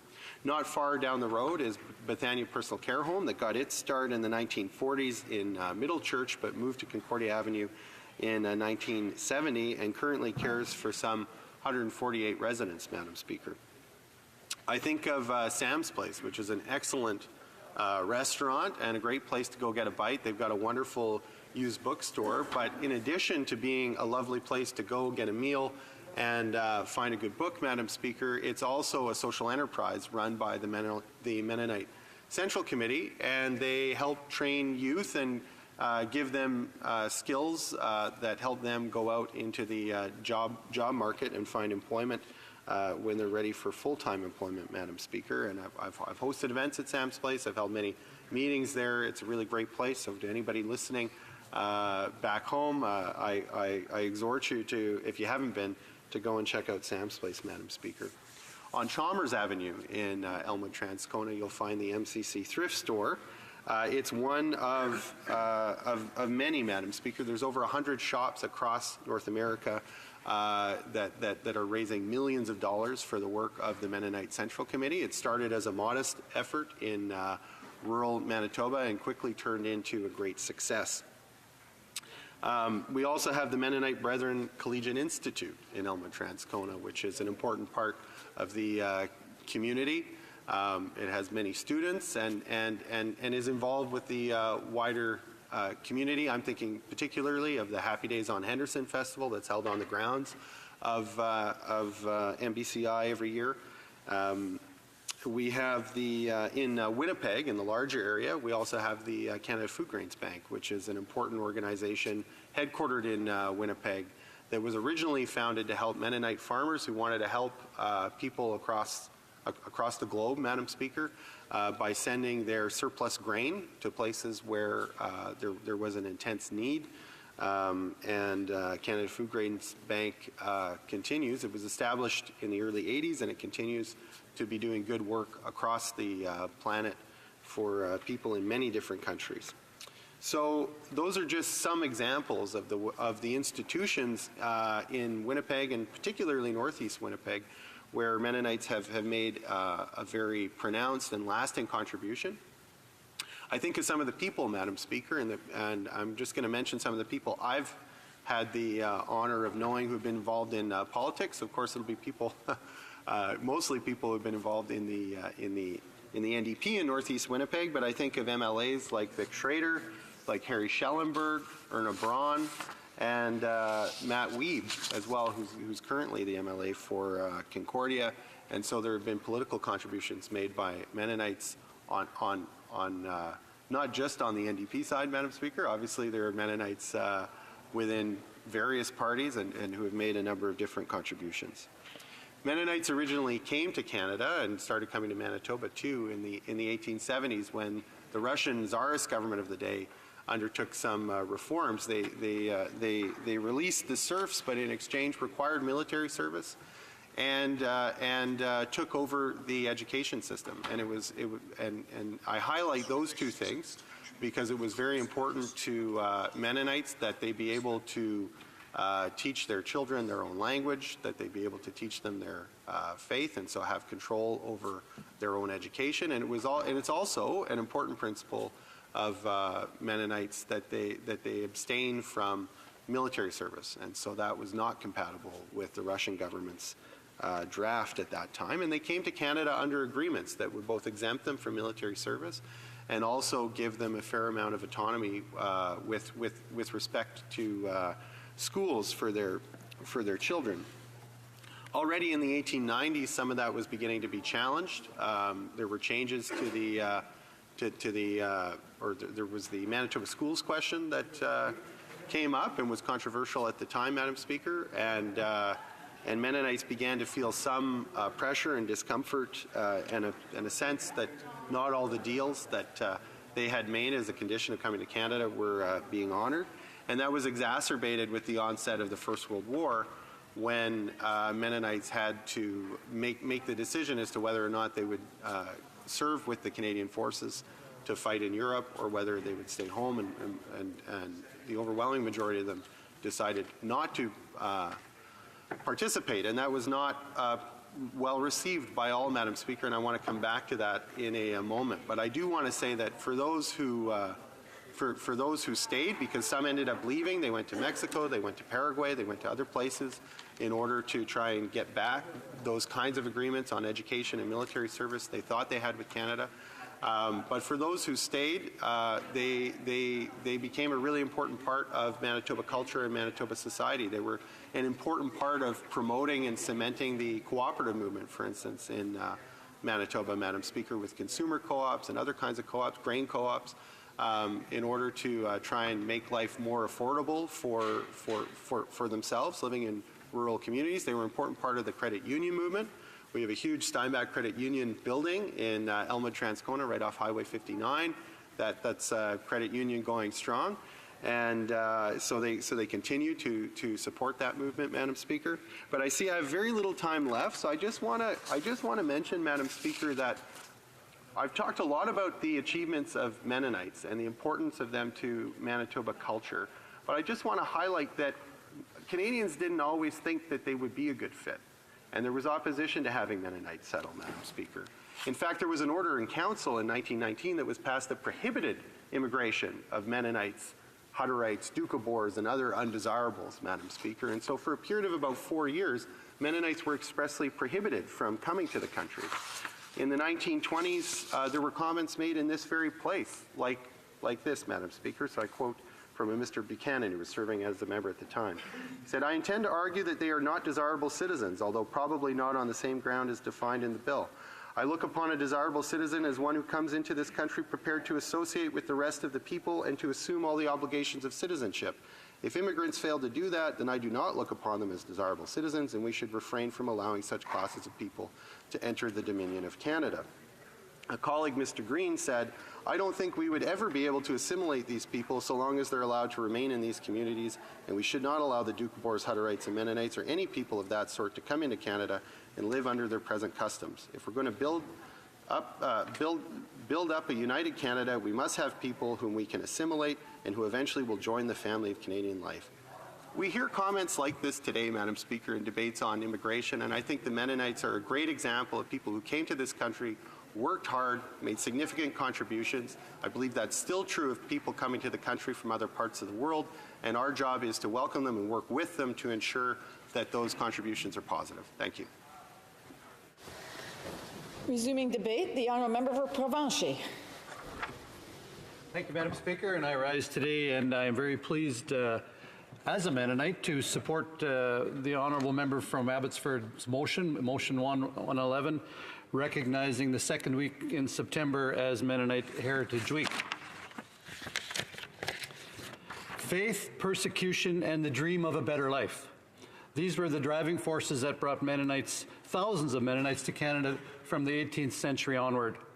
Today, as we discuss motion M111, introduced by the honourable member from Abbotsford, nearly 200,000 Mennonites call Canada home. In 2010, the largest concentration of urban Mennonites were found in my province of Manitoba, in Winnipeg, followed by Vancouver, Saskatoon, Kitchener, Waterloo. Each of these urban populations was fed by large Mennonite rural communities, such as those which exist in southern Manitoba. In fact, today, Winnipeg has one of the largest urban Mennonite populations in the world, with more than 20,000 Mennonites and dozens of Mennonite churches. As we consider the idea of designating the second week of September as Mennonite Heritage Week, we naturally lean on the rich history of the Mennonite community in Canada. Mennonites go back to the 16th century, a people forged out of the Protestant Reformation. With the invention of the printing press the century before, faith was transformed. People were in a position to read and understand the Christian scriptures for themselves. The Anabaptist movement was born. The movement spread throughout Europe. In northern Germany and the Netherlands, a man by the name of Menno Simons became the influential Anabaptist leader. Originally a Roman Catholic priest, Simons had concerns about infant baptism, ultimately coming to believe that baptism should be voluntarily chosen by mature believers. This was contrary to the widely practiced tradition of infant baptism within the mainstream Christian communities. Simons wrote extensively, preached constantly, and eventually turned a fledgling movement into an ever-expanding community of believers that came to be known as the Mennonites. The Mennonites were peaceful, with a tendency towards self-sufficiency and isolation that produced a particularly unique social religious culture, a culture that held deeply conviction of faith that was not simply a private matter, but a way of life that it would express itself in every facet of one's being. Commitment to God and family is paramount. Fierce persecution characterized the life of these believers. Many were imprisoned and executed. Being Anabaptist was considered a crime, and so persecution led them to migrate throughout Europe and North America. Mennonites were looking for a place where they could truly and fully enjoy one of humanity's most basic and fundamental rights, the right to freedom of conscience and freedom of religion. Much as it is today, Canada was a desired destination for many who were suffering at the hands of their persecutors. The first waves of Mennonites to arrive in Canada came from Pennsylvania in 1786, eventually leading to the creation of the Mennonite Conference of Ontario and, believe it or not, Quebec. The second saw a wave of European immigrants arriving in 1822, establishing a large Amish settlement that would become the Ontario Amish Mennonite Conference in 1923. A third wave saw more European immigrants from Russia and Prussia settling in the Canadian prairies beginning in the 1870s. At the time, the Dominion of Canada was looking for European farmers to settle the new province of Manitoba.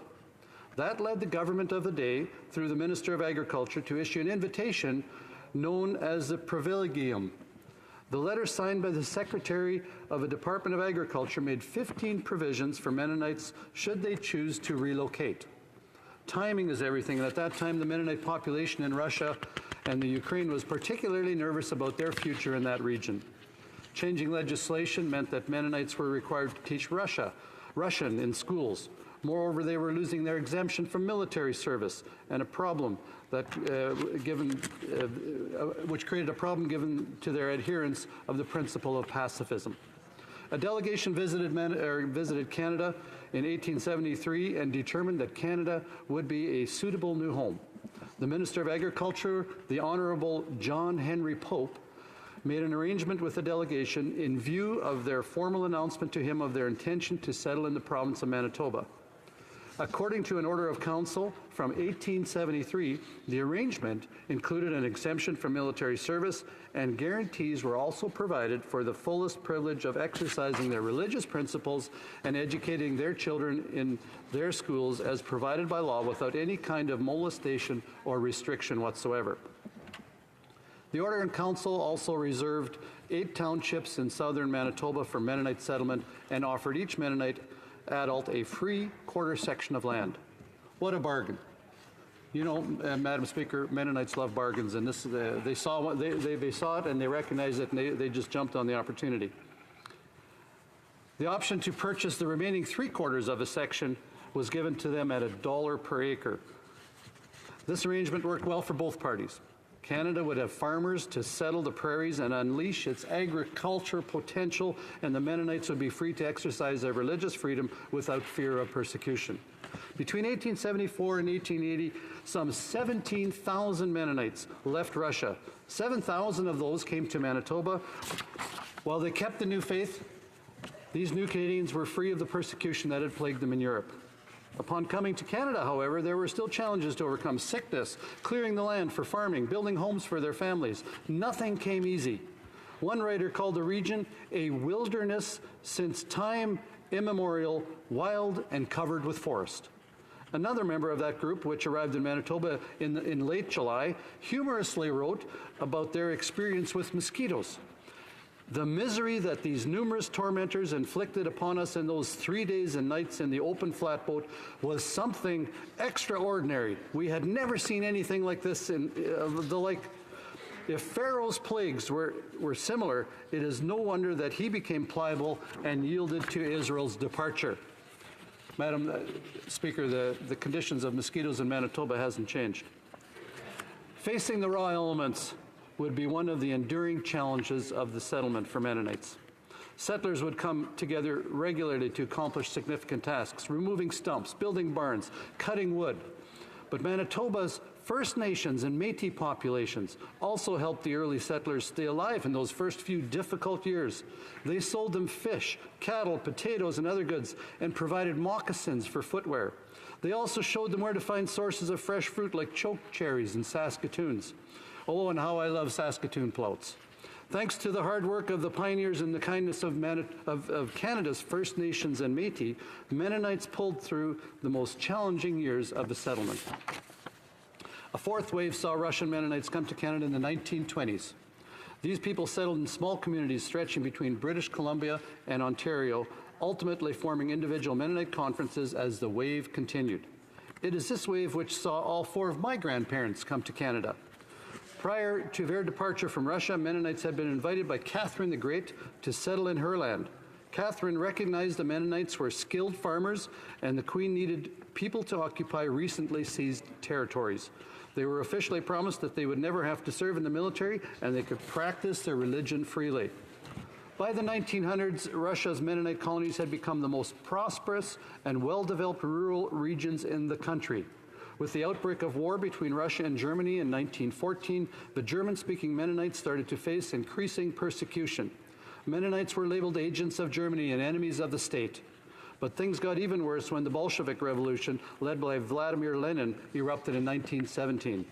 With the emergence of a new communist government followed by a civil war, Mennonites faced an uncertain future. My grandparents, like many others in that area, wondered whether they would be able to live, worship, and farm as they had for generations. In the years following the revolution, my grandparents were forced to flee, walking away from their homes, their businesses, their farms, everything. Property was confiscated, women were raped, men were tortured and killed, everything was lost. With the help of those already living in Canada, around 21,000 people arrived here between 1922 and 1930. The Second World War also saw more than 12,000 Mennonites migrate to Canada from the USSR and Germany. Not long after, another 7,000 or 8,000 Mennonites migrated to Canada. Driven by the core belief that through the life, death, and resurrection of Jesus Christ, God offers salvation from sin to all people, Mennonites have made their mark in modern Canada. And I've got lots of other notes here, Madam Speaker. I'm going to skip to the part of one of the most significant contributions Mennonites have made to Canada, and that's in the area of generosity. Stirred by their faith, Mennonites promoted peace and justice and genuine love for one's neighbors over generations. According to Statistics Canada, many southern Manitoba communities are the most generous charitable givers in the country. The city of Steinbach in my riding has the highest median donation for cities over 10,000 in population, with $2,160 as the median, with the average Canadian being $300. One other point, the city of Abbotsford, the community of Abbotsford is the largest census metropolitan area for charitable givers. Thank you, Madam Speaker. It was a pleasure. Reprise de débat. The honourable member for Kitchener South Hespeler.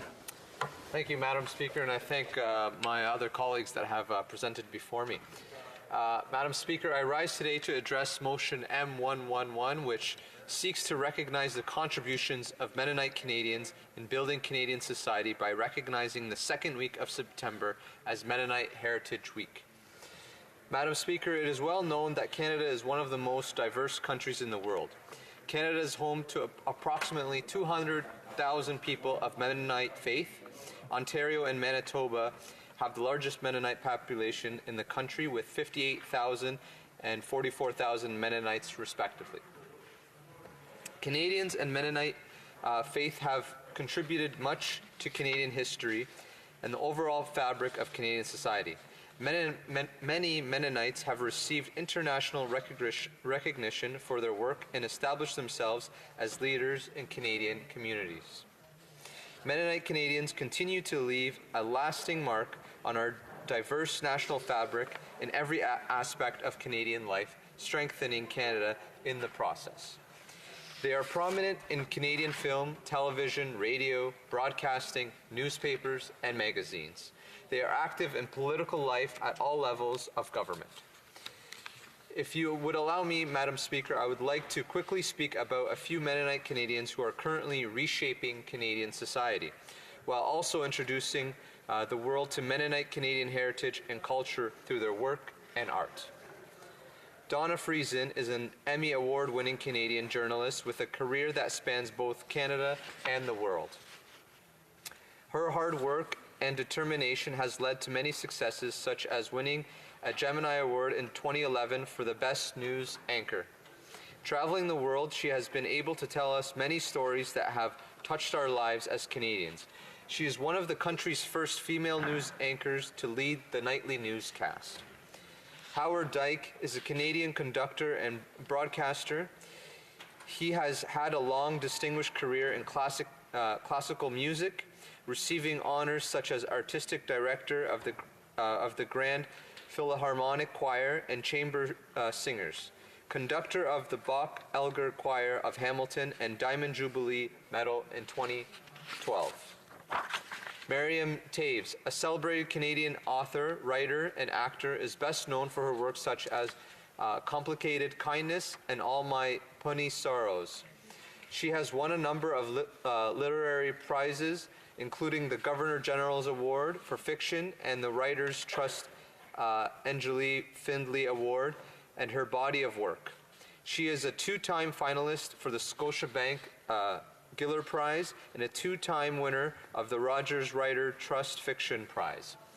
Her work explores the challenges, notions of patriarchy, family, and community, using her Mennonite heritage as the anchor for her work.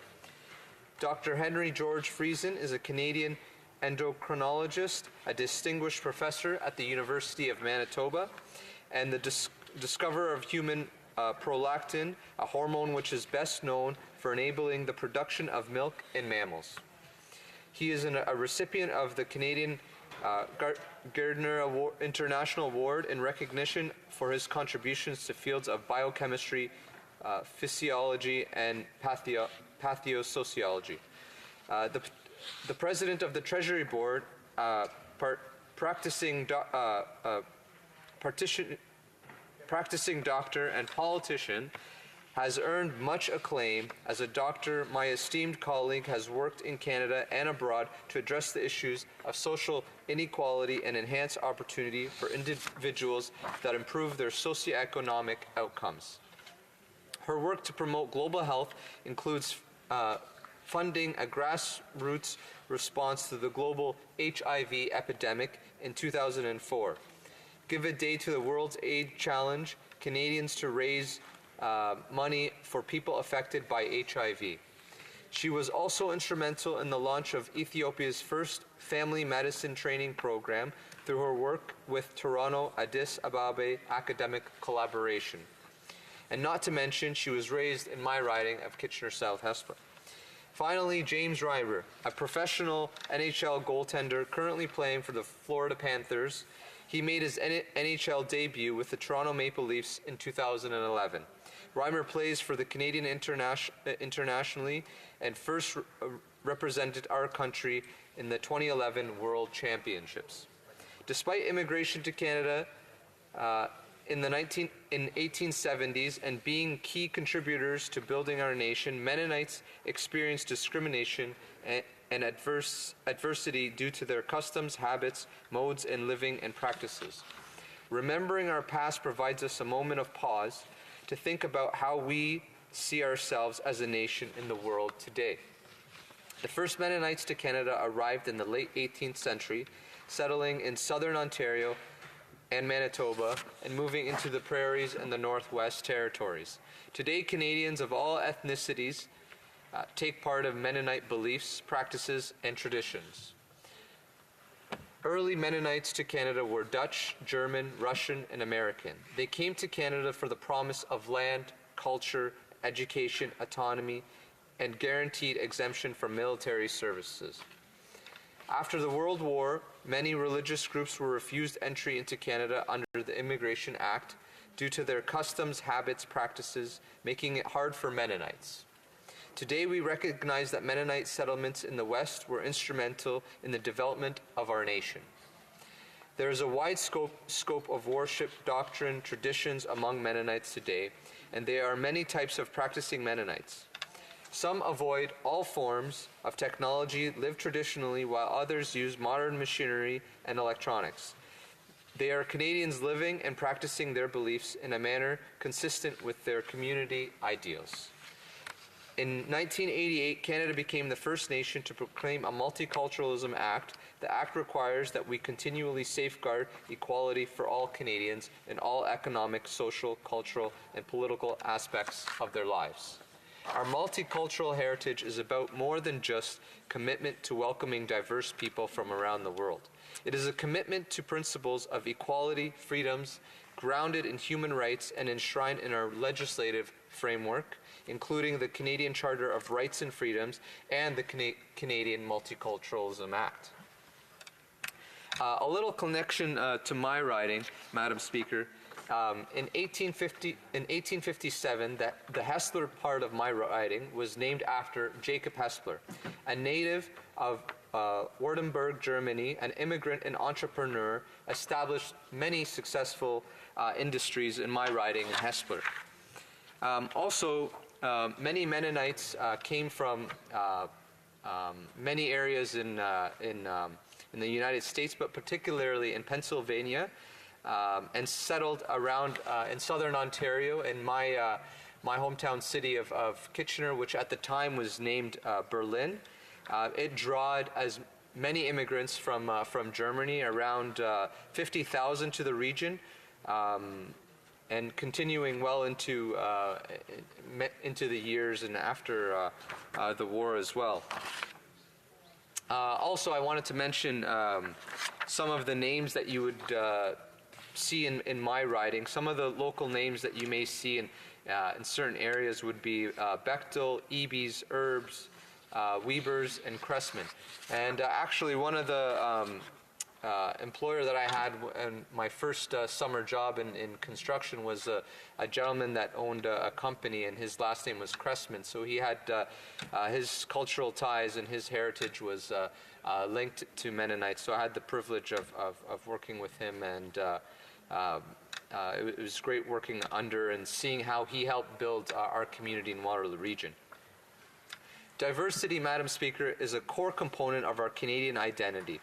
The historic and contemporary contributions of Mennonite Canadians are a vital part of the diversity and social, economic, political fabric of our country. Finally, Madam Speaker, I'd like to thank all Canadians of Mennonite heritage for their commitment to building of this great nation.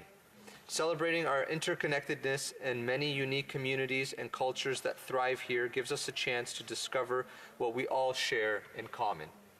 This allows us to fully appreciate the values of our differences. In celebrating our diversity, we learn about our common struggle and our shared values. We learn how far we have come, but also the hurdles that we must overcome. And I want to thank the member for bringing this motion forward. It's a great motion, and I'll be happy to support it. Thank you, Madam Speaker. Before we resume debate, I just want to remind the next speaker that I will unfortunately have to interrupt, but they will be able to carry that time over to the next time this matter is before the House. The honourable member for Cypress Hills Grasslands. Thank you, Madam Speaker. I understand we've only got a minute or two, and I'm happy to be able to be here. And I've got a very personal connection to this bill, not because I'm a Mennonite, but because of the strength of the Mennonite community in my riding. I'm from southwestern Saskatchewan. It's one of the areas where people have come from all over the world to settle and to build communities, and the Mennonites have been a very large part of that. And it's interesting, there's a whole area of my riding that is primarily Mennonite. And I was, a few years ago, going through some of the language statistics for my riding and people's first language and what they speak, and just trying to discover the different communities are there. And I was surprised to find that German is by far the second largest language that is spoken in my riding. So when my colleague from Abbotsford earlier was introducing his bill, and he mentioned some of the names of Claussens and Martins and Friesens and Taves and Penners and Reimers and Dicks, those are all names with which I'm very familiar. And the families who moved to our ridings, there are a number of things that really stand out about those communities and those people, and many of them had agricultural backgrounds. And Madam Speaker, in my province, agriculture manufacturing has been a very large part of what Saskatchewan rural life has been about.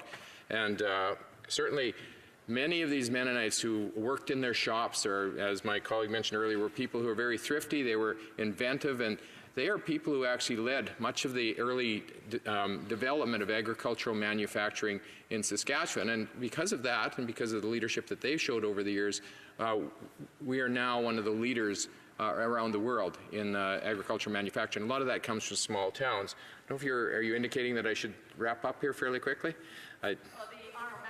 Have just a little over 8 minutes the next time this matter is before the House, because it is now 5:10 and the time provided for the consideration of private members' business has now expired. 6:10 expired, and the order is dropped to the bottom of the order of precedence on the order paper. À l'ordre, à ce moment-ci, order. Pursuant to Standing Order 38, a motion to adjourn the House is now deemed to have been moved. Accordingly, the question is as follows, that this House do now adjourn. Elmwood Transcona. Well, thank you very much, Madam Speaker. I'm pleased to rise to follow up on some matters that I raised in question period in the fall of last year. At that time, there was a rotating strike on by Cup W members at Canada Post. And in the context of that rotating strike, Madam Speaker, and this is prior to back-to-work legislation being introduced and passed, the corporation, Canada Post, made a decision that while workers were out on the rotating strike, which means they were just missing a few days, in the roughly month that they were out, workers in any particular city were only missing a few days of work. They were being paid for the days that they were working, but the members who were not working because they were on short-term disability were deprived of their benefits, Madam Speaker. I think it was a mean-spirited decision taken by Canada Post. It was a tactic and an ugly tactic at that, in order to try and put pressure on the union, Madam Speaker, and really not fair at all. And so I'm wondering, for members of the government and whoever it is exactly that's going to get up to answer this question, Madam Speaker, I mean, I'm wondering how many postal workers showed up to work on their campaign. I know there were a lot of postal workers that went out to work on the campaigns of Liberal MPs who believed, because Liberals during the campaign were telling them that they had their back, and were very disappointed when this all came to a head, to see even the issues. I mean, they weren't impressed with the back-to-work legislation, but something that was clearly under the prerogative of the Liberal government to tell Canada Post to cease and desist on a decision they made that they could also have chosen not to make. They could have chosen to continue on with the short-term disability benefit payments as well. Not just on a case-by-case basis, not on a compassionate basis, where somebody who's sick and injured at home and is already dealing with a substantial amount of stress and financial hardship, both because they've been on a reduced salary and now are not collecting salary while they apply on those compassionate grounds. They didn't have to do it that way, Madam Speaker. They could have just said that as a matter of policy that we're going to continue to pay those short-term disability benefits. And the fact that they didn't meant that those people that were already sick and injured at home had to suffer having no salary, while their colleagues who were able to work, and because it was not a full strike, were still largely getting paid, Madam Speaker. And so I never did get a satisfactory answer from this government on why they did that, why they didn't choose the high road and decide to continue to make those short-term disability payments as a matter of course instead of on an exceptional basis for only some of the people who needed those benefits. And I wonder what government members say to postal workers in their riding who came out and campaigned for them in 2015 when they come to them and express disappointment and anger at the fact that their sick and injured coworkers who had to stay home went without that money. The other thing that they could have done was make those workers whole after they legislated their colleagues back to work, and they didn't do that either. And we're still wanting to know why, Madam Speaker. The Honourable Parliamentary Secretary to the Minister of Public Services and Supply. Thank you, Madam Speaker. Obviously, there were a lot of questions about Canada Post during the last campaign, and we promised to take the Harper plan and scrap it, and then come up with a new plan. And we consulted broadly across the country, including postal workers, and we came up with a good plan, a forward-looking, future-looking plan that respects Canada Post workers. Employees are entitled to in the event of a strike. It's an unfortunate fact, Madam Speaker, that during a strike, some of the benefits Canada Post employees receive could have been affected because the collective agreement was expired. However, this would not be true for all benefits. For example, during a strike, employees could continue to have prescription drugs covered. Moreover, during the strike action that took place in November 2018, Canada Post put in place a mechanism to make it possible for employees to request an exemption from any denial of benefits on compassionate grounds. I would like to also add that employees continued to keep their EI benefits, such as maternity and parental benefits, during the strike. Madam Speaker, though the workers are back on the job, bargaining is still underway in an effort to reach a final agreement. Our government has urged both sides to remain at the table for over a year now. We believe that respectful dialogue between both parties is the best path towards a fair deal. Last year, with bargaining at a standstill and weeks of rotating strikes all over Canada, things came to a head. Jobs were in jeopardy, the well-being of the most vulnerable Canadians was in danger, and our economy was at risk. It's our job to do what's right for Canadians, and that's precisely what we did when we introduced and passed Bill C-89, which got Canada Post back to work on November 27, 2018, while setting out a process for continuing negotiations with an independent mediator arbitrator. Madam Speaker, I'm confident that Canada Post values its relationship with the union, and certainly that is something that we have encouraged the new management and the new board to pursue, and I am encouraged that they have been able to find common ground on many issues. Moreover, I know that Canada Post values its relationship with Canadians, who more than ever depend on them to deliver. Both sides of this dispute are working hard to resolve these issues, and Madam Speaker, the arbitration process outlined under Bill C-89 officially began on January 16th of this year. As the Minister of Labour said when tabling Bill C-89, this was a last resort, something that our government had done everything in its power to avoid. While we did not take the decision lightly, we acted as we always do, with the best interests of all Canadians in mind. From members of Parliament, Canadians should expect no less. Our goal has always been to restore necessary services to Canadians immediately and to encourage the parties to find common ground over the longer term. Thank you. The honourable member for Elmwood-Transcona. Well, thank you, Madam Speaker. And I think the member knows that we disagree about back-to-work legislation and we disagree about the government's characterization of the strike. But I want to focus in particularly on the issue of short-term disability benefits. The The question isn't whether the collective agreement expired or not. I don't think that's the interesting question. The interesting question is whether there was anything prohibiting Canada Post by acting in good faith and continuing those short-term disability benefits. So the expiration of the collective agreement doesn't require that they discontinue those benefits. It made it an option. And so will the member just stand up and admit that Canada Post had the option, and the minister had the option to direct Canada Post to continue those benefits, notwithstanding the fact that the collective agreement was deemed to have expired? The Honourable Parliamentary Secretary. Thank you, Madam Speaker. Look, labour negotiations, unfortunately, are very difficult, and certainly appear to have been, in this case, sometimes messy. The operational decisions of Canada Post are generally not something that the minister or the government interfere in. Our role, both legislated and on a day-to-day basis, is to name the CEO and the board of Canada Post and to approve its general business plan, all of course in accordance with its governing legislation. That's a job we take very seriously. We have, of course, encouraged them to pursue a more meaningful dialogue and to meaningfully improve the labor management situation in the corporation.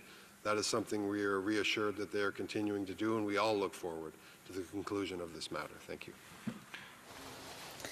The motion to adjourn the House is now deemed to have been adopted. Accordingly, this House stands adjourned until tomorrow at 10 a.m. pursuant to Standing Order 24-1.